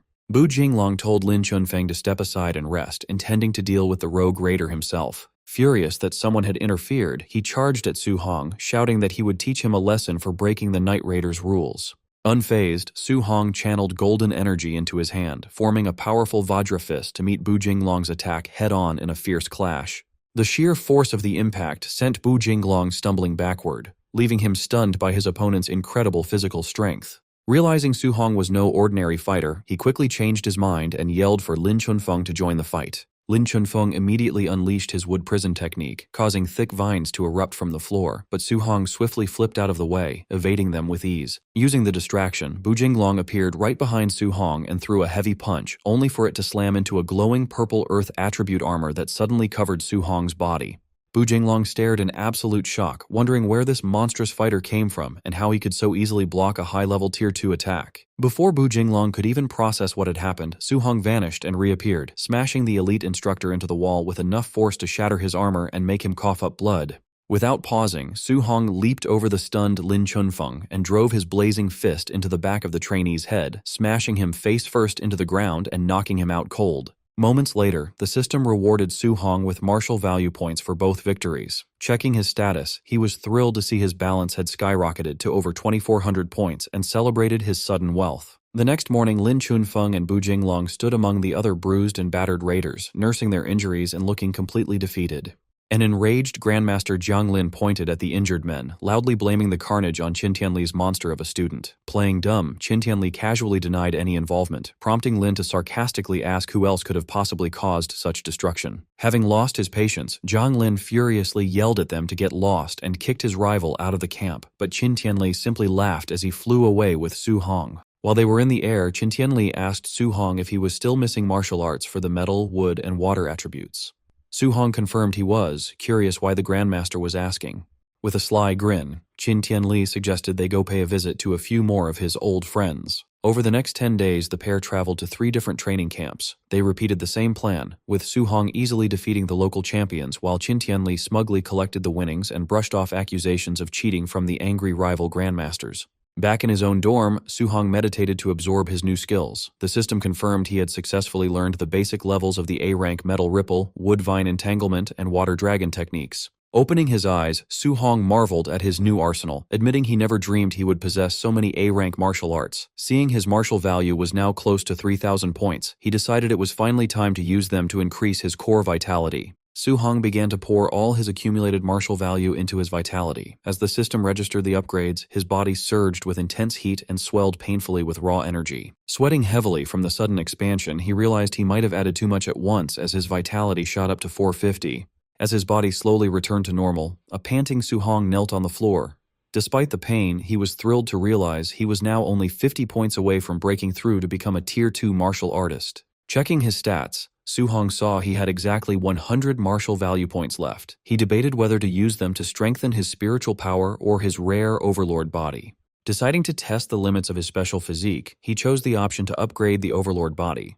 The system immediately took his remaining 100 points, but only gave him a tiny 0.1% increase to the overlord body's spirit rank. Stunned by the terrible exchange rate, he complained that his unique physique was far too expensive to upgrade efficiently. Concluding that reaching Tier 2 was his top priority, Su Hong grabbed his jacket and rushed out the door, ready to hunt more monsters in the ferocious beast room to earn the points he needed. But before he could leave, he ran right into Grandmaster Qin Tianli. The Grandmaster asked if Su Hong was still missing a healing martial art, making the young trainee sweat nervously as he guessed the old man was planning to hustle another rival camp. A short time later, at the Hang City training camp, Grandmaster Wang Qingshan addressed a large group of trainees. He announced a brutal wilderness special training event, where students would have to survive in the 10,000 monster mountain range for 7 days without any outside supplies. Standing disguised among the local trainees with his spear, Su Hong listened to the harsh rules.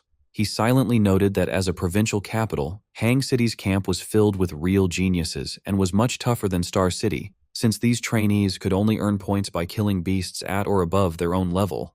When Grandmaster Wang Qingshan officially started the training, Su Hong leaped into the dangerous mountain range along with the rest of the Hang City trainees. Watching the students leave, Grandmaster Wang Qingshan questioned Qin Tianli's confidence, pointing out that Su Hong hadn't even reached Tier 2 yet. Qin Tianli simply confirmed their bet. If Su Hong won the survival challenge, Qingshan had to teach him an A-rank healing art. In return, Qin arrogantly promised to teach an A-rank martial art to every single Hang City student that managed to beat Su Hong. Amused by this, Qingshan wondered if Qin could actually afford to make such a promise, reminding him that half the students were already at Tier 2. Qin just brushed off the danger, claiming that facing the beast early would be good for the boy. He then asked with alarm if beasts from the 10,000 Races demonic cult had arrived. Qingshan casually confirmed they had, but dismissed them as just low-level Tier 2 and Tier 3 creatures. Qin accused Qingshan of sending the students to their deaths by making them fight Tier 3 monsters. Qingshan coldly replied that the War of 10,000 Races was brutal, and true powerhouses could only be forged through extreme hardship. Qin sighed, resigning himself to the situation. Even as he thought that it would be a victory if Su Hong simply made it back alive, the young trainee was already deep in the wilderness, violently cutting the head off a massive wolf beast with a lightning-infused spear strike. Eager to test out his new abilities, Su Hong summoned a barrage of golden metal energy beams that pierced through a pack of beasts. Without pausing, he then used his wood attribute, conjuring thick, glowing vines to entangle and crush a giant snake. As night fell over the mountain range, Su Hong summoned a massive water dragon, which violently blasted through a fiery beast, showing his complete dominance over the wilderness. Stepping into a dark cave past the glowing body of his latest victim, he acknowledged the incredible destructive power of his new A-rank martial arts. However, he also noticed that his spiritual energy drained far too quickly when he used them one after another. Standing in the bloody cave among the bones of his kills, Su Hong checked his system. Seeing he had earned over 500 martial value points and his vitality was maxed out, he decided it was time to push for his Tier 2 breakthrough. Sitting down to meditate, Su Hong began channeling his points into his vitality. A fierce, fiery aura erupted around him as the system registered the steady upgrades, pushing his body toward its new limits. Meanwhile, deep in the forest, a red-haired cultist was grumbling as he patrolled the dark woods. He complained about having to check the perimeter in the middle of the night, certain that no one could possibly find their hidden sacrificial grounds in such a remote mountain range. He suddenly stopped in his tracks when he noticed the freshly killed body of a massive beast lying just outside the dark cave where Su Hong was meditating, realizing that an intruder had wandered into their territory after all. Standing at the cave entrance, the cultist called out maliciously to whoever was hiding inside. He demanded that Su Hong come out for a quick death, threatening to skin him and eat him alive if he refused. The cultist ordered the intruder to surrender, warning of a fate worse than death if he resisted.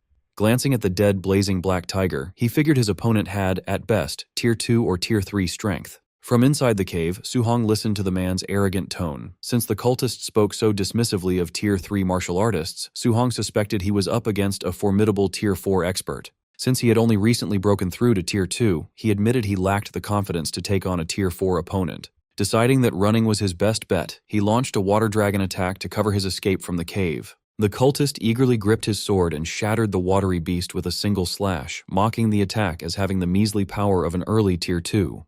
Spotting Su Hong trying to escape, the cultist immediately chased after him. He praised the young man's genius for taking down the beast at such a low level, but sadistically added that his favorite pastime was murdering promising talents before they could reach their full potential. The cultist suddenly stopped in confusion, asking Su Hong why he had given up running. Su Hong turned to face his pursuer. He calmly stated that based on the energy the man had just used, he was actually just an early-stage Tier 3 fighter, far weaker than Su Hong had initially feared. Spotting a distinct tattoo on the man's neck, Su Hong recognized him as a member of the 10,000 Races demonic cult. He recalled that this cult consisted of human traitors who carried out terrorist attacks and sacrificed their own kind to alien races in exchange for power. Disgusted by the traitor, Su Hong flared his golden aura and declared that such human scum deserved to die. Smirking, the cultist challenged Su Hong to prove his words and launched an A-rank fiery sword strike known as Fire Slash. Facing a Tier 3 opponent for the first time, Su Hong decided to go all out. He unleashed Sea Inverting, a massive wave of golden lightning that violently clashed with and completely overpowered the fiery strike. Su Hong was surprised, wondering how a Tier 3 martial artist's technique could be so easily blown away by his attack. The cultist panicked, unable to understand how he was losing to someone an entire major realm below him despite using an A-rank martial art. He was also completely baffled that his opponent wielded both water and lightning attributes. Enraged, the cultist unleashed a frantic flurry of sword slashes, but Su Hong effortlessly dodged every single strike. Utilizing his rapid movement technique, Su Hong vanished and suddenly reappeared directly behind the cultist. He immediately unleashed another devastating blast of golden lightning. Realizing that the sheer power of this attack far exceeded his own fire slash, the terrified cultist frantically tried to retreat. Before he could escape, thick green vines erupted from the ground and tightly bound his leg. The cultist stared in utter disbelief, shocked that Su Hong was now using a wood attribute control technique as well. Completely immobilized by the vines, the cultist was instantly engulfed by the massive blast of lightning. As the dust cleared from the intense lightning strike, Su Hong stared down at the cultist's smoldering remains. Suddenly, the body began to melt into the ground, prompting Su Hong to wonder if the cultist had used some bizarre movement technique to survive the blast. The cultist reformed his body, now covered in thick, magma-like rock armor. He angrily cursed his terrible luck for running into such a monstrous human genius out in the middle of nowhere. Declaring that Su Hong had nowhere left to run, the armored cultist prepared his counterattack as Su Hong took a step back. The cultist initiated a bloodline transformation, sprouting large wings from his back. He arrogantly demanded that Su Hong witness the divine might of the celestial race. Disgusted, Su Hong thrust his spear forward. He mocked the cultist for mutating into a freakish monster and called the entire demonic cult completely insane. The cultist easily caught the spear tip with his bare, armored hand, bragging that once his bloodline transformation was complete, he would become a true celestial being. Still gripping Su Hong's spear, he declared that the boy had to die for interrupting their sacrificial ritual. Su Hong immediately retaliated, unleashing a fierce blast of fire that pierced straight through the cultist's new wing and left the fanatic in shock. Capitalizing on the opening, Su Hong instantly activated his flame cage technique, trapping the cultist inside a blazing prison. He then channeled pure lightning into his weapon and executed the ultimate heaven-breaking stance of his A-rank spear art. The crackling spear violently pierced straight through the cultist's hardened rock armor, delivering a devastating, explosive blow right through his chest. The hardened rock armor crumbled away as the cultist gasped in sheer disbelief, his mutated body completely shattering into pieces just moments later. Checking his system, Su Hong was shocked to see a massive reward of 212 martial value points for the kill. He realized that hunting these fanatics was incredibly lucrative, noting that he normally had to fight beasts for a long time just to scrape together 500 points. Remembering the dead cultists' mention of a sacrificial ritual, Su Hong quickly deduced that they must have captured human victims. He immediately decided to contact his grandmaster for backup. Back at the Hang City training camp, Grandmaster Qin Tianli checked his phone and relayed Su Hong's message to Grandmaster Wang Qingshan. He reported the demonic cult's presence and their ongoing sacrifice, noting that Su Hong was requesting a rescue team. Wang Qingshan calmly sipped his tea and coldly dismissed the threat. Qin Tianli explained that this particular ritual actually targeted the cult's own brainwashed followers, meaning there was absolutely no reason to intervene or save them. Questioning his rival's relaxed attitude, Qingshan asked Qin Tianli why he was still sitting around drinking tea instead of rushing to save his student. Qin Tianli casually replied that there was no need, as Su Hong had already killed the early-stage Tier 3 cultist. Qingshan scoffed, flatly refusing to believe that a mere Tier 1 trainee could defeat a Tier 3 cultist, and accused Qin Tianli's student of blatantly bragging. Unbothered, Qin Tianli casually told him to believe whatever he wanted. 3 days later, deep in the wilderness, Su Hong stood over the freshly severed head of a massive multi-eyed snake beast. Leaning against the creature's corpse, he reviewed his system stats and sighed in disappointment. Despite hunting numerous Tier 3 beasts over the past 3 days, his martial value had only reached 832 points. He complained that all this grueling effort had yielded less value than killing just 4 cultists. Suddenly, his heightened senses picked up a hidden presence nearby. A blue-haired woman with black wing tattoos on her back stood on a nearby branch, playfully praising the handsome young man for detecting her approach. Gathering sharp ice energy in her hand, she offered a seductive smile, but ruthlessly declared that since he had intruded on their territory, she had no choice but to kill him. She instantly launched a rapid barrage of deadly ice spikes at him. Rather than feeling threatened, a confident smile spread across Su Hong's face. He happily realized that another demonic cultist just meant more free martial value points delivering themselves right to his doorstep. Su Hong countered the attack with a massive water dragon. The 2 elemental strikes violently clashed, creating a thick curtain of smoke. Suddenly, the cultist attacked again as a whip shot out from the smoke. Reacting instantly, Su Hong caught the whip. He decided to keep her alive just long enough to ask where the other demonic cult bases were. He yanked the whip with immense force, pulling the panicked woman through the air straight toward him. As she flew into range, Su Hong delivered a brutal punch to her stomach with his cold fist technique, instantly defeating her. Standing over her, he pointed his glowing spear at her neck and demanded to know where their base was. Terrified and bleeding, she begged for her life and revealed that the base was 10 kilometers to the north. Su Hong pressed further, asking how many Tier 3 fighters were there. She confessed they had 3 Tier 3 and 3 Tier 2 fighters. Calculating his progress, Su Hong realized only 1 Tier 3 cultist was left. Wiping out the rest would give him over 1,000 points, enough to upgrade his telekinesis to Tier 2. Refusing to stay down, the female cultist lashed out with her whip to create distance. She furiously yelled that Su Hong had underestimated her. She triggered a blood transformation, sprouting large wings as she turned into a heavenly god race member. Hovering in the air, she arrogantly boasted her strength had doubled and she could easily kill him. Su Hong didn't give her the chance. He immediately countered with a powerful spear thrust, unleashing a massive pillar of golden lightning that pierced straight through her chest. As her mutated form faded, Su Hong pulled his spear from her falling body and coldly told her to hand over her points. His system confirmed a reward of 208 points, leaving him highly satisfied with the easy profit. Meanwhile, at the cult's base, a small group of trainees found themselves completely surrounded by enemies near a massive stone pyramid. The trapped Hang City trainees panicked, realizing it was a deadly trap. They cursed their bad intel, seeing they were facing a large squad of Tier 3 fighters instead of just a few Tier 2s. The Blood Commander coldly ordered his men to execute the intruders. The cultists eagerly charged, spotting the 3 Tier 2 human geniuses. They maliciously declared they would skin them alive as sacrifices.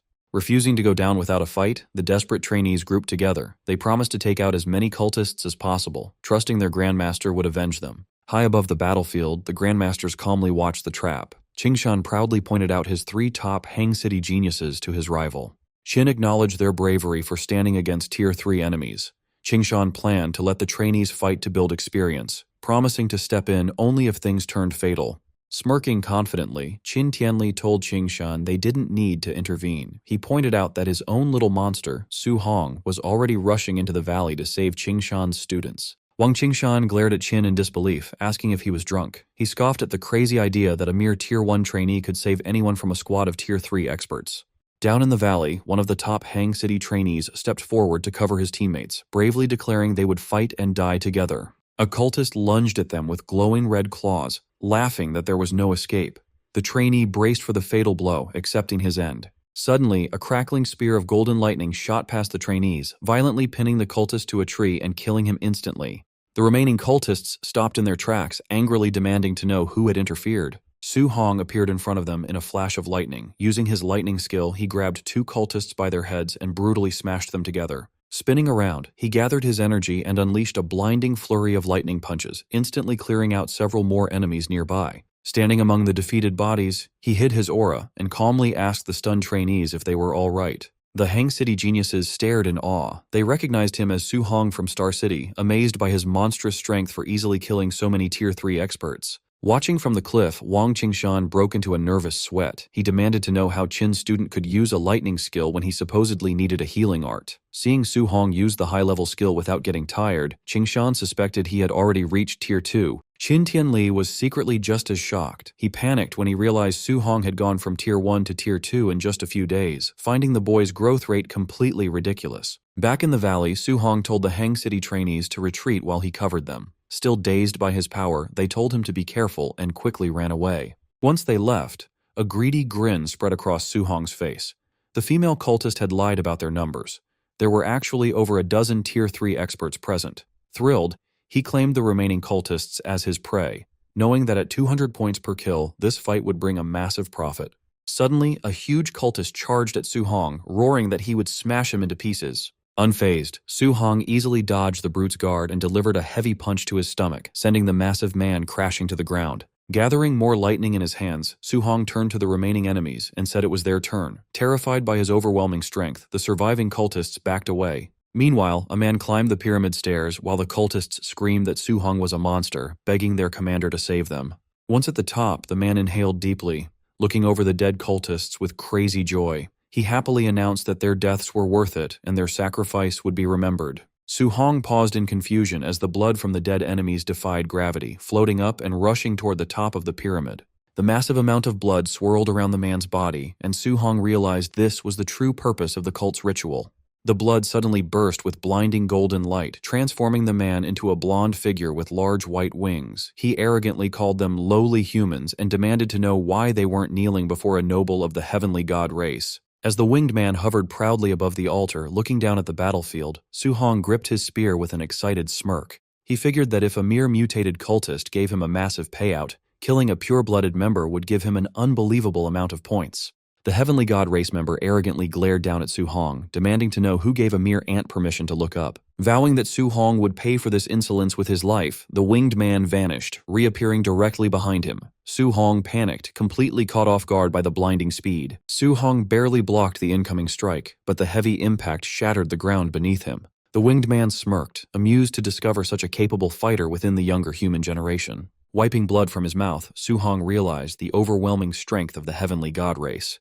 Hovering midair, the possessed cultist admitted he only expected to slaughter a few weak humans during this ritual. Recognizing Su Hong as a monstrous genius, he resolved to eliminate him immediately, permanently erasing a future threat. Suddenly, the man's arm cracked under the strain. Annoyed, he noted that his host hadn't even reached Tier 4 vitality and was already collapsing from his divine power. Despite this failing vessel, he confidently declared that peak Tier 3 strength was enough to crush Su Hong and wound up for another devastating punch. Hearing the muttered complaints, Su Hong realized he wasn't facing a true heavenly god, but merely a possessed human whose body was breaking down. Channeling golden lightning into a thunder rush fist, Su Hong boldly declared the outcome was no longer certain and charged forward. They collided violently, exchanging a rapid flurry of devastating blows that shook the entire valley. Observing from the cliff above, Qin Tianli casually praised the heavenly god race's physical strength for managing to keep up with his student. Beside him, an exasperated Wang Qingshan argued that Su Hong was the real shock. He was completely baffled that a lower realm fighter used pure physical strength to match and even suppress a host possessed by a heavenly god. Pressing his advantage, Su Hong landed a heavy, lightning-infused punch that forced the heavenly god to retreat. Battered and bleeding, the heavenly god demanded to know what monstrous physique Su Hong possessed. He admitted in disbelief that even against the greatest chosen ones on the all-heavens battlefield, he had never lost a clash of pure strength, yet a mere human was currently beating him back. Completely relaxed, Su Hong smirked and taunted his opponent, urging him to keep fighting if he wasn't exhausted yet. Flaring his fiery aura,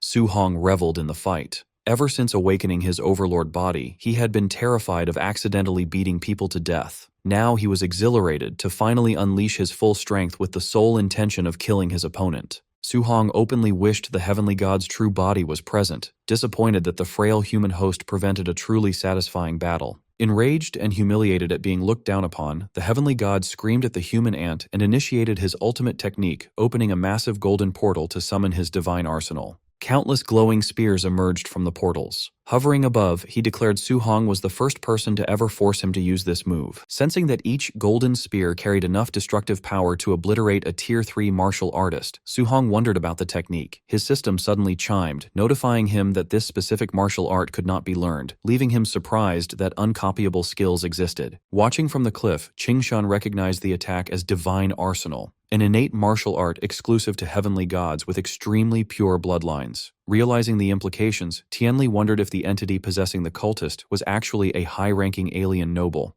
Panicking, Qingshan urged Tianli to intervene immediately, refusing to let such a precious human treasure die. Tianli calmly held him back, advising patience since Su Hong still hadn't used his ultimate move. Tianli smugly revealed that Su Hong possessed perfect compatibility with all 7 elements, having mastered the fusion of thunder and fire as a Tier 1 martial artist. Qingshan stared in utter shock, struggling to process the impossible claim. Acknowledging the boy's monstrous potential, the heavenly god admitted Su Hong would become a massive threat to his race if allowed to live. Declaring that the human must die today, he unleashed his divine arsenal, sending a massive barrage of glowing spears raining down on Su Hong. Unfazed, Su Hong smirked, countering that the heavenly god was the first opponent to push him to use his full strength. Channeling intense lightning into his weapon, he initiated the ultimate third stance of his 9 heaven-breaking spears. Shouting the technique's name, Su Hong thrust his spear upward, unleashing a colossal blast of raw lightning that effortlessly shattered the descending golden spears. The heavenly god could only stare in shock, screaming that it was impossible as the overwhelming energy blast surged straight toward him.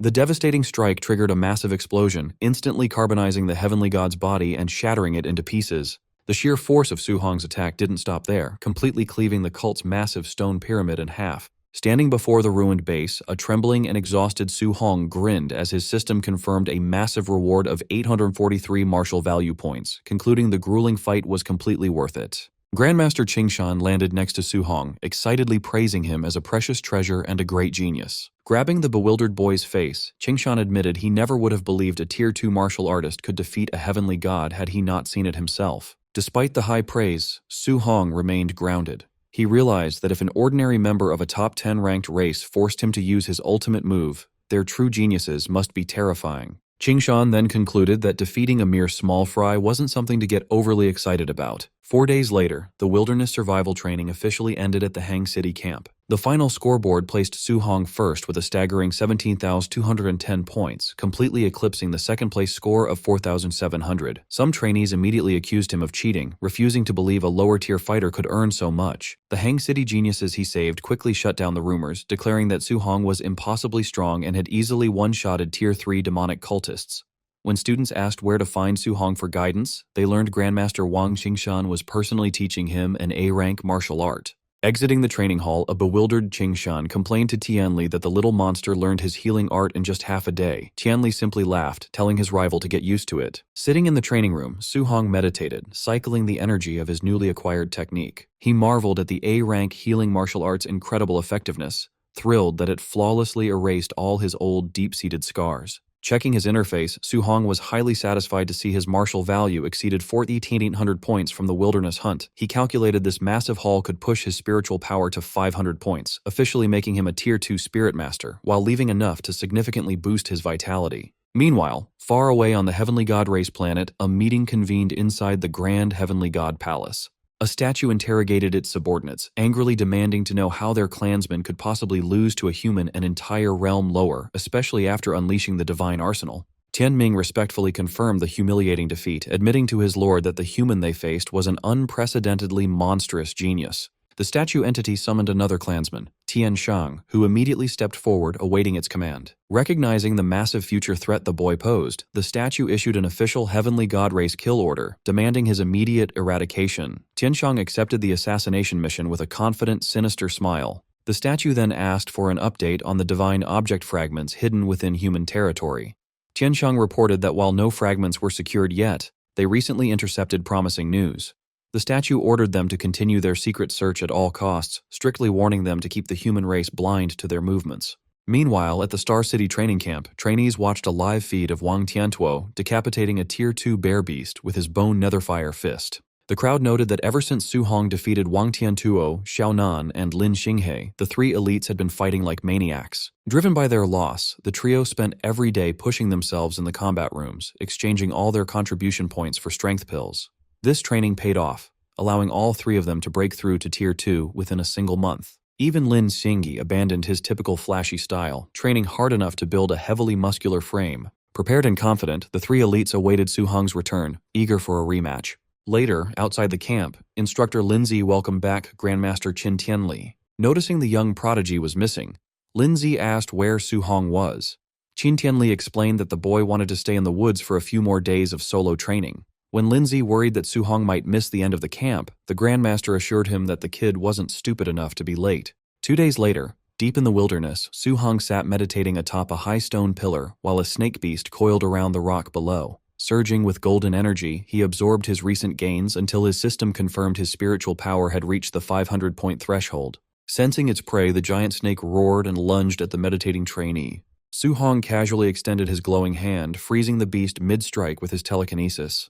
Unleashing his amplified power, he activated his weapon condensation art, forming a construct of golden energy to crush his immobilized prey. He shaped the energy into a golden sword and with a single command, brought the blade crashing down, splitting the snake in half. Dispersing the weapon as the beast's remains fell away, he marveled at the damage output he now wielded as a Tier 2 Spirit Master. Eager to test the limits of his enhanced spiritual capacity, he decided to attempt a 3-attribute fusion, gathering thunder, fire, and metal energy in his hands.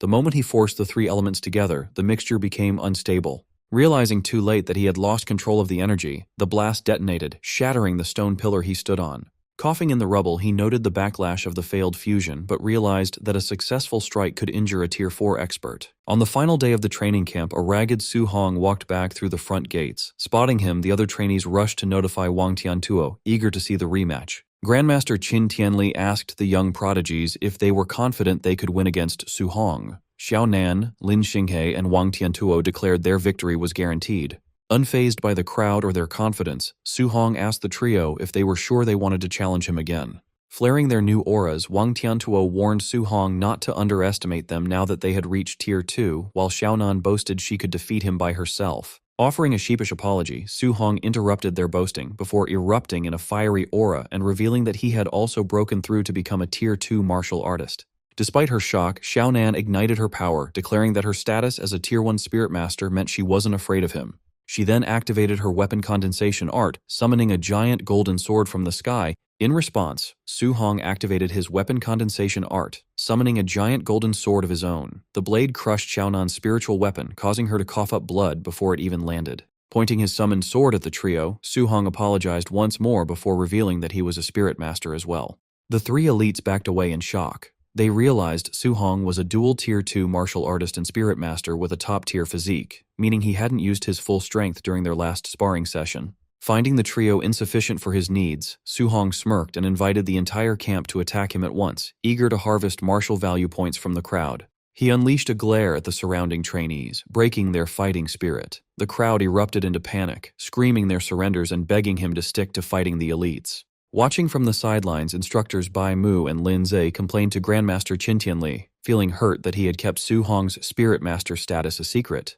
However, a sweating and speechless Qin Tianli could only mutter in shock, blindsided by the revelation that his student had reached Tier 2 as a Spirit Master. Realizing the Grandmaster had been kept in the dark as well, the instructors watched as Qin Tianli threw his head back and burst into laughter. He declared Su Hong a once-in-a-millennium monster destined to save the human race. Watching Su Hong beat down the crowd of trainees, Bai Mu asked if they should intervene. Lin Zhe laughed it off, dismissing the one-sided brawl as youthful energy. Suddenly, Grandmaster Qin Tianli's expression hardened as he sensed a heavy presence approaching. The fiery great rock descended from the sky, ordering the humans to leave its territory since their 30 days were up. Standing victorious over a pile of unconscious trainees, Su Hong looked up and recognized the giant beast.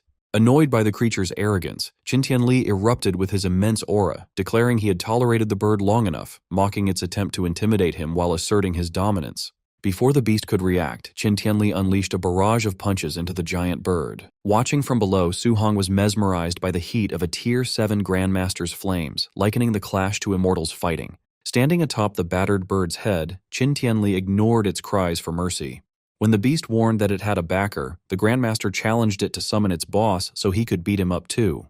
The Grandmaster's confidence vanished when a booming voice ordered him to stop. The sky darkened as a shadowy entity with glowing red eyes materialized behind the clouds, casting a glare over the region. Lin Zhe and Bai Mu stared in horror, realizing the great rock was connected to the legendary Lord of 10,000 Monsters. Gripping his fist, Su Hong broke into a cold sweat as he recognized the entity as one of the supreme rulers of the mountain range, a being guaranteed to be at least Tier 9, or possibly a king-level existence. Staring up at the huge, shadowy Lord of 10,000 Monsters, Su Hong felt the heavy weight of its gaze. The meeting made him realize how weak he was. Compared to experts at Tier 9, his current Tier 2 strength was nothing. A deep sense of fear washed over him as he thought of his family.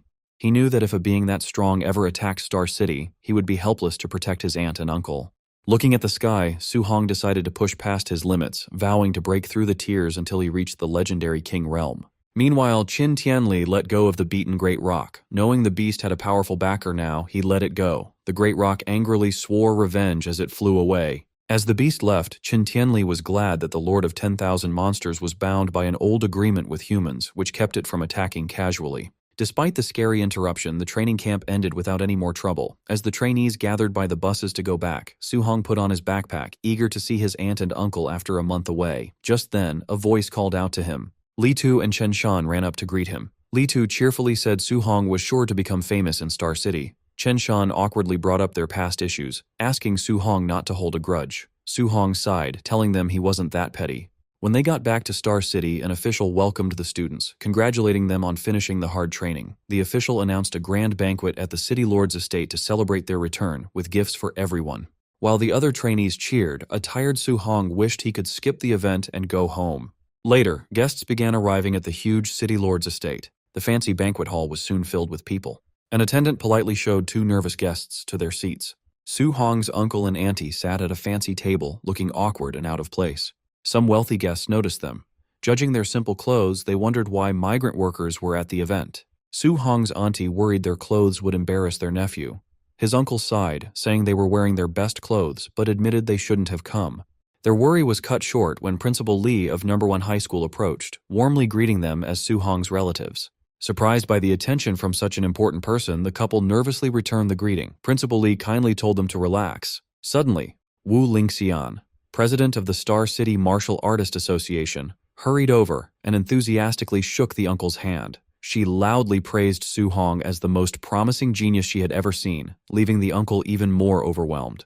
The wealthy guests watched in shock as the city officials greeted the seemingly ordinary couple, wondering who Su Hong was.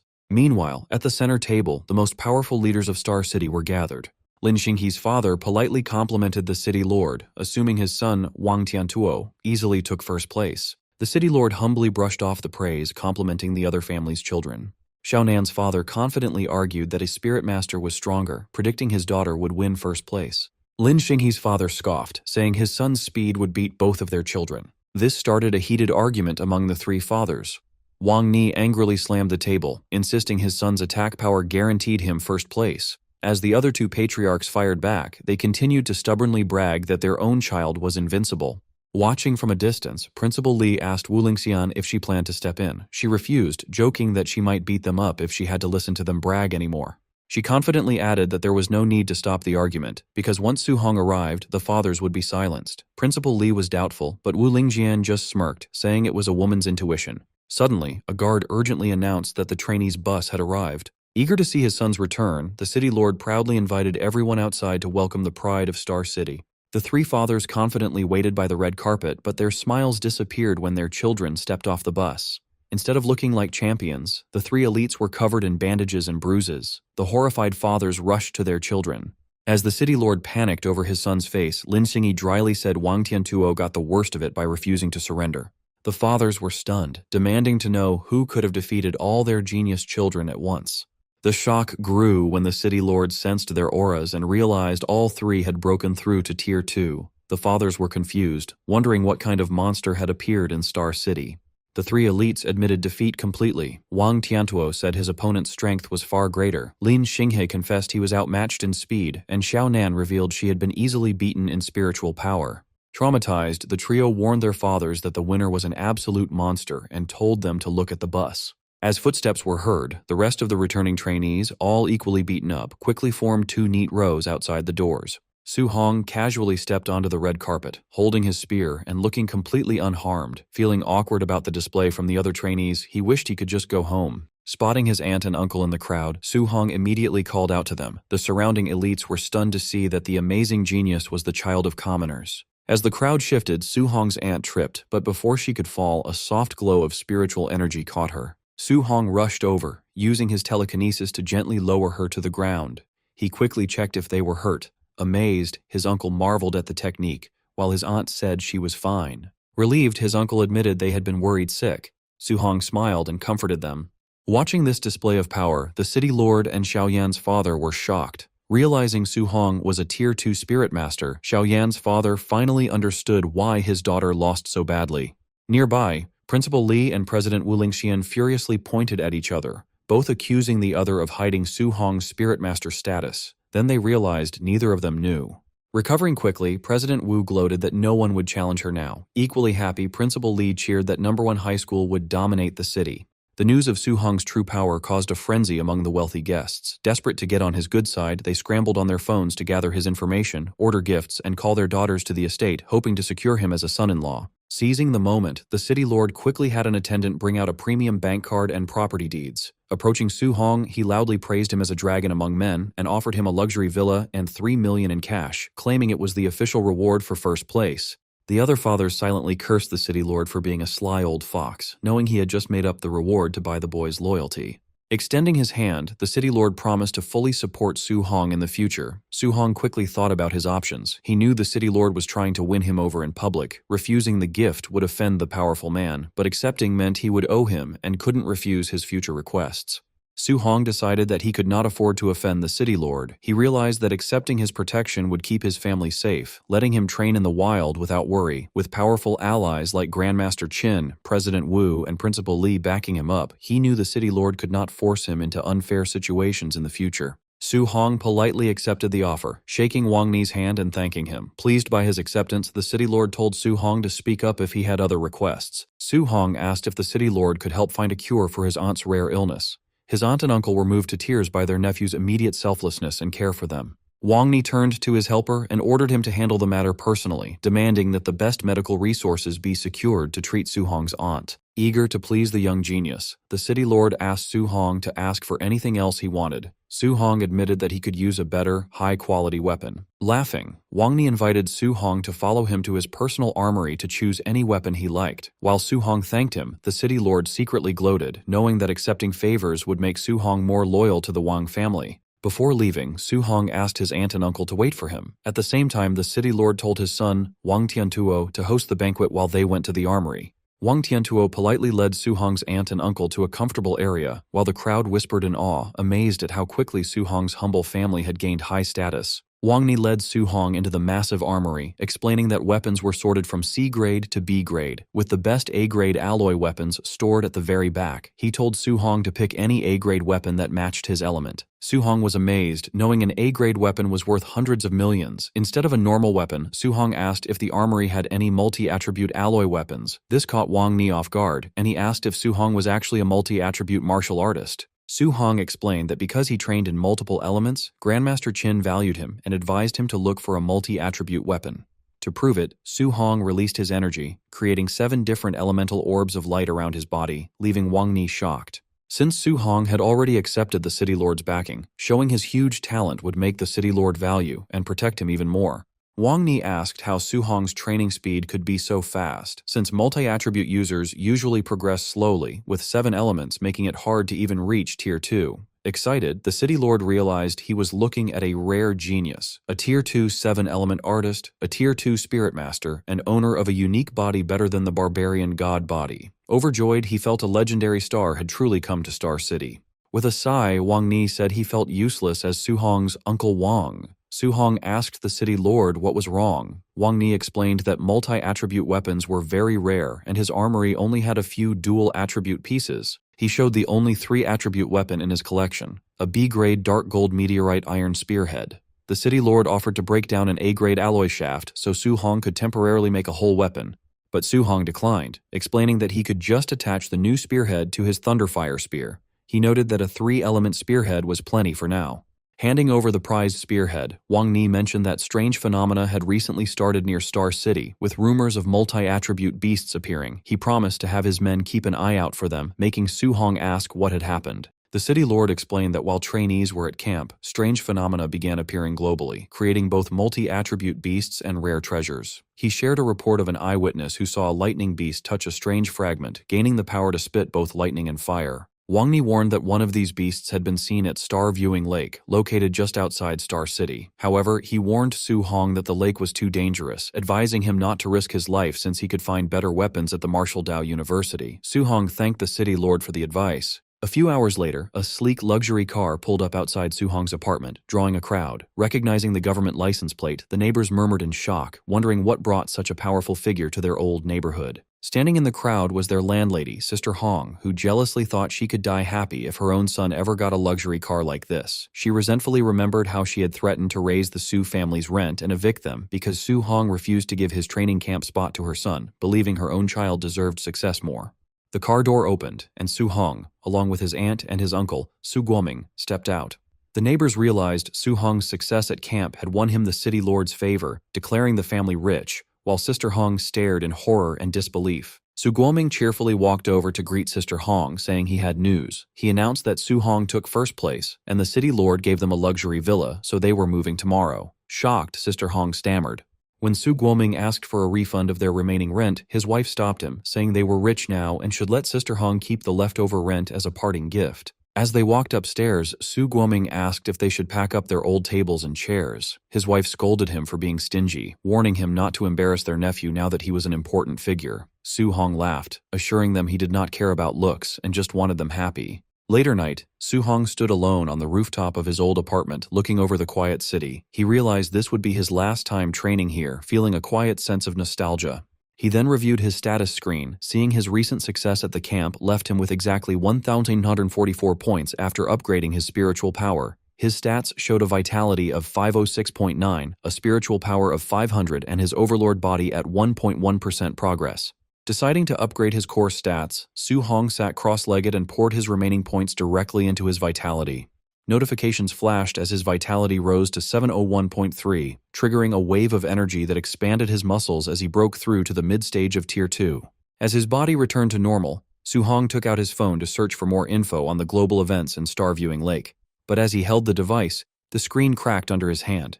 He realized his body had not yet adapted to his mid-stage Tier 2 strength, but felt glad he did not break the phone completely. Sitting on the roof, Su Hong scrolled through global news, finding that a rare spiritual medicine found abroad had caused a bloody fight among Grandmaster-level experts. He also read about a flame beast that touched a strange fragment to gain thunder and earth attributes, noting with concern that every martial artist who saw it had died under mysterious circumstances. Locally, the Tier 2 multi-attribute beast at Star Viewing Lake had attracted many Tier 3 and Tier 4 hunters. Though he could not beat a Tier 4 fighter in a direct fight, he felt sure his speed would let him escape easily, resolving to head to the lake right after moving tomorrow. The next day, Su Hong and his family moved into their massive new villa in the prestigious Star City area. Their new home was already filled with luxury gifts from wealthy neighbors. Overwhelmed by this high society lifestyle, Su Guoming and his wife promised never to embarrass their genius nephew. At the same time, a crowd of wealthy socialites eagerly invited Su Hong to their homes, offering rare treasures just to get on his good side.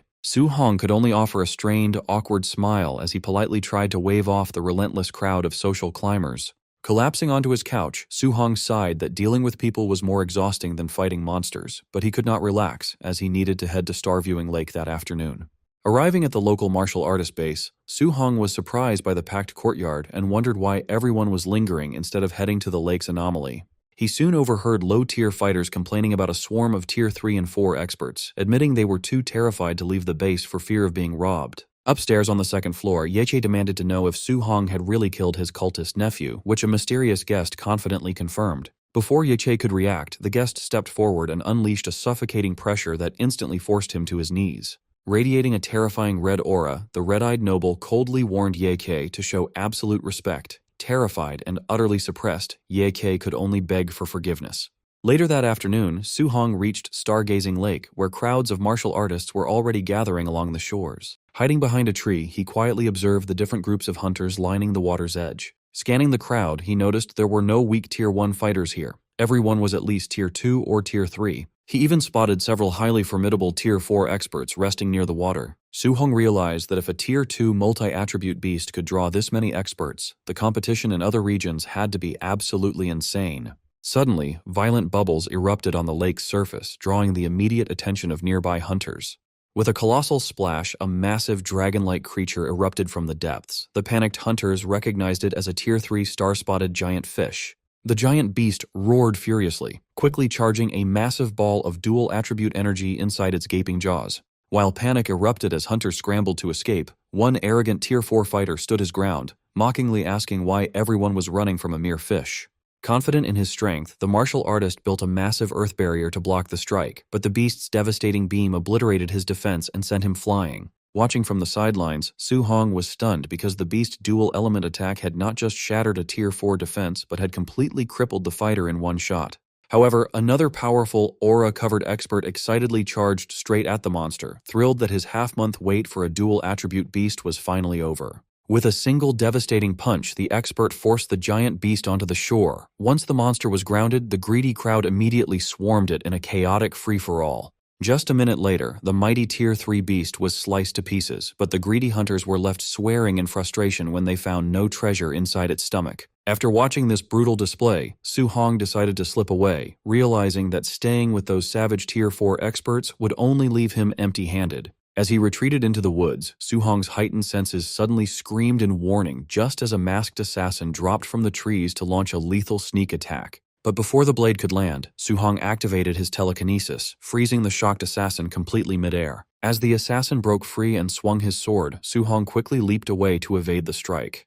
The assassin realized he was facing a rare spirit master, and Su Hong gritted his teeth upon recognizing his attacker was a formidable Tier 4 martial artist. Using his flying swan movement technique, Su Hong dashed away, knowing that without his telekinesis, that Tier 4 sneak attack would have killed him instantly. Just when he thought he was clear, 6 more masked thugs emerged from the woods to back up their boss. Su Hong quickly noted they were all highly trained Tier 3 fighters. The boss angrily ordered them to be quiet, warning them that their target was a dangerous spirit master. To make matters worse, 7 more Tier 3 fighters closed in, completely surrounding Su Hong. He realized the gravity of his situation. His enemy had deployed over a dozen Tier 3 assassins and a Tier 4 expert just to take down a Tier 2 fighter. Since deploying that level of force was something even the Star City Lord would have struggled to do on short notice, he wondered when he could have offended such a powerful faction. The assassins struggled to keep pace, shocked by his speed before recognizing his A-rank movement technique. The boss ordered them to keep up the chase, confident that Su Hong's Tier 2 stamina would run out first. But Su Hong just smirked, having no intention of playing their game as he readied his telekinetic powers. Combining his movement technique with telekinetic flight, he suddenly launched himself into the sky, soaring high above the forest. Below, the masked assassins were left dumbfounded, muttering in humiliation about how a mere Tier 2 target was somehow capable of actual flight. Dozens of kilometers away, a fatigued Su Hong landed back on the forest floor, his spiritual energy completely drained. He decided to rely on his overlord body's physical stamina to put more distance between them. Piecing the puzzle together, he suspected Ye Ke, the uncle of the cultist he had killed, was behind this. Even though Ye Ke was only Tier 3, his wealthy family had the resources to hire that many elite killers. Su Hong analyzed his combat options, confident he could take out the dozen Tier 3 grunts. The real problem was their formidable Tier 4 leader. If he focused on the grunts first, the boss would easily sneak attack him. But if he went after the boss, he would likely be overwhelmed by the grunts. There was only one viable strategy left. He had to wipe out the Tier 3 grunts with extreme speed. Once those minor threats were gone, he could concentrate fully on crushing the Tier 4 boss. Meanwhile, the furious assassin boss sliced a boulder in half, cursing the terrible intel that had failed to mention Su Hong's Spirit Master powers. His men warned that if the boy escaped back to Star City, they were all in deep trouble. They knew their powerful benefactor would not dare attack Su Hong inside the city. If that lord found out they had failed this simple mission, they were as good as dead. The boss snapped at them to shut up, coldly declaring that escaping to Star City would only make the boy's death faster and more painful.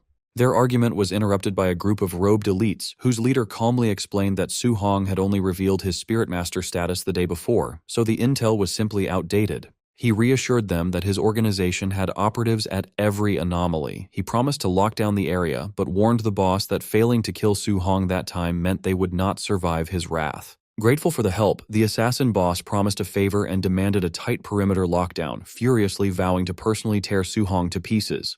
The robed leader looked down at his spinning divination plate and, seeing no response from the device, decided to move on and search the next sector.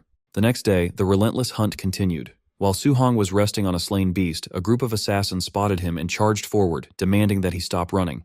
By the 4th day, the cat-and-mouse game reached a fever pitch, forcing Su Hong to constantly leap to safety as deadly attacks shattered the terrain around him. By the 7th day of non-stop evasion, Su Hong was running on fumes, yet his pursuers were still hot on his trail, with scouts constantly shouting his location from the cliffs. When one scout tried to call for backup, an annoyed Su Hong shut him down instantly with a flying kick to the face. Standing over the unconscious scout, a drained Su Hong gasped for breath, as 7 straight days of running had pushed even his legendary overlord body to its absolute limits. Desperate for safety, Su Hong decided to head to the Star City official supply stronghold. He figured that despite the risk of exposure, the assassins would not dare attack highly protected government territory. But the moment he stepped inside, the intense glares from the guards confirmed his worst fears. Gritting his teeth, Su Hong realized that the mastermind orchestrating this relentless manhunt was indeed Ye Ke. After his exhausting escape, Su Hong checks into a hotel inside a temporary supply stronghold to recover. Checking his stats, he calculates that his current vitality of 705 is still far below the 900 needed to break through to high stage Tier 2, and the martial value he grinded over the last week won't bridge the gap. Knowing a minor vitality increase won't help much right now, he shifts strategy. Instead, he decides to dump his points into his rare overlord body to instantly boost his raw combat power and endurance. The upgrade triggers a terrifying surge of red aura, flooding his muscles with raw strength as the system registers his rapidly rising stats. Although his overlord body progress only goes from 1.1% to 6.5%, the upgrade still boosts his overall strength by a massive 20%. Thrilled with this power-up, Su Hong decides to cultivate his guidance technique while resting, keeping his eyes on the window just in case his pursuers show up. A few hours later, the quiet night is shattered when the hotel lobby downstairs erupts into chaos as guests shout for everyone to record some local drama. Downstairs, Su Hong instantly loses his appetite when a half-naked man walks right past his dinner table. Forcing down his food, Su Hong notes that his stalkers still haven't found him. He realizes they probably don't dare cause a scene inside the protected stronghold and are likely waiting to ambush him outside.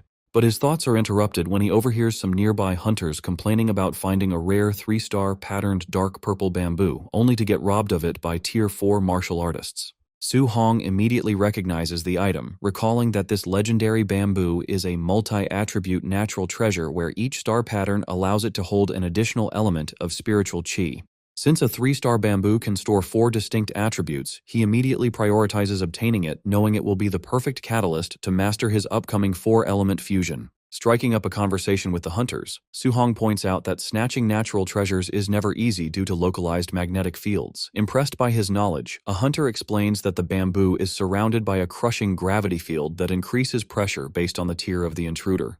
The hunter gleefully adds that the greedy Tier 4 thieves who robbed them were instantly crushed into meat paste the second they stepped into the field, leaving other patrons shivering in absolute terror. Instead of being intimidated, Su Hong realizes this scaling gravity rule set is actually a massive advantage, wondering if his overlord body is durable enough to withstand the pressure and bypass the Tier 4 experts.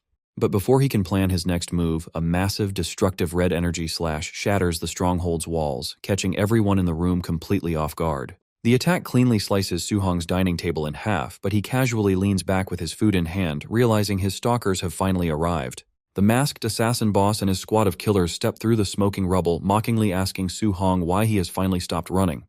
Hiding behind a flipped table, the surviving hunters break into a cold sweat, unable to comprehend what kind of trouble a Tier 2 kid could have caused to warrant an entire hit squad of Tier 3s and a Tier 4 leader. The boss coldly orders everyone else to get lost, sending the remaining patrons screaming out of the ruined building and leaving Su Hong completely isolated. Closing in on their target, the killers mockingly ask if Su Hong really thought they wouldn't dare break the piece of the supply stronghold just to eliminate him. Remaining completely relaxed in his chair, Su Hong smirks and tells them that he was actually the one waiting for them to show up. Believing the kid is just bluffing, the assassin boss bursts into laughter, mockingly asking if he really expects them to believe a single Tier 2 kid can wipe out their entire squad. Without another word, Su Hong grips his weapon, letting a devastating aura of elemental fire and crackling lightning wrap tightly around his spear. Brandishing the charged spear, he calmly points it at his enemies, declaring that the only way to find out if he can beat them is by trying. Recognizing the terrifying energy of 3 elements fusing together on a single weapon, the assassin boss freezes in shock before frantically screaming at his men to retreat. But it's already too late. Su Hong instantly teleports into the dead center of the surrounding squad, plunging his glowing spear into the ground. Channeling his rage and raw power, Su Hong commands the unstable energy to explode as the boss watches his life flash before his eyes. The resulting detonation is absolutely colossal, completely vaporizing the hotel and sending a massive shockwave of fire and light tearing through the night sky. Watching the massive explosion, horrified bystanders wonder why anyone would use such an absurd level of destructive power just to eliminate a Tier 2 kid. But as the smoke clears, the onlookers watch in shock as the elite assassins drop dead one by one, realizing with horror that the Tier 2 kid was actually the one who unleashed the blast. The aftermath reveals a massive crater where the hotel once stood, with the lifeless bodies of the entire Tier 3 hit squad scattered across the smoking ruins. Dragging himself out of the rubble, the heavily injured assassin boss curses his employer's useless intel for failing to warn him that Su Hong wielded a 3-attribute martial art.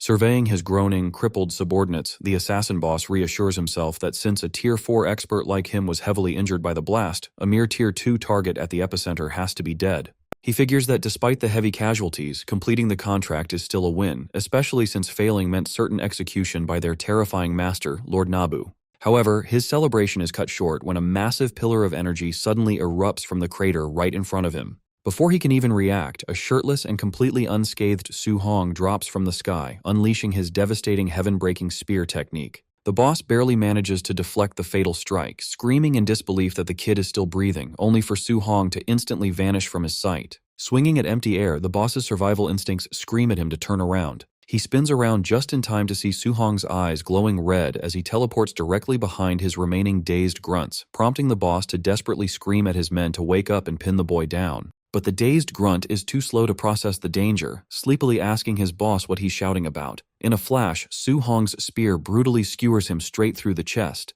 Lifting the lifeless bodies on his weapon, Su Hong mockingly declares that even if a Tier 4 expert is too tough to take down quickly, he can still easily harvest plenty of points by slaughtering every single Tier 3 lackey in sight. He notes that the backlash from his unstable 3-element fusion was incredibly risky, realizing that if he hadn't condensed his earth armor and buffed his overlord body just in time, the explosion would have completely crippled him. Casually tossing the skewered corpses aside, Su Hong dashes past the boss, knowing that with the Tier 3 grunts out of the way, a single successful 3-attribute fusion is all he needs to finish off the Tier 4 expert. Watching his entire squad get casually slaughtered, the assassin boss goes completely bloodshot with rage, flaring his aura as he furiously vows to chop Su Hong's corpse into 10,000 pieces. Back at the Star City martial artist base, Lin Xingyi was preparing for a trip. He had hoped to invite Su Hong to Stargazing Lake, but the young warrior had already left a week ago. As Wang Tiantuo and Xiaonan joined the conversation, they noted that while they had rested for a full week, Su Hong had only taken a single day off before returning to his training. Agreeing that it was pointless to compare themselves to such a dedicated fighter, the trio headed out, hoping to catch up with him near the lake. Meanwhile, a furious Ye Kei was smashing teacups in his office. His hired assassins had made a huge mistake by locking down the lake and openly attacking Su Hong inside a secure government supply post. This reckless move had sent the Ye family's leader into a panic. If Su Hong died, everyone would suspect their family, and the city lord would gladly eliminate their entire clan to avenge his prized genius. Far from the city, a crushing purple dome called the Mysterious Gravity Field protected the dark purple bamboo forest, instantly flattening anyone who stepped inside. Hunters trying to reach the treasure were left groaning on the ground. One struggling fighter complained that after just 14 steps, the gravity multiplied 30 times, making it impossible to move forward. Nearby, onlookers calculated that at 30 times gravity, an average person had to endure over 2 tons of force, a pressure that easily crushed internal organs. Just then, the celestial cult envoy and his followers arrived. The envoy explained that the field's gravity scaled with power, meaning a Tier 4 expert like him would face a much stronger pull than a Tier 3. Recognizing that the bamboo was unreachable for now, the envoy shifted his focus back to tracking down a specific divine object. Suddenly, his division compass spun rapidly before locking onto a direction, signaling that he had finally found his target. The compass pointed the envoy directly toward the 3-star patterned dark purple bamboo. Cursing his luck, he realized the divine object was trapped inside the crushing gravity field, with no easy way to get it. Just as he was trying to find a solution, the envoy spotted Su Hong leaping through the trees. He wondered how a mere Tier 2 brat had survived a hunt by a Tier 4 assassin and a squad of Tier 3 fighters. Labeling the failed hit squad as useless, the envoy decided to handle it himself. He charged at Su Hong, eager to claim the massive rewards for bringing in the boy's head. Sensing a powerful new threat, Su Hong braced for the ambush. He barely had time to react before the envoy lunged at him with a spear. Knowing a simple dodge wouldn't be enough, Su Hong summoned his protective earth armor and counterattacked with a burst of explosive energy. As the dust cleared, both fighters stood their ground. Once his armor vanished, Su Hong caught his breath and praised the cultist for surviving his attack. The envoy declared that Su Hong must die, which immediately told Su Hong he was a demonic cultist. This confirmed Su Hong's worst fears. He was now being hunted by both Ye Kei and the demonic cult. Instead of wasting time, he channeled his elemental energy and charged, starting a massive weapon clash. The collision triggered a powerful explosion that echoed through the forest, sending the envoy flying back through the trees. Coughing up blood, the Tier 4 fighter was in disbelief, wondering how a Tier 2 opponent could have such monstrous power. Seeing Su Hong turn to target his subordinates, the envoy ordered his squad to block him. Su Hong found himself squeezed between the demonic cult grunts in front and a recovering Tier 4 expert behind. The grunts debated whether to transform to survive, but foolishly assumed Su Hong couldn't launch another high-tier attack so quickly. One grunt tried to rally the squad for a defense, but Su Hong instantly took his head off mid-sentence. Before the rest could react, he executed a single dash, piercing through their defensive line and skewering the entire group. The survivors were left terrified, cursing their dead comrade for underestimating Su Hong's energy. Refusing to back down, the cultists launched a coordinated charge, trying to overwhelm him with numbers. In response, Su Hong unleashed his sweeping treading sea technique, swinging his spear in a massive arc that incinerated the attackers. Seizing the moment, the celestial cult envoy leaped into the air, bringing down a massive strike meant to crush Su Hong. Instead of blocking the attack, Su Hong used his flying swan technique and intentionally leaped into the crushing gravity field to evade the blow. The onlookers were stunned as Su Hong effortlessly covered over 10 paces inside the field. They marveled at his physical strength, realizing his overlord body made the crushing gravity look easy. Furious, the envoy declared that the gravity wouldn't protect him and stepped into the field to chase him. However, the moment his foot touched down, he regretted it. Because the gravity scaled with power, his first step subjected him to nearly 30 times gravity, and he realized going any deeper would crush him. Safe from close-range attacks, Su-hong sprinted deeper into the field. The frustrated envoy hurled his spear at him, but the scaling gravity dragged the weapon down long before it could reach its target. Stranded at the border, the envoy could only scream threats, daring Su-hong to face him outside. Safely out of reach, Su-hong knew he had bought himself some time. He saw his goal, the 3-star patterned dark purple bamboo, standing right before him. However, the pressure continued to rise with every step, and he realized his injuries were pushing him to his limits. Since the cultists couldn't reach him, Su-hong decided to sit down and use his wood attribute healing technique to treat his wounds. This left the surrounding hunters stunned. They couldn't understand how a kid who had just been using thunder energy also had wood attribute healing powers, let alone how he was calmly resting so close to the prize. Seeing Su-hong heal himself, the envoy ordered his scouts to call in their elite comrades to secure the kill. He noted that the divine object was likely sealed inside the bamboo and warned his men that if Su-hong got it, none of them would survive. Near Stargazing Lake, the elite trio, Wang Tiantuo, Xiaonan, and Lin Xinghe, stumbled upon a dead demonic cultist.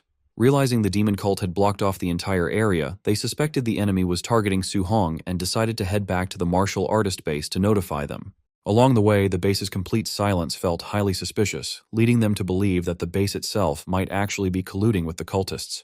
Deciding not to take any chances, Wang Tiantuo quickly called his father, the Star City Lord, urging him to send forces to take control of both the base and the lake immediately. At the City Lord's estate, Wang Ni received the alarming news. Deducing that the cultists were indeed hunting Su-hong, he immediately prepared to lead a rescue team to the lake. Meanwhile, at the edge of the crushing gravity field, the celestial cult envoy and his followers were left waiting when the battered and bruised masked assassin arrived, prompting the envoy to demand to know what had happened to his forces. The assassin explained that Su-hong's tricks had wiped out almost all of his Tier 3 men, but the envoy refused to believe a mere Tier 2 kid could easily wipe out over a dozen superior fighters. The furious assassin explained that Su-hong had unleashed a devastating 3-element fusion technique that hadn't been in their intel, though the envoy remained skeptical, insisting that fusing 3 elements was theoretically impossible. Yet the envoy was forced to reconsider as he remembered that Su-hong actually possessed 3 distinct attributes, making the existence of such a technique a terrifying reality. Knowing their lives were on the line, the cultists agreed that they had to kill the boy at all costs, or face certain death from their terrifying superior. They glared at Su-hong, who was still peacefully meditating right in front of them. 2 hours later, Su-hong finished his meditation. Thanks to his A-rank healing art, his body and spiritual energy were fully restored back to their peak. Noticing the cultists were still stubbornly waiting for him to step out, Su-hong realized they wouldn't stop until he was dead, so he grabbed his spear and stood up. Taking his first steps toward the bamboo, Su-hong felt the crushing gravity of the field multiply instantly. Gritting his teeth under the immense pressure, he vowed to endure the weight and keep pushing forward. Outside the barrier, the envoy and the assassin boss watched in disbelief as Su-hong closed in on his target. They cursed his ridiculously overpowered physique, amazed that a Tier 2 kid possessed such insane physical durability. The envoy quickly devised a plan, realizing that the moment Su-hong pulled out the bamboo, the protective gravity field would completely vanish. He ordered his men to prepare to ambush and slaughter Su-hong the second the barrier dropped. Pushing past his absolute physical limits, a panting and exhausted Su-hong finally reached his goal and planted his spear on the ground. But before he could harvest the prize, Su-hong noticed something bizarre. While the crushing gravity had pulverized the surrounding stone into dust, a strange black triangular fragment lay on the ground, completely undamaged. Intrigued by how such a tiny object could withstand this level of pressure, Su-hong realized it must be an incredibly rare treasure and decided to pick it up. He examined the mysterious fragment but could not identify the material.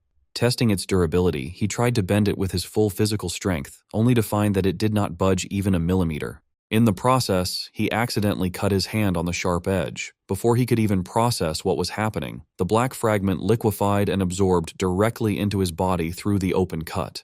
Instantly, a colossal surge of energy erupted within him, causing all 7 of his elemental attributes to skyrocket. Soon after, the system confirmed his incredible luck. He had officially obtained a legendary 7 Gods Cauldron fragment. Realizing this divine fragment was the ultimate shortcut to supercharge his cultivation, Su-hong immediately sat down to absorb the energy. Seeing this, the envoy and the assassin boss were completely baffled by why their target had suddenly started cultivating. The envoy panicked, realizing Su-hong must have picked up a legendary hidden treasure. Once the absorption was complete, Su-hong was stunned to find his 7 attributes had surged tenfold. He realized that instead of running dry after a few A-rank skills, he could now easily spam them dozens of times in a row. On top of that, the 3-attribute fusion that had previously failed was now instantly mastered. Checking his system stats, he saw his vitality and spiritual power had peaked, with the system showing he held 1 out of 107 God's Cauldron fragments. He deduced that if a single fragment could give him such an absurd power boost, gathering all 100 fragments would make him absolutely godlike. Armed with his newly stabilized 3-element fusion and a massive reservoir of spiritual energy, Su-hong realized he had zero reason to flee. Seeing him prepare to make a move, the envoy yelled at his men to get ready, while the bloodthirsty assassin boss vowed to personally shred the kid to pieces the second the barrier dropped. Su-hong gripped and violently pulled out the dark purple bamboo. With the treasure harvested, the crushing gravity field instantly dissolved into thin air. With the protective barrier gone, the cultists launched a coordinated, full-blown charge to slaughter him, but Su-hong merely scoffed as he gripped his spear for the bloodbath. Wanting to test the limits of his newly upgraded power, Su-hong decided to use the oncoming cultists as guinea pigs for his newly perfected 3-element fusion. The charging cultists suddenly froze in absolute terror as a massive, blinding storm of fire, thunder, and metal energy ignited right above their heads. Our boy unleashed the massive energy, sending a colossal, swirling blast of elemental fury sweeping across the entire forest. The cultists screamed in agony as the devastating wave vaporized their defenses, tearing through their ranks like paper. The sheer power of the explosion was so absurd that it completely reshaped the landscape, leaving a massive path of destruction in its wake. As the smoke and dust settled, the area was littered with nothing but charred bones and the dismembered remains of the wiped-out cultist squad. Coughing up blood, the heavily injured masked assassin boss barely managed to pull himself out of the rubble, muttering in shock that such power was ridiculous, while the wounded envoy realized Su-hong must have successfully absorbed the legendary fragment to gain this level of monstrous strength. But before they could even think of escaping, Su-hong dropped right in front of them, radiating a terrifying aura. Smirking at the 2 wounded leaders, he mockingly asked if they had enjoyed their little hunt before declaring that it was now his turn to do the slaughtering. Su-hong wanted straight answers. Standing over the 2 defeated bosses, he gave them a clear choice: reveal the demonic cult's secret stronghold in Star City, or pay with their lives. Since they had quickly gathered a small army with Ye Che's help, Su-hong realized the cult had been hiding in the city's shadows for a very long time.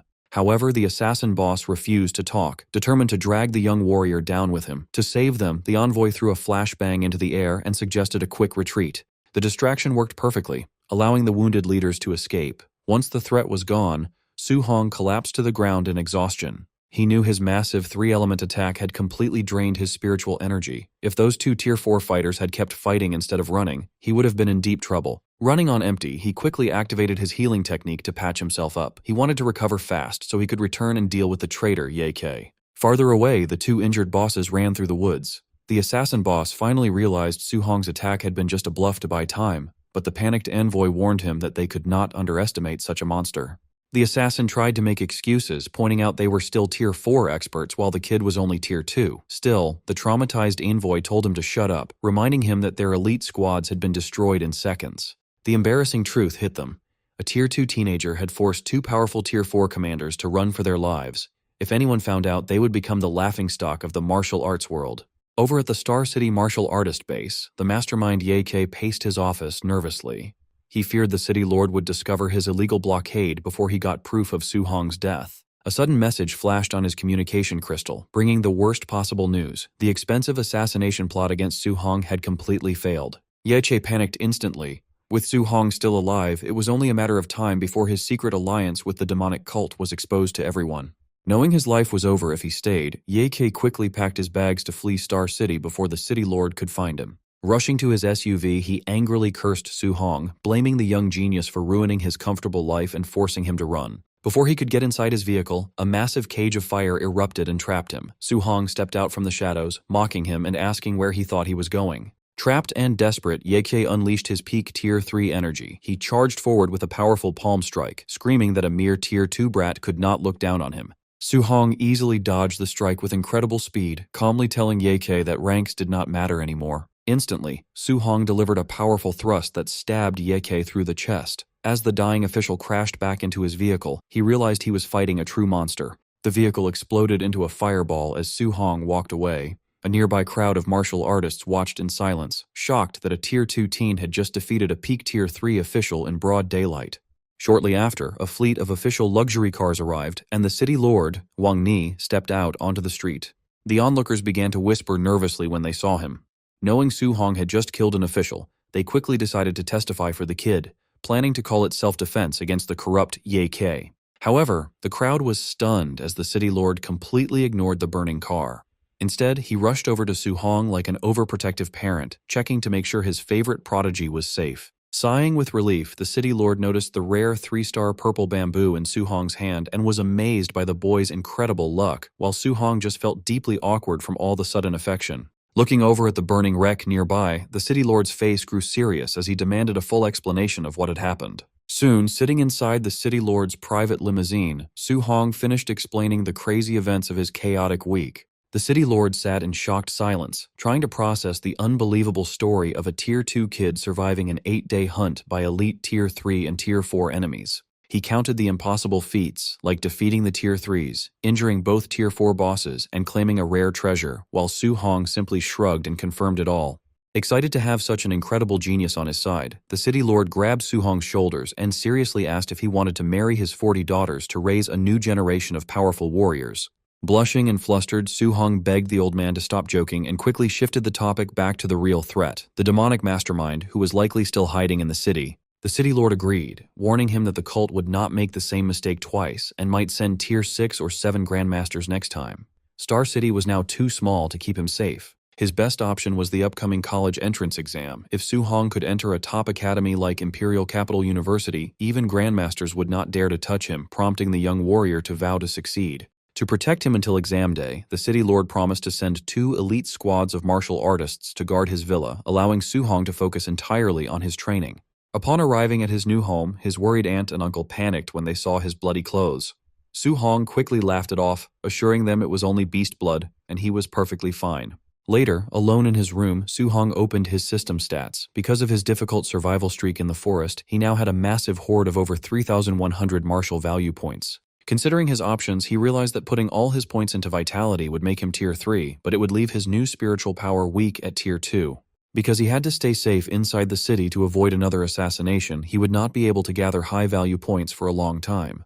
Deciding a balanced build was best for his survival, Su Hong played it smart and split his points to upgrade both his physical body and his spiritual power. Testing his upgraded telekinesis, he easily controlled a glass of water, making the liquid float around his room with perfect control. By the morning, rumors of Su Hong's incredible battle were already spreading rapidly through Star City No. 1 High School. Inside the classrooms, excited students gossiped about how Su Hong supposedly destroyed 100 cultists with a single swing of his spear. At the same time, Chen Shan and Li Tu acted as Su Hong supporters, visiting classrooms to brag about his legendary deeds, though they got called out for crashing a class when it was not their turn. An annoyed student confronted them, complaining that his class had been waiting a week to hear the story. It turned out the duo got their schedule mixed up and went to the wrong classroom. This classroom drama quickly ended when a student spotted Su Hong entering the school gates and yelled out. Hearing the sudden noise, Su Hong looked around, completely confused. Before he could take another step, a massive crowd of excited students ran straight at him like a wild mob. Breaking into a cold sweat, he wondered what he had done to make the entire school chase him. Soon, a massive crowd of students quickly surrounded Su Hong, begging to hear about his legendary exploits. While his friends Li Tu and Chen Shan laughingly bragged about how their teacher, Teacher Li, had been shocked by the news, Su Hong frantically coughed to get them to shut up. However, the boys ignored the warning and kept laughing, mockingly asking if Su Hong had caught a cold, totally unaware that Teacher Li was standing right behind them. Teacher Li suddenly grabbed Chen Shan by the head, mockingly asking why he wasn't calling him Old Li anymore. After catching the trash talkers, the teacher told Su Hong that the principal wanted to see him, leaving Chen Shan desperately begging for help.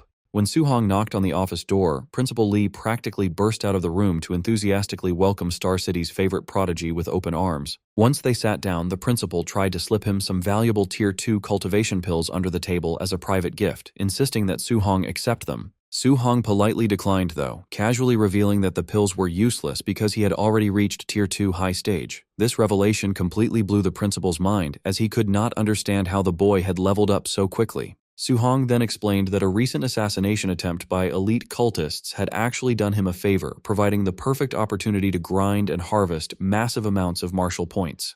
Excited by this incredible growth, Principal Li took off his jacket and demanded they head to the gym so he could test the kid's strength. Su Hong awkwardly pointed out the principal's higher rank, but the confident man promised to hold back. As they walked into the gymnasium, the other students immediately spotted Su Hong and began whispering about how he had supposedly defeated an entire army of cultists by himself. Seizing the moment, Principal Lee proudly announced that he was about to spar with the school's star prodigy, ordering the staff to gather every free student in the building to watch. Feeling deeply awkward, Su Hong suggested they find a more private spot to fight. However, the principal misread his concern, laughing it off and repeating that he would hold back so Su Hong wouldn't look bad. In reality, Su Hong was actually trying to protect his teacher's dignity, worried that defeating his own principal in public would ruin the man's reputation forever. Since there was no backing out now, Principal Lee powered up his fiery aura in front of the massive crowd and confidently ordered Su Hong to make the first move. The watching students went wild, excited to witness the raw power of a Tier 3 martial artist in action as they cheered Su Hong on to do his best. To avoid hurting his principal, Su Hong decided to use a weaker but flashy skill to hide the fact that he was holding back, testing the waters with his B-rank cloud-hiding Gale Fist. He charged across the court with swirling blue energy, launching an attack that startled the principal, who hadn't expected the kid to open the fight with a B-rank technique. Instantly realizing this weak opener actually rivaled the power of a Tier 3 expert, the principal quickly dropped his casual attitude and summoned a massive stone glove to counter with his giant rock fist. The two elemental strikes violently collided in the center of the court, unleashing a massive shockwave that nearly blew the watching students off their feet. They went toe-to-toe, rapidly exchanging a flurry of punches until the sheer force of the collision sent both fighters sliding back to opposite ends of the court. Principal Lee looked down in shock as his protective stone armor crumbled to pieces, realizing that the kid hadn't even used his full strength to shatter a Tier 3 defense. The students gasped in disbelief, unable to believe a Tier 2 fighter had pushed back a Tier 3 expert. To save face for the school, some assumed the principal was holding back, reasoning that losing to a student was impossible. Behind his calm expression, the principal was having a silent panic attack because he had already used 80% of his power and knew his reputation was dead if he lost. Sensing his mentor's panic, Su Hong suddenly dropped to one knee with a dramatic gasp, loudly admitting defeat while giving the principal a subtle wink to show he was throwing the match. The crowd easily fell for the act, cheering that there was no shame in losing to the principal. Once he recovered from his confusion, the principal realized Su Hong had just saved his career and felt deeply grateful. Playing along perfectly, the principal slapped Su Hong on the back and proudly told the crowd that the boy was a rare genius, even admitting he had to go all out to avoid losing. The gym erupted in cheers as the excited students celebrated Su Hong's impressive strength, convinced that Star City finally had a genius who could enter the legendary Magic Martial University. While helping him up, the principal quietly thanked Su Hong for saving him. Taking advantage of the moment, Su Hong brought up the upcoming college entrance exam, mentioning he needed a strong sparring partner to reach Tier 3. When Su Hong asked with a grin if the principal would help him train, the older man broke into a cold sweat, realizing that being this monster's personal punching bag was a terrible idea. Following their agreement, Su Hong established a brutal daily routine, spending his days training and sparring with the principal to push his limits. Even at night, he did not rest, returning to his room to tirelessly cultivate his techniques and absorb elemental energy. Before long, Su Hong's incredible stamina completely wore out the principal. Shaking with exhaustion, the old man asked his friend, Coach Chen, to take over so he could finally get a single day of rest. Within a few weeks, both the principal and Coach Chen were completely worn out and barely standing. Desperate for relief, they passed Su Hong over to President Wu of the Martial Dao Association, begging her to handle him. Since she was a powerful Tier 5 martial artist, President Wu showed absolutely no mercy, ruthlessly training Su Hong and refusing to let him rest for even a second.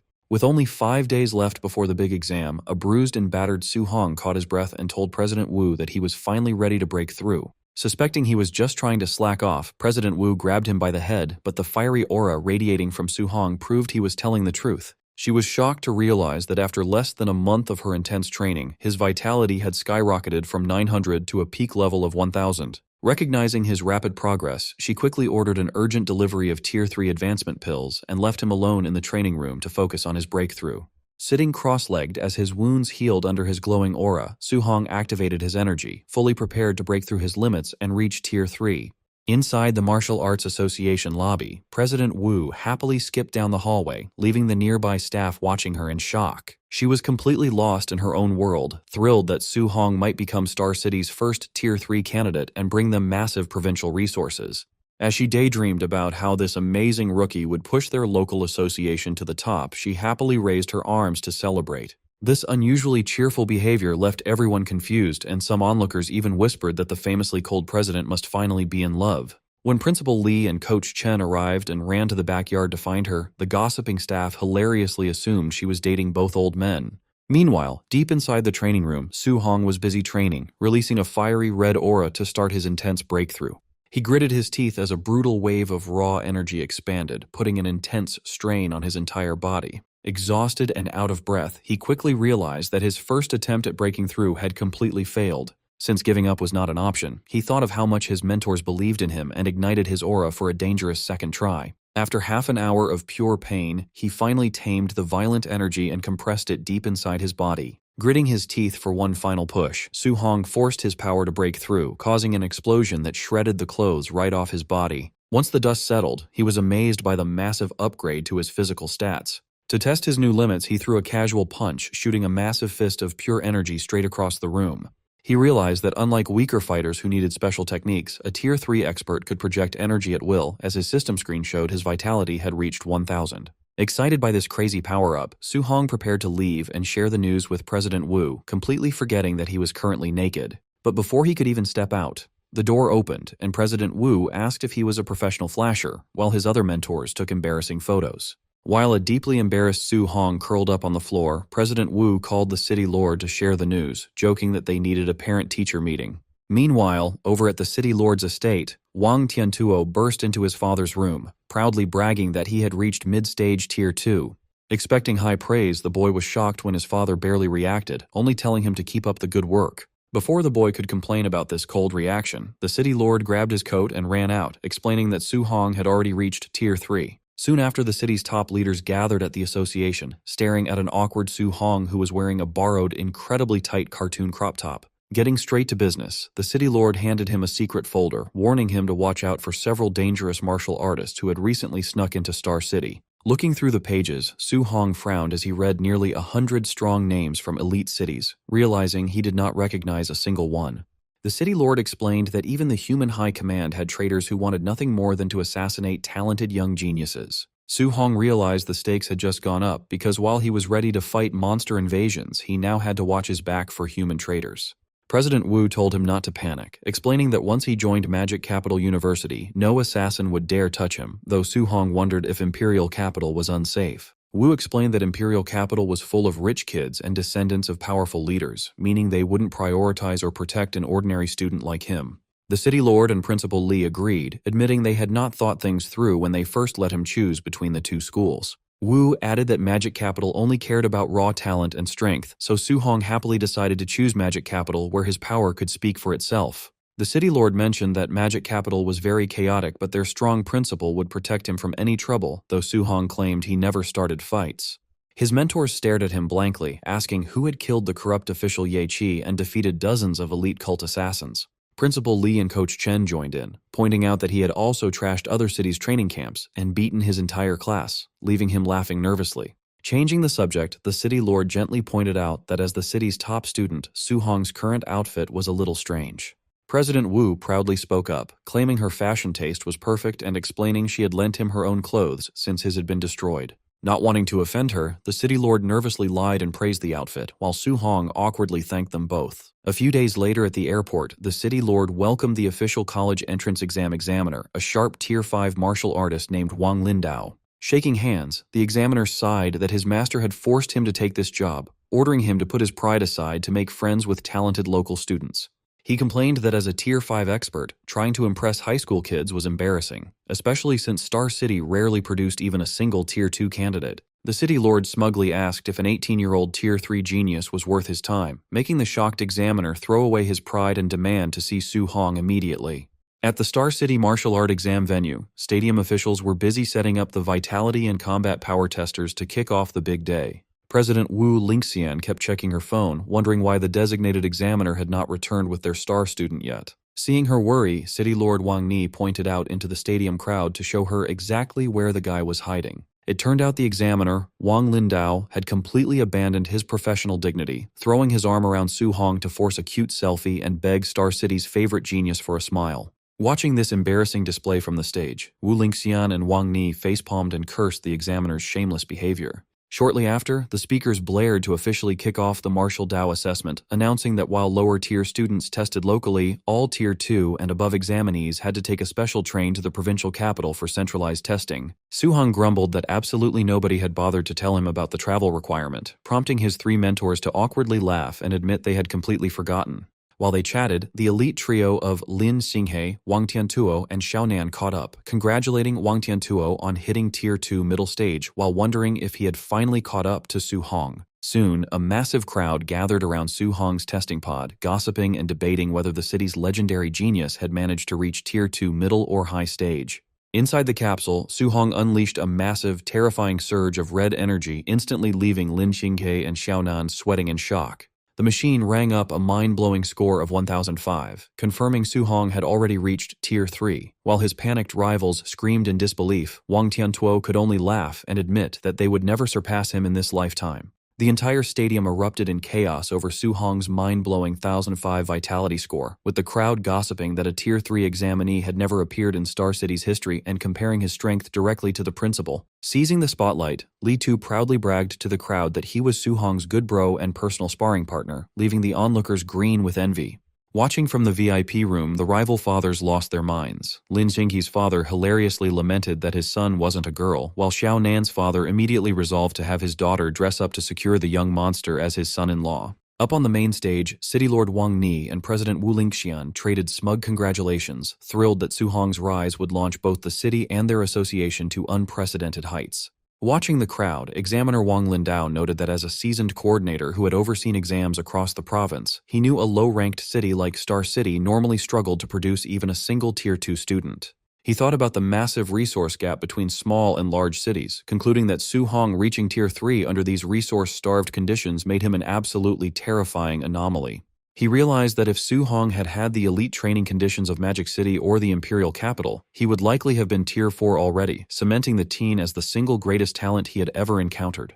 Back on the field, rabid fans started screaming their love and begging to have his babies, leaving an embarrassed Su-hong feeling highly uncomfortable under the sudden spotlight. With the local testing finalized, only Star City's top 4 elites, Su-hong and the Tier 2 trio of Wang Tiantuo, Xiaonan, and Lin Xinghe, prepared for the next phase. After packing their bags, the city's 4 qualifying prodigies officially boarded the high-speed special train to head to the provincial capital for the centralized martial art exam. As they walked down the aisle to find their seats, the other candidates tried to stare them down, creating a very tense and hostile atmosphere inside the train. To intimidate the newcomers, the seated candidates flared their aggressive, heavy auras to assert their dominance right off the bat. Lin Xinghe scoffed at their childish posturing, while Xiaonan prepared to unleash her own spiritual telekinesis to push back and defend Star City's reputation. But suddenly, Su-hong's eyes glowed as he prepared to show the arrogant crowd what real power looked like. He erupted with a towering pillar of blue energy, manifesting a colossal, roaring dragon aura that caught the entire train car completely off guard. The dragon's massive spiritual pressure swept through the cabin, completely crushing and neutralizing the offensive auras of the other candidates in a single blow. The once arrogant candidates sweated in terror, horrified to realize that a rural place like Star City had actually produced a Tier 3 monster. Even Wang Tiantuo and his companions were left speechless, realizing Su-hong's raw coercion easily rivaled a Tier 3 middle-stage expert. Walking down the aisle, Su-hong casually mocked the surrounding candidates, noting how pathetic they looked after trying to provoke him and failing so miserably. The cowed candidates trembled in their seats, instantly resolving to run without a second thought if they ever crossed paths with Su-hong during the actual assessment. As the high-speed train raced toward their destination, Lin Xinghe broke the silence to ask Su-hong whether he was targeting Magic City or Imperial Capital Martial University. Su-hong turned the question back on them, prompting Lin Xinghe to proudly declare that all 3 of them were aiming for Magic City Martial University. Su-hong smiled and revealed that he was also heading to Magic City, thrilled at the prospect of fighting alongside them as comrades in arms on the future battlefields.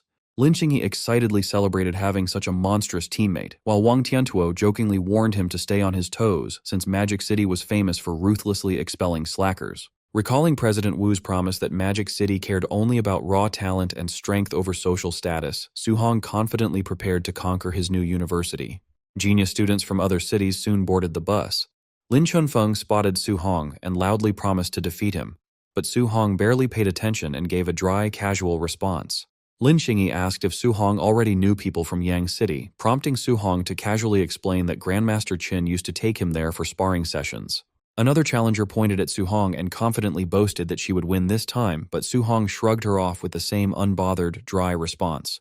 A muscular, red-haired student cracked his knuckles and laughed about finally getting his revenge. However, Su Hong completely deflated his excitement with another lazy nod as other students started screaming his name. Nearby, onlookers gossiped about Su Hong's true identity, completely baffled by rumors that he had defeated every single genius across the major cities. Xiaonan asked if Grandmaster Qin had taken him on a provincial tour just to beat up everyone, but Su Hong quickly downplayed the rumor. The bus arrived at the massive Hang City Plaza, where a giant celestial gate loomed over the crowd. Excited students gossiped about the secret realm, thrilled by rumors of the rare treasures waiting inside. The local Hang City trio that Su Hong had previously saved stood in the crowd. When one complained about waiting for out-of-towners, the axe-wielding giant told him to shut up and show respect for their savior. Another bus pulled up, and Wencheng's top genius, Chen Tianyan, stepped out. The crowd murmured in awe of his talent, recalling his arrogant promise to crush every student from Hang City. Flaunting his high status, Chen Tianyan led his elite squad straight toward the center of the plaza to make a grand entrance. To establish his dominance, Chen Tianyan unleashed a massive, flaming red aura and arrogantly demanded Hang City's top 3 geniuses step forward so he could humiliate them. Feeling this terrifying pressure, the crowd panicked and scrambled back, shocked to realize they were looking at a powerful Tier 3 martial artist. The axe-wielding student from Hang City released his own red aura, mocking Wencheng's genius for showing off when they were both Tier 3. Meanwhile, his companions dismissed Chen Tianyan as a total nobody. Chen Tianyan charged a glowing ball of spiritual energy, secretly planning to eliminate the local squad the moment they entered the secret realm. The local trio laughed in his face, asking if he thought he was Su Hong. They warned him to keep a low profile since the real monster they knew could obliterate Tier 3 cultists with a single punch. Chen Tianyan scoffed at this, confidently dismissing Su Hong as nothing more than Tier 2 trash. The local trio sarcastically agreed with his assessment before pointing out that the very person he was calling trash had just arrived. Su Hong calmly stepped off the bus holding his new spear, with his Star City companions following close behind. Wang Tiantuo noticed the intense glare and warned Su Hong that Wencheng's top genius was already staring him down. Standing in front of his disciplined followers, Chen Tianyan gave the Star City prodigy a smug, challenging smirk. Confused by the hostility, Wang Tiantuo and Lin Xingyi asked Su Hong if he had beaten this guy up too. However, a clueless Su Hong admitted he had no memory of him. Watching from high above, Lin Beiqing, the Tier 7 Grandmaster and Chief Exam Supervisor, peered down at Su Hong and noted that the boy looked completely average. Lin Beiqing complained to Qin Tianli that after all the insane hype, he had expected the kid to look like a legendary, multi-limbed demigod. Qin Tianli smugly fired back, bragging that while Su Hong lacked extra limbs, his 7-element compatibility was real, leaving the supervisor eager to see if the kid could deliver. As Lin Beiqing and Qin Tianli descended from the sky, the crowd murmured in anticipation, with some complaining about Chen Tianyan's arrogance while others just complained about being hungry. Demanding absolute silence, Lin Beiqing unleashed a suffocating wave of Grandmaster-level pressure. The immense spiritual weight instantly crushed the crowd's energy, and even Su Hong struggled to stand. Lin Beiqing announced that the assessment would last 7 days inside the Tianxing secret realm, where students had to hunt down beasts to earn points. Hunting beasts would yield map fragments that revealed high-value targets, including a 10,000-point bounty for anyone who could slay the Tier 4 wild dragon lurking in the center. While Su Hong's eyes lit up at the massive prize, Wang Tiantuo warned that a beast with a dragon bloodline would fight far above its actual rank. Lin Beiqing flashed a savage grin as he delivered the final rule. Defeating fellow candidates allowed students to steal half of their points. Su Hong realized the exam was going to turn into a complete bloodbath. Once the crushing pressure vanished, point-tracking bracelets materialized on every candidate's wrist, allowing them to monitor the live rankings and scores in real time. Holding a glowing green key, the chief examiner officially started the exam and opened the massive portal, ordering the candidates to enter the secret realm. Eager to grab an early lead, Chen Tianyan immediately leaped into the portal. His sudden move triggered a chaotic stampede as the other candidates desperately scrambled to follow him. As the crowd rushed the gate, Lin Xingyi urged Su Hong to move, but he told his squad to head in first without him. Realizing his plan, Xiaonan used her telekinesis to drag Lin Xingyi into the portal. She yelled back that Su Hong was a menace who only wanted to enter late to ambush and rob other candidates. Left alone, Su Hong smugly waved them off, fully planning to let everyone else do the hard work before he casually beat them up to harvest their points. While the other candidates rushed through the portal, Qin Tianli invited Su Hong over for a cup of tea. He politely accepted the offer to relax with the 2 grandmasters. Watching them delay, a grumpy Lin Beixing complained that both the old master and the kid were devious. However, Su Hong smoothly countered that he was simply following the supervisor's exact rules. Lin Beixing pointed out that there were several strong Tier 3 candidates in this exam and asked if Su Hong was really that confident, prompting a humble shrug from the boy. Qin Tianli laughed and slapped Su Hong's back, calling him too modest. He then revealed to a stunned Lin Beixing that the kid had recently survived a demonic cult assassination, killing over 20 Tier 3 cultists and crippling 2 Tier 4 commanders. Su Hong tried to downplay the feat. This made Lin Beixing sigh in relief as he assumed the old master had been exaggerating, muttering that Tier 3 cultists weren't easily beaten like simple cabbages. Su Hong casually clarified that he actually had to run for 8 days and fight to the absolute death to kill them, leaving Lin Beixing sweating in disbelief at the kid's ridiculous combat record. Inside the Heavenly Star secret realm, a massive Tier 3 bear and a giant white tiger faced off in a fierce battle, while Su Hong watched them calmly from the cliffs above. He felt extremely lucky to run into 2 powerful Tier 3 beasts so soon after entering the secret realm. While the bear struck the tiger with its heavy claws and slammed it against the cliffside, Su Hong simply sat back to enjoy the free show. Moments later, the beaten white tiger collapsed to the ground in complete defeat. Seeing its chance to end the fight, the giant bear roared loudly and lunged forward to finish off its rival. However, Su Hong smirked and dove down to intercept the beast, piercing the bear's chest with a powerful lightning strike that killed it instantly. He landed smoothly on his feet, standing proudly on top of the massive beast's body. Next, he turned his attention to the injured white tiger and coldly told it that its time was up. Terrified by his incredible strength, the panicked tiger desperately tried to climb up the rocky cliff to escape. But Su Hong used his telekinesis to float in front of it, mockingly asking if it really thought it could run away. He prepared his powerful third spear stance to finish the beast, but he was suddenly stopped when the giant tiger dropped to its knees and started whimpering like a helpless little cat. This unexpected reaction froze Su Hong in the middle of his attack, leaving him completely confused by the strange sight. To avoid hitting it, he quickly redirected his explosive attack to the side, cutting a deep trench into the ground while leaving the shaking tiger untouched. The giant tiger then rolled onto its back and started purring, leaving Su Hong amazed that such a fierce monster would act cute just to save its own life. Because of this, he agreed to spare its life as long as it led him to other humans and strong monsters, but he was left speechless when the tiger literally barked like a dog to agree. With their agreement made, Su Hong rode the white tiger like a horse as they dashed off to find the strongest beasts in the area. Before long, they spotted a massive giant ape carrying a whole tree trunk, wandering around the nearby forest. Standing on his shaking tiger, Su Hong looked at the threat and realized they had found a 30-meter-tall Tier 3 high-stage giant ape, which was much larger than any monster in the outside world. Suddenly, the giant ape turned around, catching Su Hong off guard with its quick movements. The monster roared and threw the huge tree trunk right at them, but Su Hong remained completely calm as the projectile flew toward them. When the massive log crashed into the ground with explosive force, Su Hong easily jumped into the air to dodge the impact while creating a protective shield around his tiger. While still in mid-air, Su Hong kicked the tiger away and ordered it to run far from the battlefield and wait for him there. He warned the beast that he would kill it if it tried to run away permanently, and the crying tiger fell safely into the forest below. After that, Su Hong ran straight up the massive tree trunk like a ramp, confident that no matter how big this ape was, it was still just a Tier 3 monster. He then launched himself forward, flying directly toward the roaring ape's face. Disgusted by the monster's horrible breath, he yelled at it to stop breathing on him before powering up his heaven-breaking spear technique. He drove a massive, lightning-charged strike straight into the ape's open mouth, shattering its giant teeth in a single hit. As a result, the broken fangs were blown right out of its mouth and crashed heavily onto the forest floor below. Screaming in terrible pain and spitting blood, the giant ape was blasted backward and collapsed heavily into the trees. Once he landed safely, Su Hong looked at the massive tree trunk and estimated it to be over 40 meters long, weighing around 70 tons. He dug his fingers deep into the wood, confidently saying that his Tier 3 strength made lifting 70 tons absolutely effortless. He then easily lifted the massive log into the air, swinging it around as if it were just a small stick. Next, he wrapped his spiritual power around the entire 40-meter log to make sure it didn't break. Using his telekinesis, he floated the massive log and got ready to swing it like a giant bat at the dazed ape. Su Hong delivered a massive, gravity-defying swing, calling the monster a smelly monkey and telling it to take his giant weapon. The 70-ton log slammed directly into the giant ape's face with massive force, completely shattering its jaw. Meanwhile, outside the secret realm, the crowd of spectators watching the live broadcast completely lost their minds, unable to believe his terrifying power.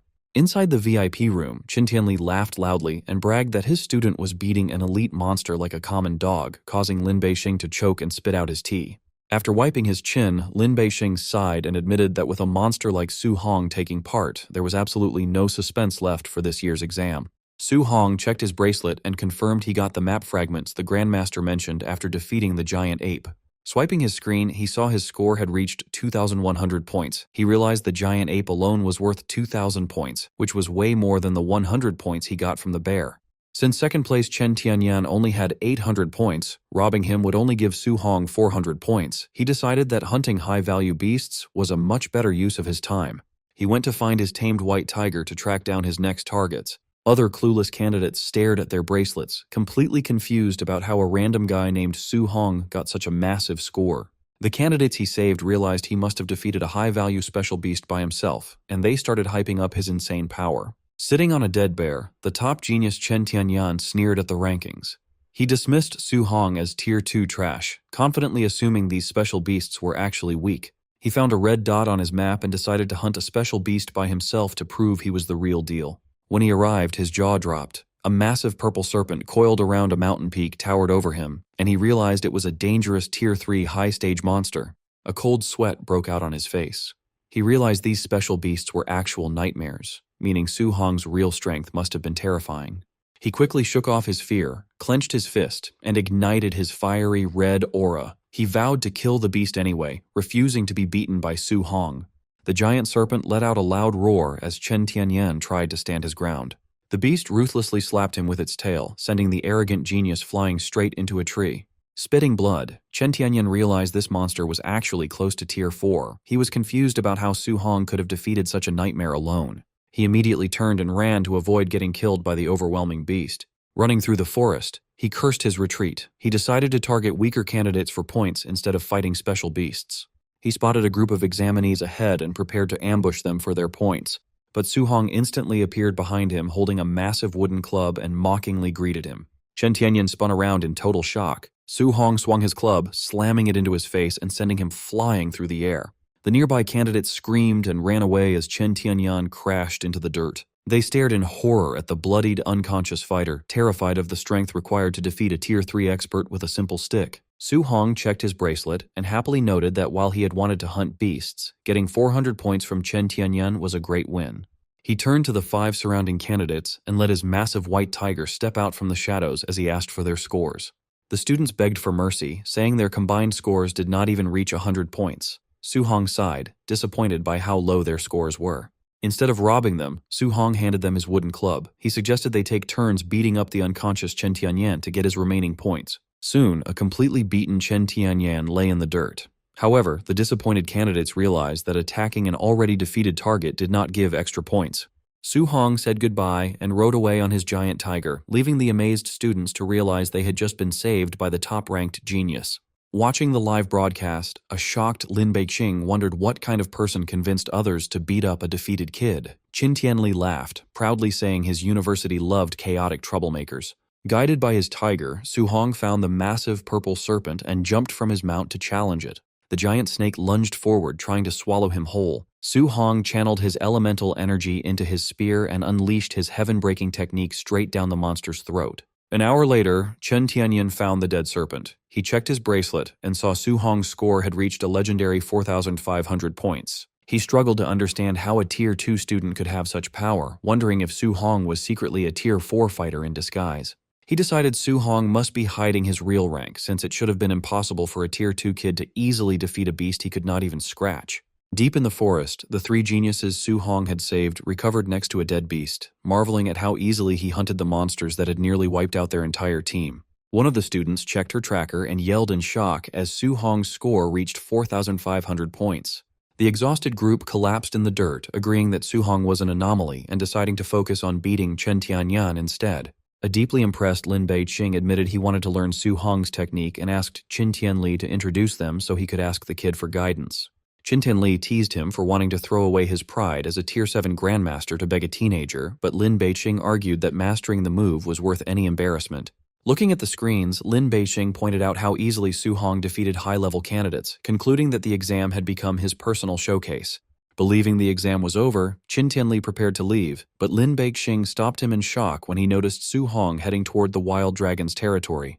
Lin Beixing called the kid insane. He warned that he had personally captured that dragon, which had the power of a high-stage Tier 4 beast thanks to its bloodline. He believed that even Su Hong's element fusion wouldn't scratch the dragon, declaring a beating from the beast would teach the kid some humility. Xin Tianli grew worried but hoped his student would retreat if things got too dangerous, confident that Su Hong's speed was enough to let him escape. Su Hong's white tiger was crying and shaking in terror. Su Hong called it a coward and promised he wouldn't make it fight the dragon as they reached a massive ravine. Telling the tiger to stay behind, Su Hong leaped into the dark abyss. He stabbed his spear into the cliffside to slow his descent and landed safely on the ground. His eyes narrowed as he spotted the powerful Tier 4 wild dragon, surprised to see the beast heavily chained to the cave walls. Sensing the pressure of the sleeping dragon, Su Hong realized its strength was near Tier 4 mid-stage, making a head-on fight very risky. He quickly grinned, deciding that since the beast was sound asleep and chained up, he had no problem pulling off a sneak attack. Su Hong looked at the dragon's backside and noted that no matter the species, the rear end was always the ultimate weak point. He charged his spear with his three-element fusion of lightning, fire, and metal, preparing to unleash his ultimate sneak attack. Su Hong wasted no time and unleashed his powerful three-element spear strike directly at the sleeping dragon's weak point. The strike landed perfectly, causing a massive splash of blood and forcing the chained beast to wake up in absolute agony. The furious dragon immediately retaliated by spitting a massive torrent of fire, but Su Hong's incredible speed allowed him to easily dodge the blast. After safely dodging, Su Hong confidently noted that taking down this Tier 4 monster wouldn't be too difficult since the heavy chains were completely restricting its movements. However, the dragon's survival instincts kicked in as it sensed Su Hong's position and spun around to unleash a devastating wave of flames that scorched the entire cave. Fortunately, Su Hong reacted in time and used a wood clone, which was immediately turned to dust by the intense heat. Seeing nothing but ashes, the dragon became confused. While the beast was distracted, Su Hong suddenly appeared right beneath it to attack its unprotected backside. Without giving the beast a moment to breathe, he swung his weapon and delivered another brutal strike directly to the exact same spot. Meanwhile, the spectators watching the live broadcast of the fight were stunned by the young prodigy's brutal and ruthless combat style. Even Chief Supervisor Lin Beixing was speechless, admitting he had never expected a Tier 3 fighter to injure the dragon like this, while also questioning his strange choice of target. Fearing that the trapped beast would be toyed with to death, Lin Beixing decided to release the dragon's chains, but Qin Tianli anxiously warned that freeing a Tier 4 dragon was far too dangerous. Lin Beixing brushed off the danger, determined to use this opportunity to push Su Hong to his absolute limits and see the true extent of his combat power. Suddenly, the heavy restraints were blasted apart, and a surprised Su Hong quickly realized that the Grandmasters must have freed the beast to test him. Freed from its shackles, the furious barbarian dragon unleashed a terrifying roar as its powerful aura violently exploded. Su Hong calmly stepped aside as the massive heavy metal chains crashed to the ground. Standing at its full height, the dragon shot a massive pillar of destructive energy straight into the sky. Feeling the crushing pressure, Su Hong braced himself, realizing that a true Tier 4 dragon with a pure bloodline was a completely different challenge. But instead of backing down, he got excited, thrilled that the shackles were off so he could finally test his maximum power in a true, unrestricted fight. The barbarian dragon locked its angry glare on Su Hong and immediately unleashed a devastating stream of fire, forcing him to leap high into the air to dodge. Mid-leap, Su Hong counterattacked by channeling intense water energy into his spear to summon a massive water dragon. The two opposing elements collided violently in midair, creating a massive cloud of boiling steam that completely covered the cavern. Trapped inside the thick fog, the disoriented dragon roared in frustration, unable to locate its target. Seizing the moment, Su Hong kicked off the cave wall and descended from above, unleashing his powerful 9 heaven-breaking spears technique. However, the beast's sharp senses instantly warned it of the danger, prompting the dragon to gather its strength for a sudden, explosive burst of movement. Noticing the sudden movement, Su Hong was surprised. When he looked up, he was shocked to see the massive beast easily clinging to the rocky ceiling, realizing that despite its giant size, the dragon was incredibly fast. Before Su Hong could recover from his shock, the barbarian dragon struck down with its razor-sharp claws, trying to tear him to pieces. Su Hong quickly retaliated, unleashing a full-power heaven-breaking spear strike that collided violently with the descending claw.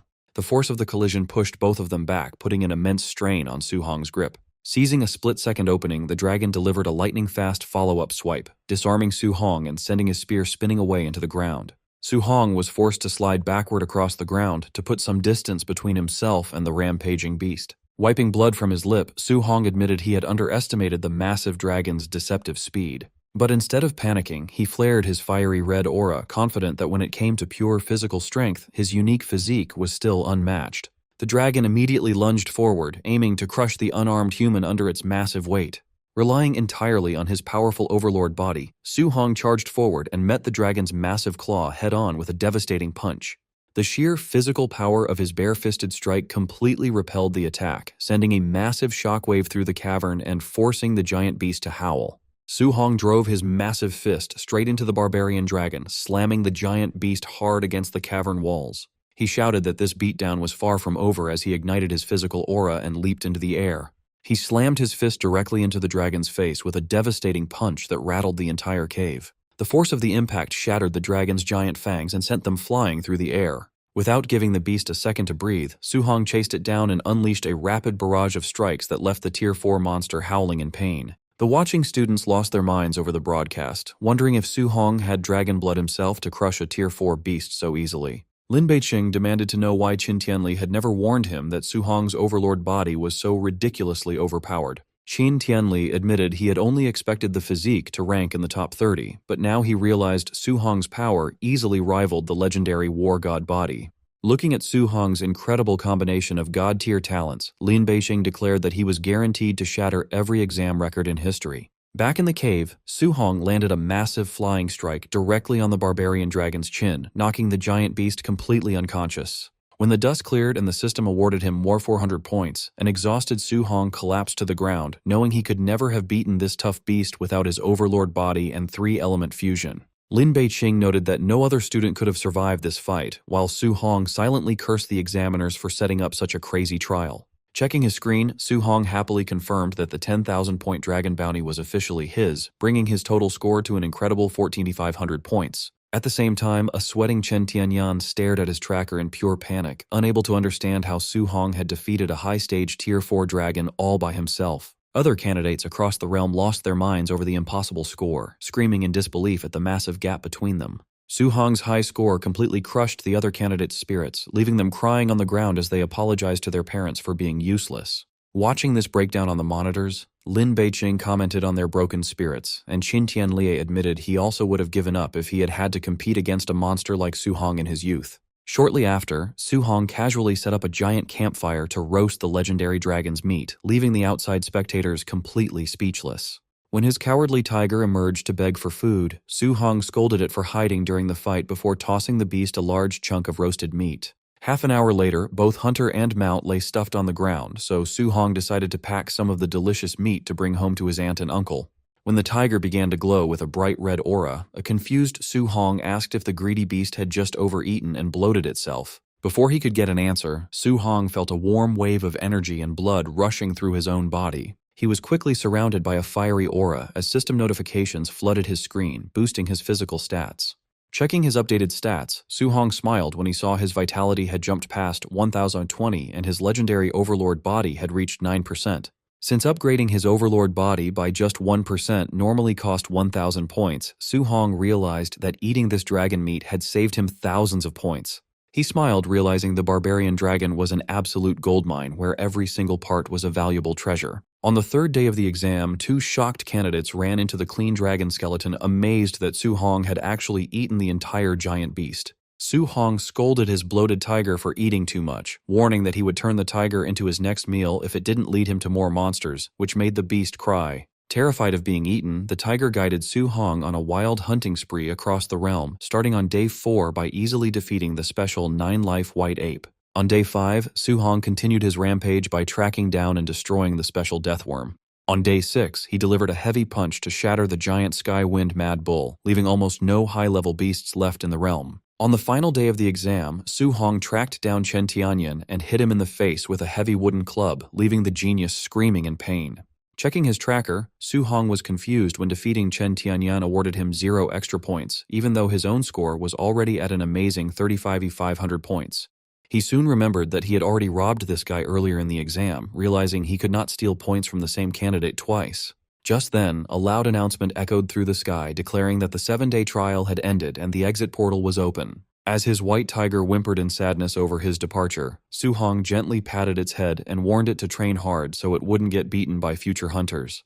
He then looked over at the unconscious Chen Tianyan, wondering how the knocked-out opponent was supposed to leave the realm on his own. Deciding to do a good deed, Su Hong tossed the unconscious student over his shoulder and leaped straight through the exit portal. The moment he stepped back into the outside world, the massive crowd erupted into loud cheers, crowning him as the undisputed martial arts champion of Jiangnan Province. News of Su Hong breaking the provincial exam record went viral, making him an instant celebrity overnight. Outside the high school, Chen Shan took advantage of the hype, loudly bragging to reporters that the champion was his best friend. His aunt and uncle were also cornered by the press, proudly telling reporters how sensible and hardworking he had always been. The media even tracked down a beaten Chen Tianyan to ask how he felt about being saved by his rival, causing him to have a meltdown on live television. News notifications flooded phones everywhere with gossip about Su Hong's past, his sudden rise from poverty, and female celebrities publicly confessing their feelings to him. Overwhelmed by the constant media attention, Su Hong decided to ask the Grandmasters to use their influence to stop the annoying reporters. They met the next day at the Martial Arts Association headquarters to escape the chaos and discuss their next steps. Lin Beixing promised to make the media back off so Su Hong's family could get some peace, then told Qin Tianli to focus on their actual business.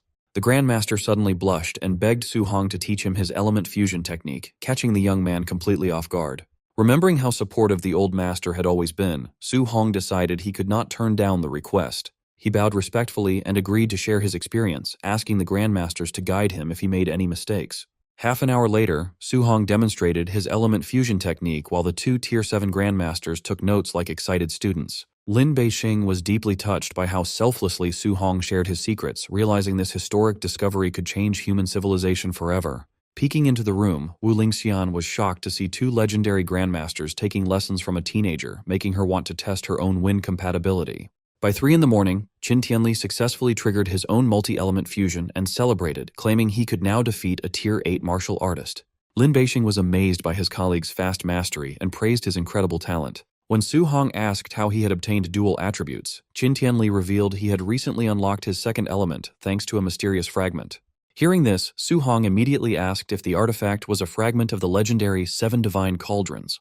The two Grandmasters were shocked and demanded to know how he had learned that name, warning him that the cauldrons were a secret known only to the High Command. Su Hong explained that the cultists near the lake had been searching for them. He suggested keeping his own fragment a secret so he was not forced to hand it over. Lin Beixing agreed and explained that the cauldrons had originally been a single powerful weapon that shattered and scattered across the world. He warned Su Hong that enemy races had deployed large armies to find those fragments, and many had already fallen into hostile hands. Su Hong was confused, unable to understand what this legendary artifact had to do with him or why foreign races would target him. Qin Tianli warned him that since the fragments granted extra attributes, Su Hong's 7-element mastery would make everyone believe he was hoarding multiple fragments, making him a major target. Su Hong tried to argue that his talent was entirely natural, but Lin Beixing pointed out that nobody would ever believe that. To trick potential assassins, Lin Beixing suggested they claim Su Hong's multiple elements came from fragments he had already surrendered to the Grandmasters. Qin Tianli warned him to remain highly vigilant due to the human traitors hiding in the shadows, and Su Hong readily agreed to their plan. Lin Beixing reassured him that he would be safe at Magic Capital University, bragging that if anyone attacked him there, Principal Li would destroy them completely. Su Hong wondered if this famous Principal Li was actually a powerful Tier 9 martial artist. Lin Beixing confirmed his strength, revealing that Principal Li had once broken the leg of Imperial Capital's principal, leaving Su Hong glad to have such a powerful shield. Eager to win over his future protector, Su Hong asked about Principal Li's hobbies so he could plan how to get on his good side. Lin Beixing quickly warned him against bribery, noting that Principal Li despised flattery and might just break Su Hong's legs instead. Qin Tianli suggested that beating up the Magic Capital City Lord's son would easily catch the principal's attention, as long as Su Hong was in the right. When Su Hong acted innocent and claimed he never looked for trouble, Qin Tianli laughed and mockingly agreed that he was indeed a very good kid.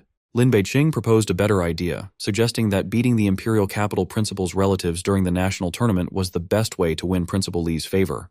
The two Grandmasters schemed happily, telling Su Hong that if he defeated the rival principal's great-grandson and mocked their school, Principal Li would adopt him on the spot. Watching these dignified elders grin like villains, Su Hong broke into a cold sweat and decided not to let them corrupt him. Smiling innocently, Su Hong asked for a photo of the great-grandson, claiming he only wanted to make friends. However, the Grandmasters were not fooled at all. Meanwhile, at the Magic Capital admissions office, Director Wang Yang was reviewing candidates when he spotted a shocking score of 35,500 points.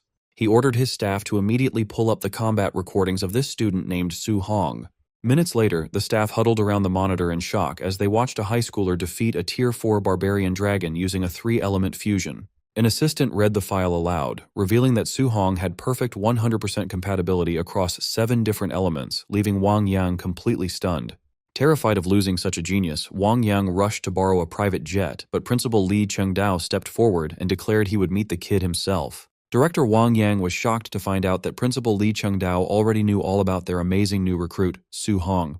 Chengdao shoved a file into his hands, showing him the incredible news that more than 10 legendary grandmasters had recommended the boy to their school at the same time. Since his mind was made up, the principal told Wang Yang that they needed to go hunt down some targets before they traveled to Star City. Wang Yang begged him to let the school staff handle any personal problems, trying his best to stop his wild boss from causing another huge mess. Chengdao explained that they were only hunting demonic cultists who had set up a nearby base to attack Su Hong, which made Wang Yang feel relieved and quickly agree to the mission. Without warning, Chengdao grabbed the screaming director and flew straight into the sky like a shooting star. Deep inside the dark Tianfeng forest, about 50 kilometers east of the city, there was a hidden cave system. Inside this dark cave, the local cult leaders gathered around a stone table to plan a deadly trap for Su Hong before he could reach the university. The cult leader told everyone that the heavenly god race had promised them divine blood to turn them into gods if they killed the young genius, making the excited cultists celebrate wildly. He added that if several Tier 7 grandmasters could not kill a single student, they should all just end their own lives, so the cultists all promised to wipe out Su Hong. Floating high above the giant forest, Li Chengdao announced that they had finally reached their target. Wang Yang asked how they were supposed to find the hidden base among so many identical mountains, and the principal honestly admitted he had no idea where it was. Wang Yang offered to search the area, but Chengdao stopped him and told him to record a video instead, since he wanted to use the destruction as a new commercial for the university. The principal raised his hand to the sky and released his scary Tier 9 power. He called down a giant, glowing red hand from the clouds and slammed it down to completely crush the entire mountain range. The screaming cultists inside the cave were instantly crushed as the mountain collapsed, leaving nothing but a giant, smoking hole in the ground. Looking at his phone screen, a shocked Wang Yang realized that watching the principal fight made normal martial artists feel completely helpless against such crazy power. At Su Hong's villa, his aunt and uncle were surrounded by piles of expensive gift boxes sent by local families trying to make friends with the new champion. His aunt held up a bunch of photos and asked if he wanted a blind date with any of these rich girls, but an embarrassed Su Hong quickly said no. He said he was too young and needed to focus on his training, and his uncle loudly agreed with him. But his uncle quickly ruined the moment by whispering that marrying a rich girl from the magic capital was a much better choice anyway, making Su Hong sigh in disbelief. To get away from the awkward conversation, Su Hong quickly excused himself to go practice in his room while his aunt angrily yelled at his uncle for being a bad influence.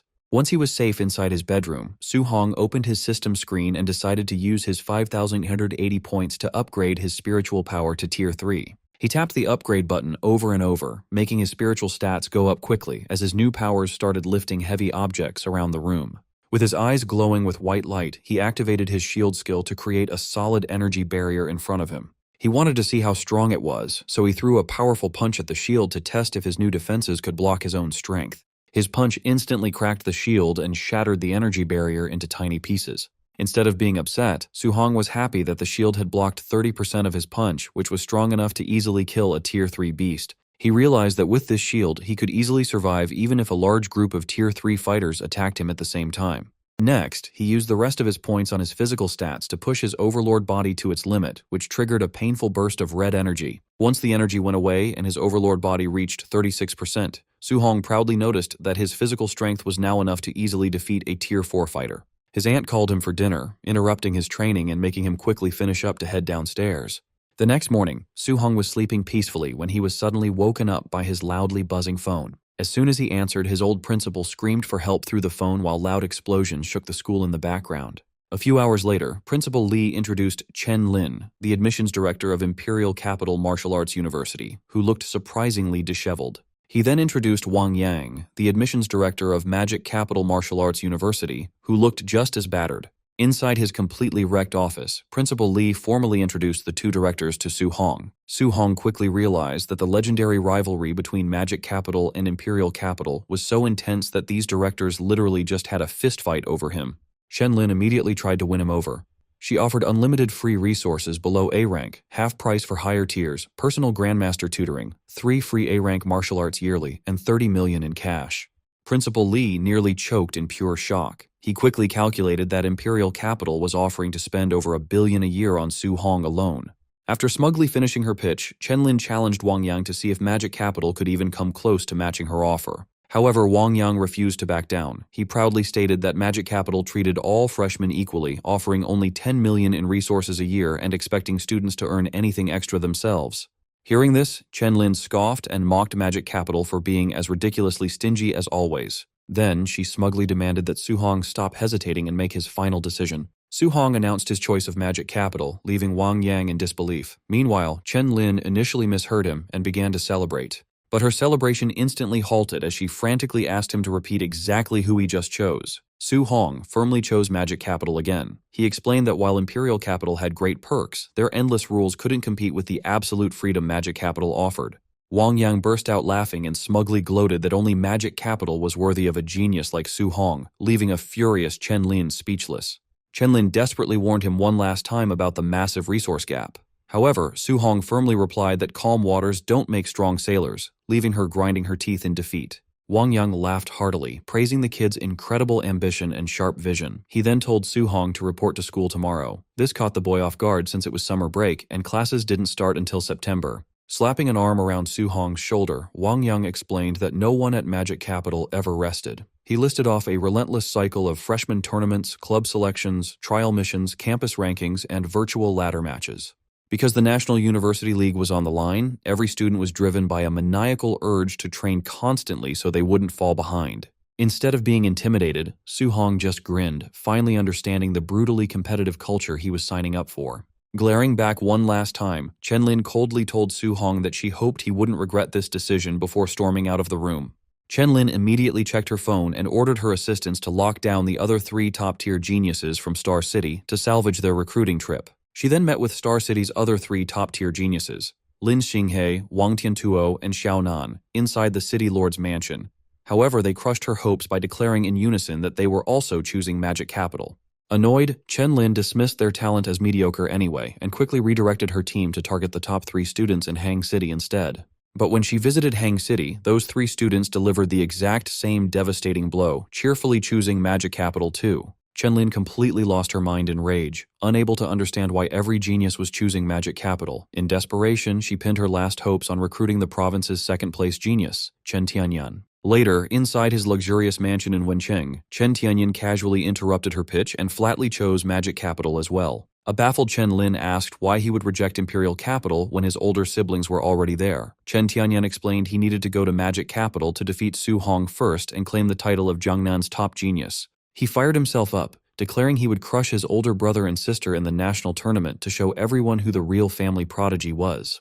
Chen-Lin could only sweat in pure disbelief, fully convinced that every single student in Jiangnan province had gone completely insane this year. Meanwhile, Su Hong arrived at the massive Magic Capital railway station, stepping off the train with his luggage in hand. Stepping into the world-class metropolis for the first time, a slightly nervous Su Hong scanned the station, hoping to spot the senior students sent to welcome the new arrivals. Soon, he spotted the Magic Capital welcoming signs in the crowd, though he couldn't help but notice that the handwriting on them was hilariously ugly. The junior students holding the signs complained about how embarrassing it was. They muttered that they would never volunteer again if Senior Bai was in charge. Hearing this, the white-haired senior, Bai Chengsheng, defended his honor by claiming the calligraphy club highly praised his writing.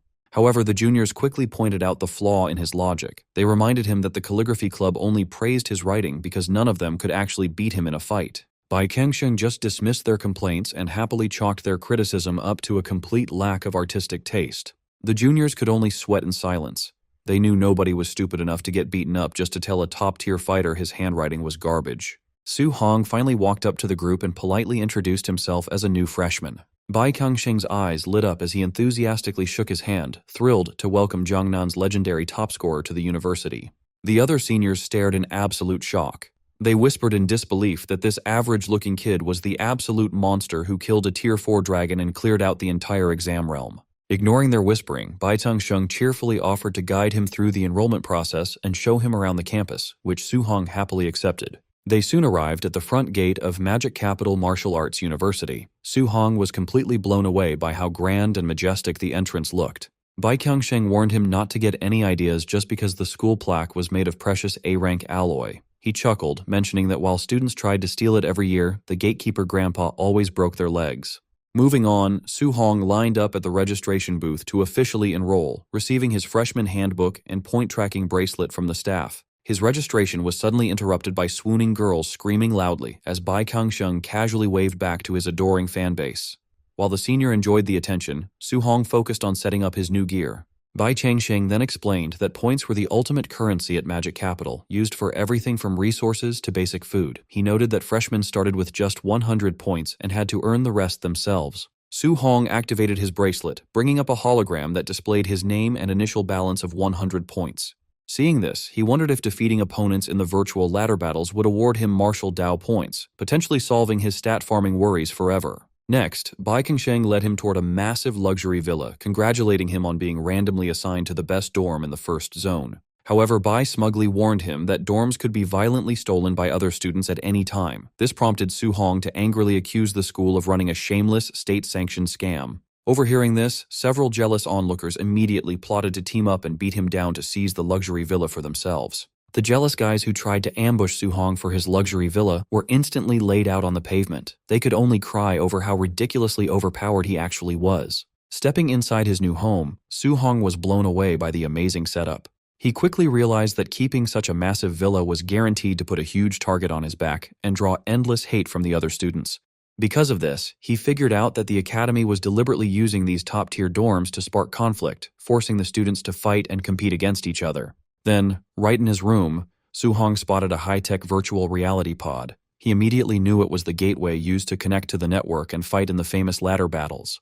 Eager to test his limits, he climbed right into the capsule to see if his mind would automatically sync up with the virtual world. As the pod sealed shut, his mind was pulled into a neon digital hub. The system welcomed him and explained that all players' physical stats and spiritual energy levels were completely balanced to keep the playing field fair. After that, the system blocked the use of all special abilities and spiritual powers. This left Su-hong feeling incredibly slow as his crazy physical strength was heavily reduced. Since his spiritual detection was also turned off, he realized that these ladder matches were a pure test of raw combat technique and real martial arts skills.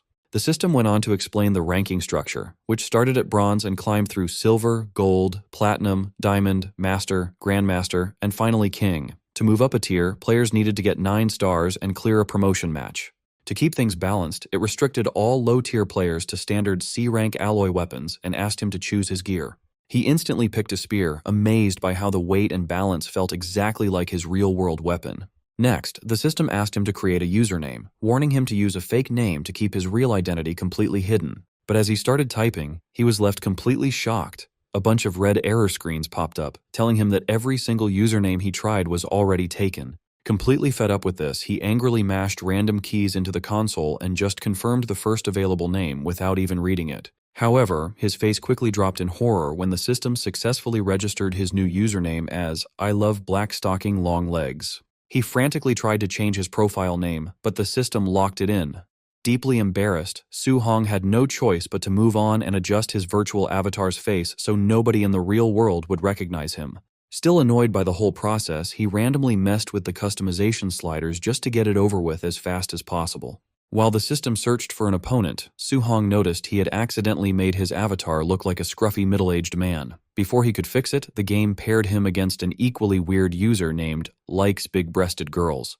Instantly teleported into the combat arena, Su-hong came face-to-face with a red-skinned, muscle-bound giant. The guy laughed at their ridiculous avatars and jokingly asked if Su-hong was speechless because he was too stunned by his handsome looks. The countdown finally started, and both fighters braced themselves for a brutal match based purely on skill. The red giant immediately lunged forward with a massive attack, but Su-hong blocked it effortlessly. This instantly made his opponent realize that he was fighting a true combat expert. Stunned by Su-hong's crazy speed, the giant could barely keep track of him. Su-hong moved right past his defenses, launching a fast and relentless series of strikes. Su-hong casually broke through his guard and landed a painful hit. His opponent started sweating in panic, realizing he was being completely dominated even though they had the exact same stats. Before the giant could even recover, Su-hong delivered a final strike straight through his chest, instantly securing an easy victory for I love black stocking long legs. As the system awarded him 1 point for defeating his first bronze opponent, Su-hong smiled. He realized that even without his special powers, his spear techniques made these low-tier matches a total joke. Checking his progress, Suhong calculated that a single win only boosted his star rating by 15%. This meant he had to win 6 more flawless matches in a row just to rank up. He knew he used to rely way too much on his special body strength, so he decided to treat these matches as the perfect chance to practice his basic martial arts. Meanwhile, in a nearby dorm, an energetic freshman burst into her sister's room. She excitedly suggested that they team up to steal the ultra-luxurious number 001 villa from its new owner. However, her elegant older sister, who was the top student in their province, coldly rejected the idea. She told her to stop wasting time on useless fights and to focus on her training instead. When her younger sister complained that a champion shouldn't settle for the second-best villa, she calmly told the girl to go steal it herself. After that, the older sister logged into the game to find a match. But the second her matchmaking screen displayed her opponent's weird username, "I love black stocking long legs," the champion's face darkened with pure disgust for those kinds of players. As Qing Huan entered the digital arena, she was confident that any serious player climbing the ranks would use a normal avatar and name just to avoid embarrassing themselves later on. So when she looked at Suhong's messy, middle-aged avatar, she immediately assumed he was just a low-level troll who knew he couldn't win and only wanted to annoy his opponents. The system started the countdown, matching the province's top genius against a guy with the most ridiculous username. Once the match began, Qing Huan rushed in to finish things with a single strike. However, our boy casually blocked her sword like it was nothing, leaving her surprised by his crazy fast reflexes. Right after that, Suhong countered with a fast spear thrust. This forced her to block the blow and step back in shock as she realized this supposed troll was actually a combat god. Sweating in panic, she wondered if this crazy guy dressed up like an old man just to trick people into lowering their guard. She quickly regretted her pride as Suhong charged forward to keep up the pressure. Pushed to her limits, Qing Huan unleashed her full power with a high-level fire attack, sending a wave of flaming slashes to overwhelm him. But Suhong simply used his advanced footwork to effortlessly dance around and dodge every single incoming wave of fire. Growing frustrated, Qing Huan dove in with an overhead strike, but Suhong easily predicted her movement and blocked the attack. From there, the two traded a rapid series of blows. Their weapons clashed over and over in an amazing display of pure martial arts skill. Looking for an opening, Qing Huan suddenly used a wind technique to speed up her next attack. However, Suhong just stepped to the side and dodged the incoming blade. He was actually impressed to find a dual-element genius so early at the academy. On the other hand, Qing Huan was left completely stunned that he avoided her fastest move. At this point, she realized that his spear skills were incredibly advanced, probably even better than her own sword techniques. Refusing to give up, she jumped back into the air and swung another fiery slash, now fully convinced she was fighting a top-tier genius. Seeing this, Suhong decided it was time to end the match. He channeled lightning energy into his ultimate heaven-breaking 9 spears attack. His lightning spear completely tore right through her flames, creating a massive shockwave across the whole battlefield. She tried her best to fight back, but her defenses were completely broken by the overwhelming force of his strike. Then, Suhong threw his spear directly at her. Although she managed to block it at the very last second, the impact left her wide open. Before she could even recover, he moved incredibly fast and appeared right in front of her face with his body crackling with electricity. He delivered a crushing lightning strike straight to her chest, sending her flying and ending the match in an instant. Forced out of the game, Qing Huan woke up back in her room, absolutely furious about her sudden defeat. Her face turning red with rage, she promised to hunt down and destroy this mysterious, "I love black stocking long legs," to get revenge for her loss. She loudly cursed his ridiculous username and swore that she would beat him next time, forcing him to change his name to something more respectful. Meanwhile, Suhong stepped out of his gaming pod. He felt deeply satisfied after such a refreshing and intense battle. A moment later, he received a friend request from Qing Huan, but when she claimed to be the beautiful girl he had just fought, a doubtful Suhong immediately thought she was a scammer trying to steal his points. Back in her room, Qing Huan screamed in pure frustration. She could not believe he actually thought she was some kind of internet scammer trying to seduce him. Her anger reached a boiling point when a system message popped up saying he had blocked her, which left her screaming in total rage. At the same time, Suhong smugly stretched his arms, feeling pretty proud of being so careful. Just then, his stomach started grumbling. Since he was feeling hungry, he decided to head over to the campus cafeteria to see what food they had. But the second he stepped outside his luxury house, he ran into a huge crowd of jealous students who wanted to beat him up and steal his dorm room. Suhong sighed in disappointment, annoyed that these guys were delaying his lunch. Wanting to eat as soon as possible, he told the entire crowd to just attack him all at once so he could get this over with quickly. Suhong challenged the jealous crowd of students, telling them to all attack him at once to save time. The confused students whispered among themselves, wondering where this arrogant newcomer had even come from. That was when Wang Teng stepped forward, flaring his red aura and mocking Su Hong for bluffing when nobody even knew his name. He lunged with a flaming punch, but Su Hong casually stopped the strike with his bare hand. In the next second, Su Hong wound up a quick counter and struck him straight in the jaw. The heavy impact sent Wang Teng flying through the air, crashing into a pole. Seeing this, the rest of the crowd panicked, shocked that their top Tier 3 fighter had just gotten instantly defeated. However, Su Hong wasn't done yet. He flared his aura and asked who was brave enough to go next. Terrified by his insane power, the crowd turned around and ran away, screaming for their lives.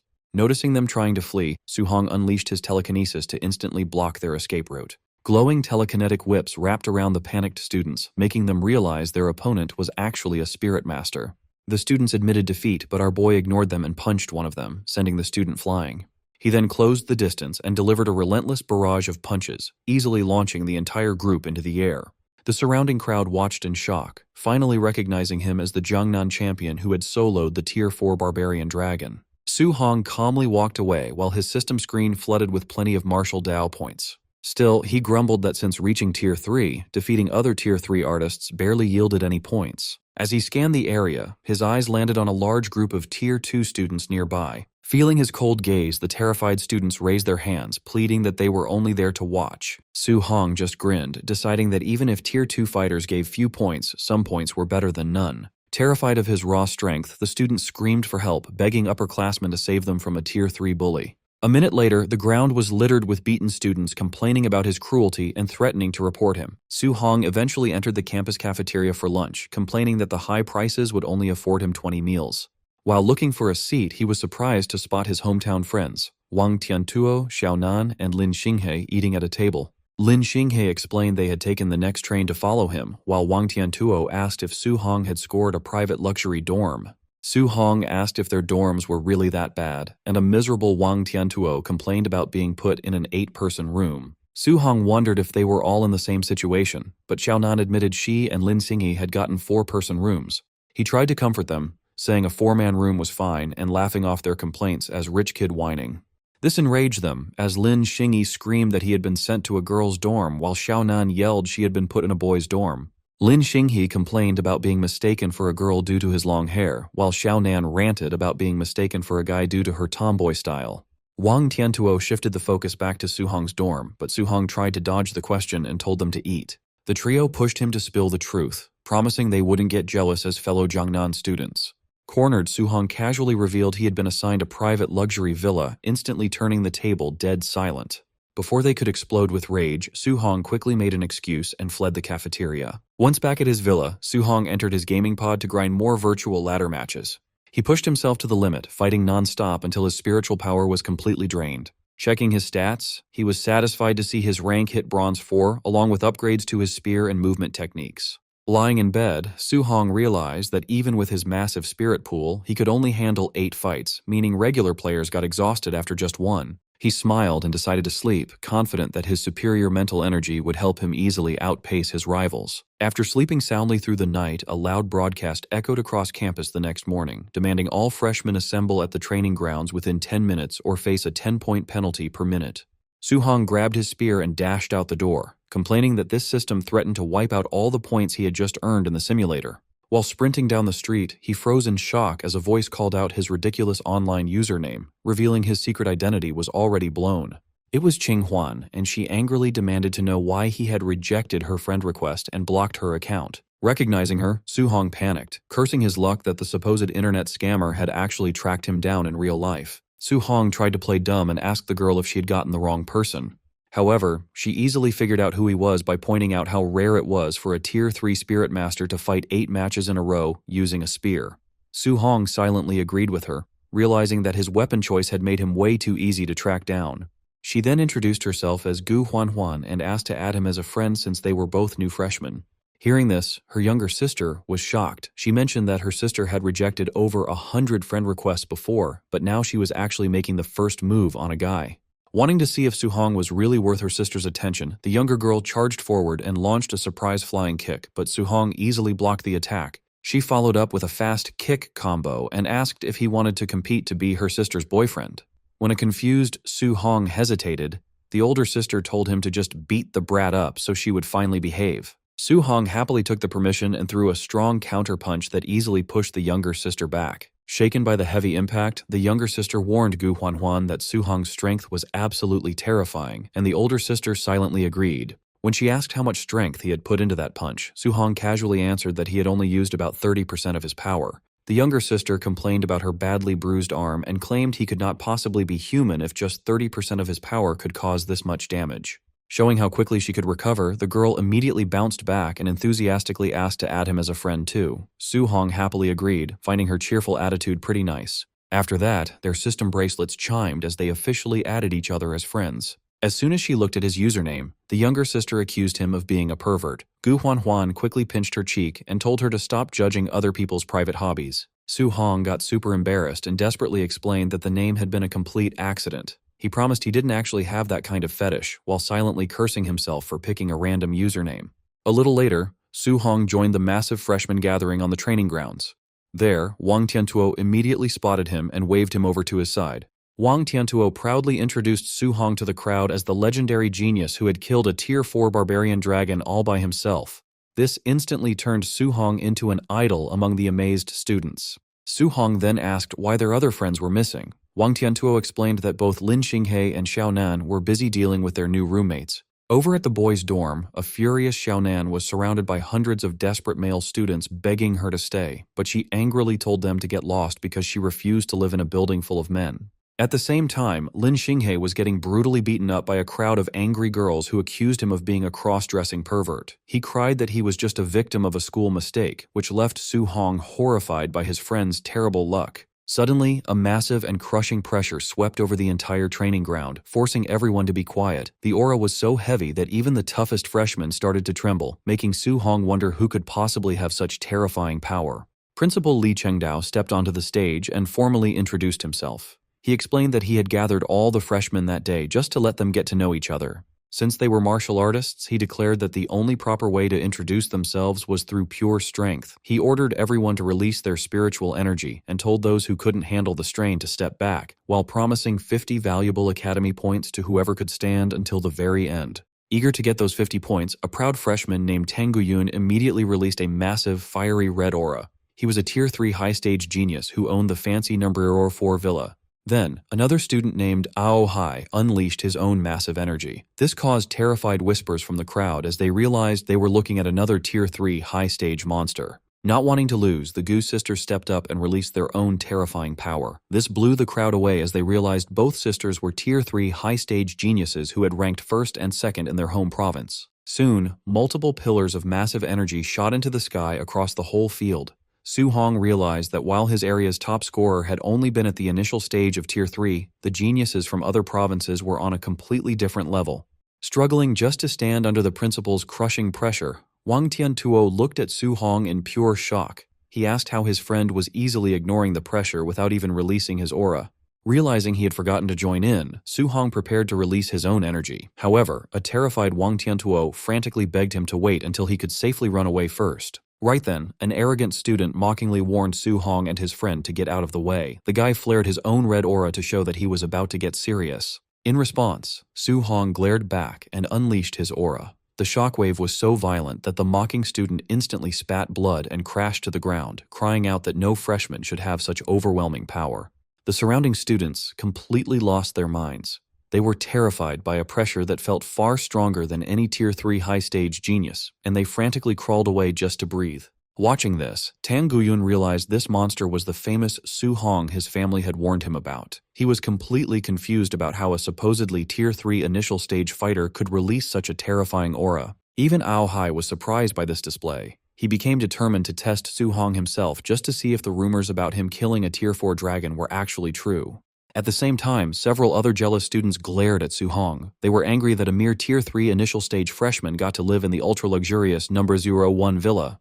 In a desperate attempt to crush him, these angry Tier 3 geniuses combined their spiritual energies to form a giant red dragon in the sky.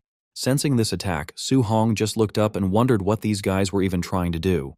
The massive red dragon flew down from the sky, aiming to crush Su Hong under the collective power of 12 Tier 3 geniuses. However, Su Hong stood firmly in his place and called forth a protective armor made entirely of his own energy, showing no fear toward their strongest attack. Taking one powerful step forward, Su Hong focused his strength and split the giant beast in half. The dragon immediately faded away into thin air, and our boy calmly asked them if that was really all they had. Tang Guyun stood there in complete disbelief, unable to understand how someone could block such a powerful strike so easily. Ao Hai was equally shocked by this display, and he finally understood why the school had decided to give Su Hong the most expensive #1 villa. Even Gu Huanhuan started sweating from tension, feeling deeply confused about how an early-stage Tier 3 warrior could possess such incredible power. Su Hong slowly walked towards them with a sigh, telling the crowd that he had noted down the face of everyone who had just tried to attack him together. He warned them that he would beat them up without holding back if they ever got in his way again, which left the scared geniuses completely frozen. Feeling the weight of his cold stare, the younger Gu sister quickly waved her hands in panic and pointed out that she and her sister did not take part in the attack. Su Hong smiled gently at them and let them go, letting them know that his warning did not apply to them. Even though Ao Hai was frustrated that Su Hong had taken all the attention, he comforted himself with the thought that his special physical body would give him the upper hand in a close fight. Tang Guyun was also annoyed that Su Hong would now be famous throughout the school, but he remained confident that his own strong spiritual energy made him the better warrior. Watching everything from the side, Xiaonan and Wang Tiantuo could only sigh at how incredibly strong their friend was, though they admitted they were starting to get used to his crazy displays. Lin Xinghe proudly started telling the nearby students about Su Hong's past achievements, making everyone feel amazed by the sheer talent of the new students from Jiangnan. Principal Li watched Su Hong with a proud smile, actually enjoying how confident and arrogant the young man was. He then announced the end of the welcome ceremony and gave 50 school points to all the students who had managed to stand under his heavy pressure. He comforted the other students by explaining that they could still earn plenty of points by fighting in the virtual arena and doing outside missions. He also promised that anyone who did well in the upcoming tests and competitions would get a large amount of resources to help them grow stronger. After that, the principal mentioned that the school had only set up a small number of luxury villas, townhouses, and private rooms with free training pods. Wang Tiantuo and Xiaonan got really excited because they realized that getting a private room with a pod would save them a lot of points in rent every month. Wearing a mischievous grin, Principal Li told them that they were free to fight and take a better room from someone else if they did not like their current housing. He added more excitement by declaring that if any group of normal students worked together to beat one of the top geniuses, every single person in that group would get a private room. The large crowd of normal students became extremely excited, ready to use their strength in numbers to defeat the elite fighters. Finally, the principal formally started the battle for the dorms and told them all to show him what they could do. Motivated by this great reward, a huge wave of normal students rushed forward to attack the top-tier fighters. Tang Guyun started to panic and complained about the harsh rules, seeing that they were about to get completely swarmed by the crowd. As the crowd rushed toward them, Ao Hai suggested that the elite students should work together for a bit to survive the heavy attack. The Gu sisters quickly agreed and stood beside him, while Gu Huanhuan turned to ask Su Hong what his plan was. Su Hong simply cracked his knuckles with a confident smile, refusing to join forces with anyone else. He ran directly into the middle of the fight, feeling excited because this massive battle was the perfect chance for him to earn a lot of system points. However, before he could even hit anyone, Lin Xinghe shouted to the crowd to run away from him, which left an eager Su Hong feeling very confused. He called out to the students to come and fight him, but they actively ran away from him and warned each other to stay far away from such a monster. Even Chen Tianyan ran away in absolute fear, shouting at Su Hong to stay away from him. Standing completely alone in the middle of the chaotic battle, Su Hong complained to himself because absolutely nobody was willing to trade blows with him. As he struggled against several opponents, a frustrated Ao Hai asked why they were not going after Su Hong, but the students quickly shouted back that only a fool would fight someone who could destroy a Tier 4 beast on his own. While being surrounded by the large crowd, Gulele started to panic when some opponents offered her a deal to pretend to lose so they could all get private rooms. Gulele found the offer very tempting, but Gu Huanhuan angrily yelled at her for being weak and threatened to stop being her sister if she gave up. The students nearby turned around in absolute terror as Su Hong ran straight toward them, demanding a real opponent to fight. The scared crowd quickly ran away as Su Hong landed right in front of the two sisters, which left Gulele surprised that he had come to help them. The running students looked back with confused expressions, trying to figure out what this powerful guy was actually planning to do. Seeing him arrive, a green-haired student named Chen Miao happily shouted out his villa number and thanked Su Hong for stepping in to save them. Instead of agreeing, Su Hong pulled back his fist to prepare a strike and cleared up the confusion, explaining that since the normal students would not fight him, he had decided to just beat up the elite geniuses instead. Scared by the sudden attack, Chen Miao quickly created a strong shield of water, just barely blocking the powerful punch with his best defensive move. To increase the strength of his attack, Su Hong started to use lightning energy, which made a terrified Chen Miao realize that his opponent could use more than one element. A huge explosion of electricity burst across the area and broke through the defense, and Chen Miao realized his water shield was totally weak against lightning. Before Chen Miao could even recover his balance, Su Hong appeared right behind him and charged up a powerful lightning strike in his hand to finish the battle. Chen Miao was stunned when Su Hong struck from behind with palm thunder, but he quickly raised water wall and blocked it. Su Hong was surprised by how fast Chen Miao had activated his skill, wondering if he had some special physique that let him release martial arts at such speed. The clash between lightning and water exploded across the battlefield, and Chen Miao used the smoke to retreat, telling himself Su Hong was still just an early-stage Tier 3 martial artist. No matter how talented, there had to be a limit to his strength. But just as he tried to create distance, green vines burst from the ground and wrapped around his legs. A wood attribute control skill. Chen Miao couldn't believe it. First lightning, and now wood as well. He realized Su Hong must be a dual attribute martial artist. Roaring, he forced all his strength into his body and finally broke free. Before he could catch his breath, Su Hong was already behind him, moving so fast Chen Miao barely registered it. He gathered water chi in his hands and unleashed water cannon, sending a massive stream rushing towards Su Hong. Su Hong stayed completely calm.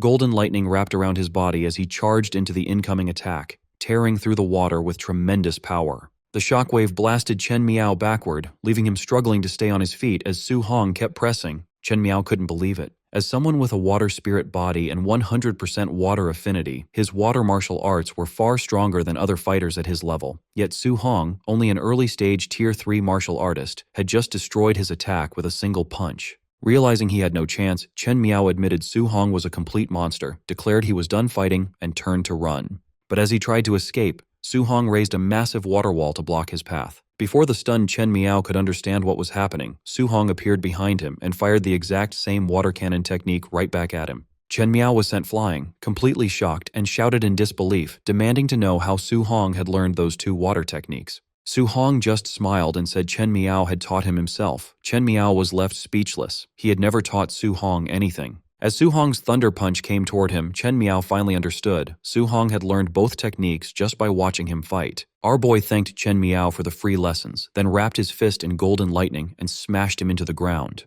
The impact carved a massive crater into the battlefield, leaving spectators speechless. Watching from afar, Principal Lee could hardly believe Su Hong had just learned 2 A-rank martial arts in under a minute, simply by watching Chen Miao use them. Proof his talent was even greater than what was recorded in his academy file. He recorded the fight and sent it to someone else, thinking his special cultivation technique might only suit a talent as rare as Su Hong's. The reply came back that Su Hong's talent was impressive, but everything still depended on whether he could master the techniques. When Principal Lee asked if the man planned to return before the freshman tournament, the man said he was too busy for the moment. Annoyed, Principal Lee jokingly warned that if he didn't come back in time, he would take Su Hong as his own disciple instead. But the man refused at once, saying it would be a waste for someone this talented to study under Principal Lee.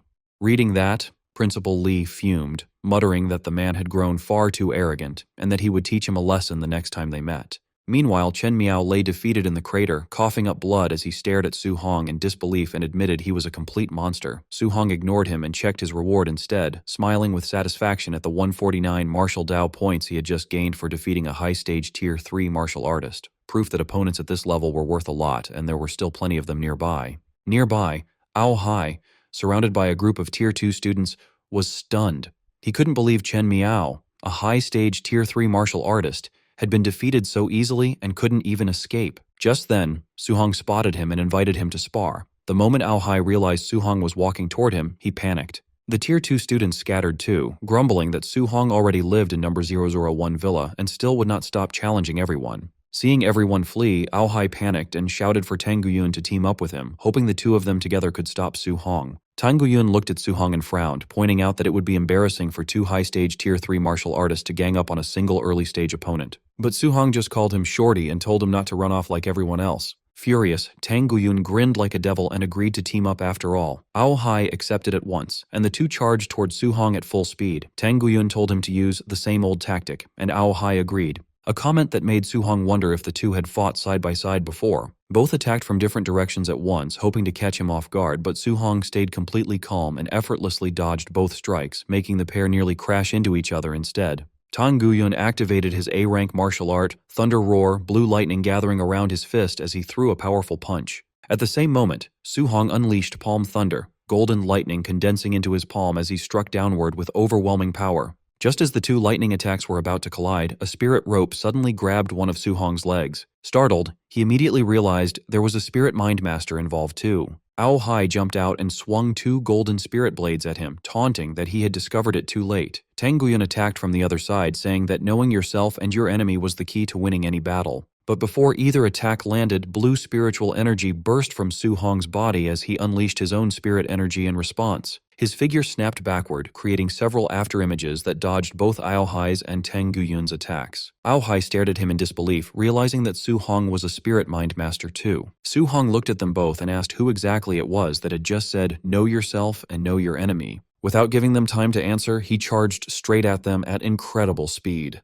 The two rushed back at him just as fast, Tang Guiyun swinging his lightning-covered fist, Ao Hai striking with his golden spirit blade. Their attacks collided in a powerful explosion that shook the battlefield. Watching from a distance, the Gu sisters followed the fight with great interest, and Gu Lele asked her older sister, Gu Huanhuan, who she thought would win. Gu Huanhuan answered without hesitation, Su-hong. Just as she said it, our boy burst forward with explosive speed, his eyes burning with determination as he landed a single powerful punch, sending both Tang Guiyun and Ao Hai flying into the air. Su-hong's punch sent both Tang Guiyun and Ao Hai slamming into the ground. Ao Hai burned his spiritual energy just to slow the fall, while our boy simply looked at the small cut on his hand and admitted their combined attack was impressive enough to make him bleed a little. That single drop of blood broke Tang Guiyun more than the punch did. Their strongest, full-power strike, everything they had, and all it earned was a scratch. What he still didn't realize was that Su-hong hadn't even started trying yet. Even so, he refused to surrender, flaring his red energy and shouting at Ao Hai to keep attacking. Before they could move, Su-hong closed the distance and locked Tang Guiyun in place with a telekinetic bind. Trapped and defenseless, he took Palm Thunder at point-blank range and was blasted across the field. Wasting no time, our boy turned to the last one standing. Ao Hai threw up a spiritual barrier just in time, and as the fist landed, Su-hong calmly pointed out that their spiritual energy was actually about equal. The problem was everything else. His physical strength was on another level, and the shield shattered like glass, crushing Ao Hai with it. Soon after, both elite Tier 3 geniuses were lying knocked out on the grass. Gu Lele couldn't hold it in. She loudly announced that anyone this strong was definitely worthy of being the man her big sister had her eyes on. Gu Huanhuan told her to stop talking nonsense, but her little sister only grinned and pointed at the black stockings she had chosen to wear that day, connecting them straight to Su-hong's embarrassing game username. The nearby students heard it, and that was all it took. Within seconds, the dots were connected. Su-hong was the famous #1 player, and Gu Huanhuan had dressed up just for him. Furious, she chased the gossipers down to silence them, but they scattered, laughing that only a guilty person got this defensive. Then, Gu Lele made it worse, shouting across the field that Su-hong had obviously picked that username because he already had a crush on her sister. After that, the rumor spread like fire. The whole crowd decided the two top geniuses were secretly together, and when both of them furiously denied it, nobody listened. Getting angry at the exact same time only proved they were a perfect match.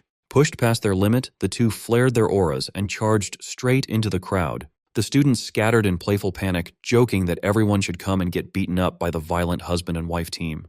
Gu Huanhuan answered with a massive fiery explosion, and the teasers went flying, begging for mercy from their new sister-in-law on the way up. Realizing she had caused all of this, Gu Lele tried to look innocent. It didn't work. Both of them turned on her, and she ran for her life. Though even while running, she couldn't resist saying they really did look like a great couple, which earned her two very loud voices screaming at her to shut up. A few minutes later, the chaos finally ended. With fresh lumps on her head, Gu Lele was held up by the scruff of her neck in front of the bruised crowd and forced to apologize, admitting out loud that she had made the whole story up and that there was nothing between Su-hong and her sister. The students listened carefully and believed absolutely none of it. To them, a cover-up this desperate could only mean the romance was real. Seeing that, Su-hong informed a terrified Gu Lele that her confession had accomplished nothing at all. Words were useless here, so he and Gu Huanhuan agreed on the only method left. Flaring their terrifying auras, they announced that they would simply beat everyone until nobody dared to gossip again. And they meant it. Explosions tore through the residential area while the students ran and screamed for the principal to save them. A few hours later, inside the principal's office, Li Chengdao listened to the damage report while casually balancing his entire body on a single iron nail held between his teeth. Director Wang Yang read out the numbers. The rampage had ended with the pair seizing the top 10 luxury villas, 80 townhouses, and over 300 private rooms. Instead of getting angry, Principal Li laughed and called it a great lesson for pampered students who could now enjoy sleeping in tents. But Wang Yang nervously added the twist. Su Hong was already renting the stolen dorms back to their own owners at ridiculous prices, and he had made over 10 million in a single night. The principal only laughed harder and praised the boy's business sense, while Wang Yang sweated and realized his boss had skipped right over the moral problem. Changing the subject, Li Chengdao asked about the Gu sisters. Gu Lele, apparently, was tied up like a mummy and hanging from the roof of Villa Number 1, while Gu Huan was out in the front yard, locked in a fierce weapon duel with Su Hong. The principal admitted the older sister was extremely talented, but Su Hong was on a completely different level. He asked how many strikes she could actually survive if both fighters went all out. Wang Yang recalled their virtual match, even for the first 10 moves before Su Hong took the win. Then Li Chengdao smiled and asked whether he truly believed Su Hong had used his full power that day. And that was the moment the director finally understood what everyone else had been missing. The monster in the freshman class had never once fought seriously.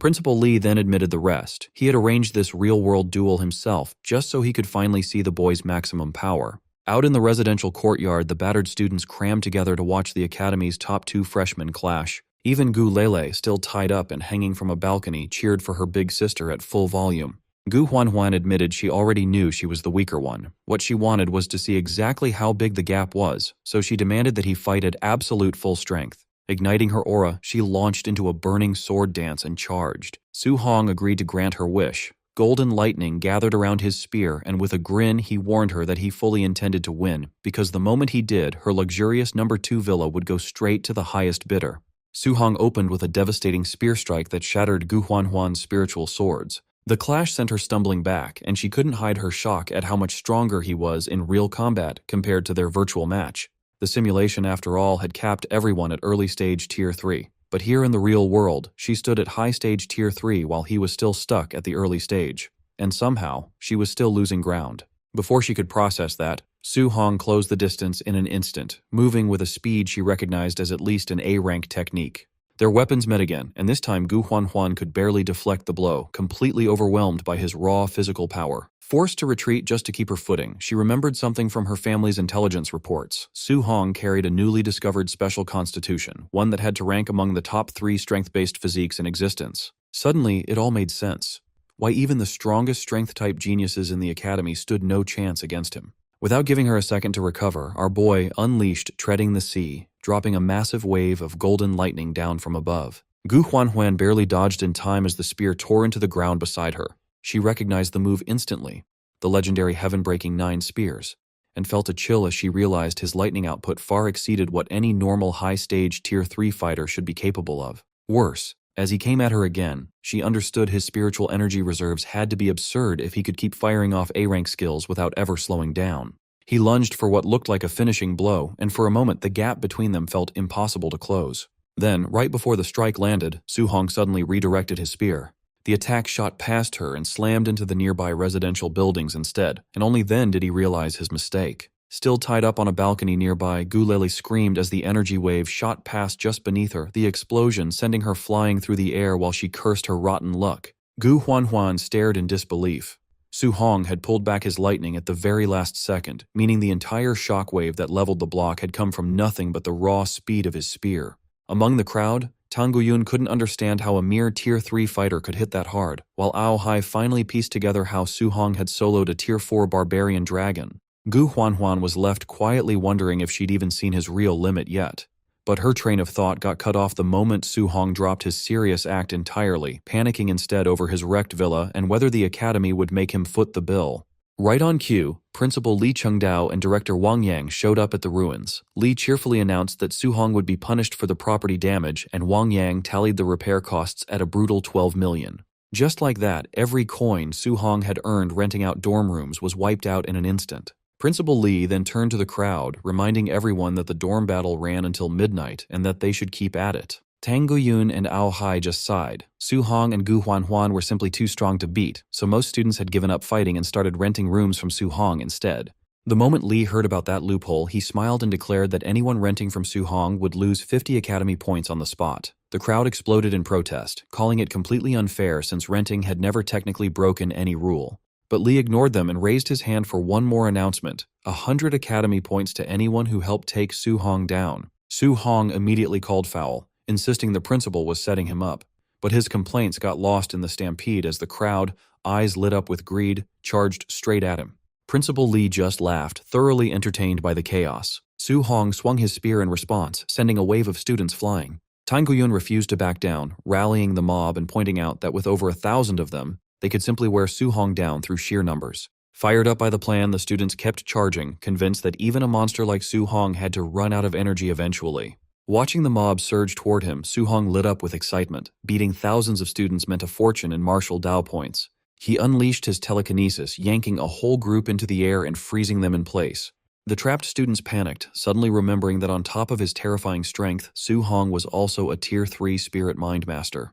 With a warning to brace themselves, he unleashed a sweeping wave of energy that dropped several fighters at once, and the crowd started screaming that his power wasn't even human.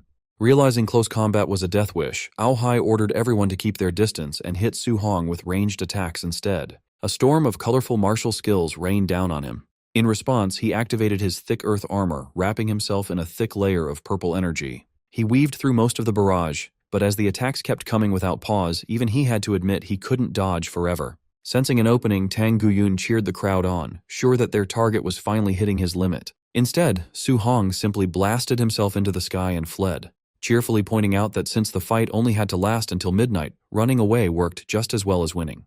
The mob froze in stunned silence as their target vanished overhead. Tang Guyun turned to Ao Hai, insisting that since he was also a spirit mind master, he should be the one to chase him down. But Ao Hai immediately refused, pointing out that chasing a monster like Su Hong all by himself was basically a death sentence.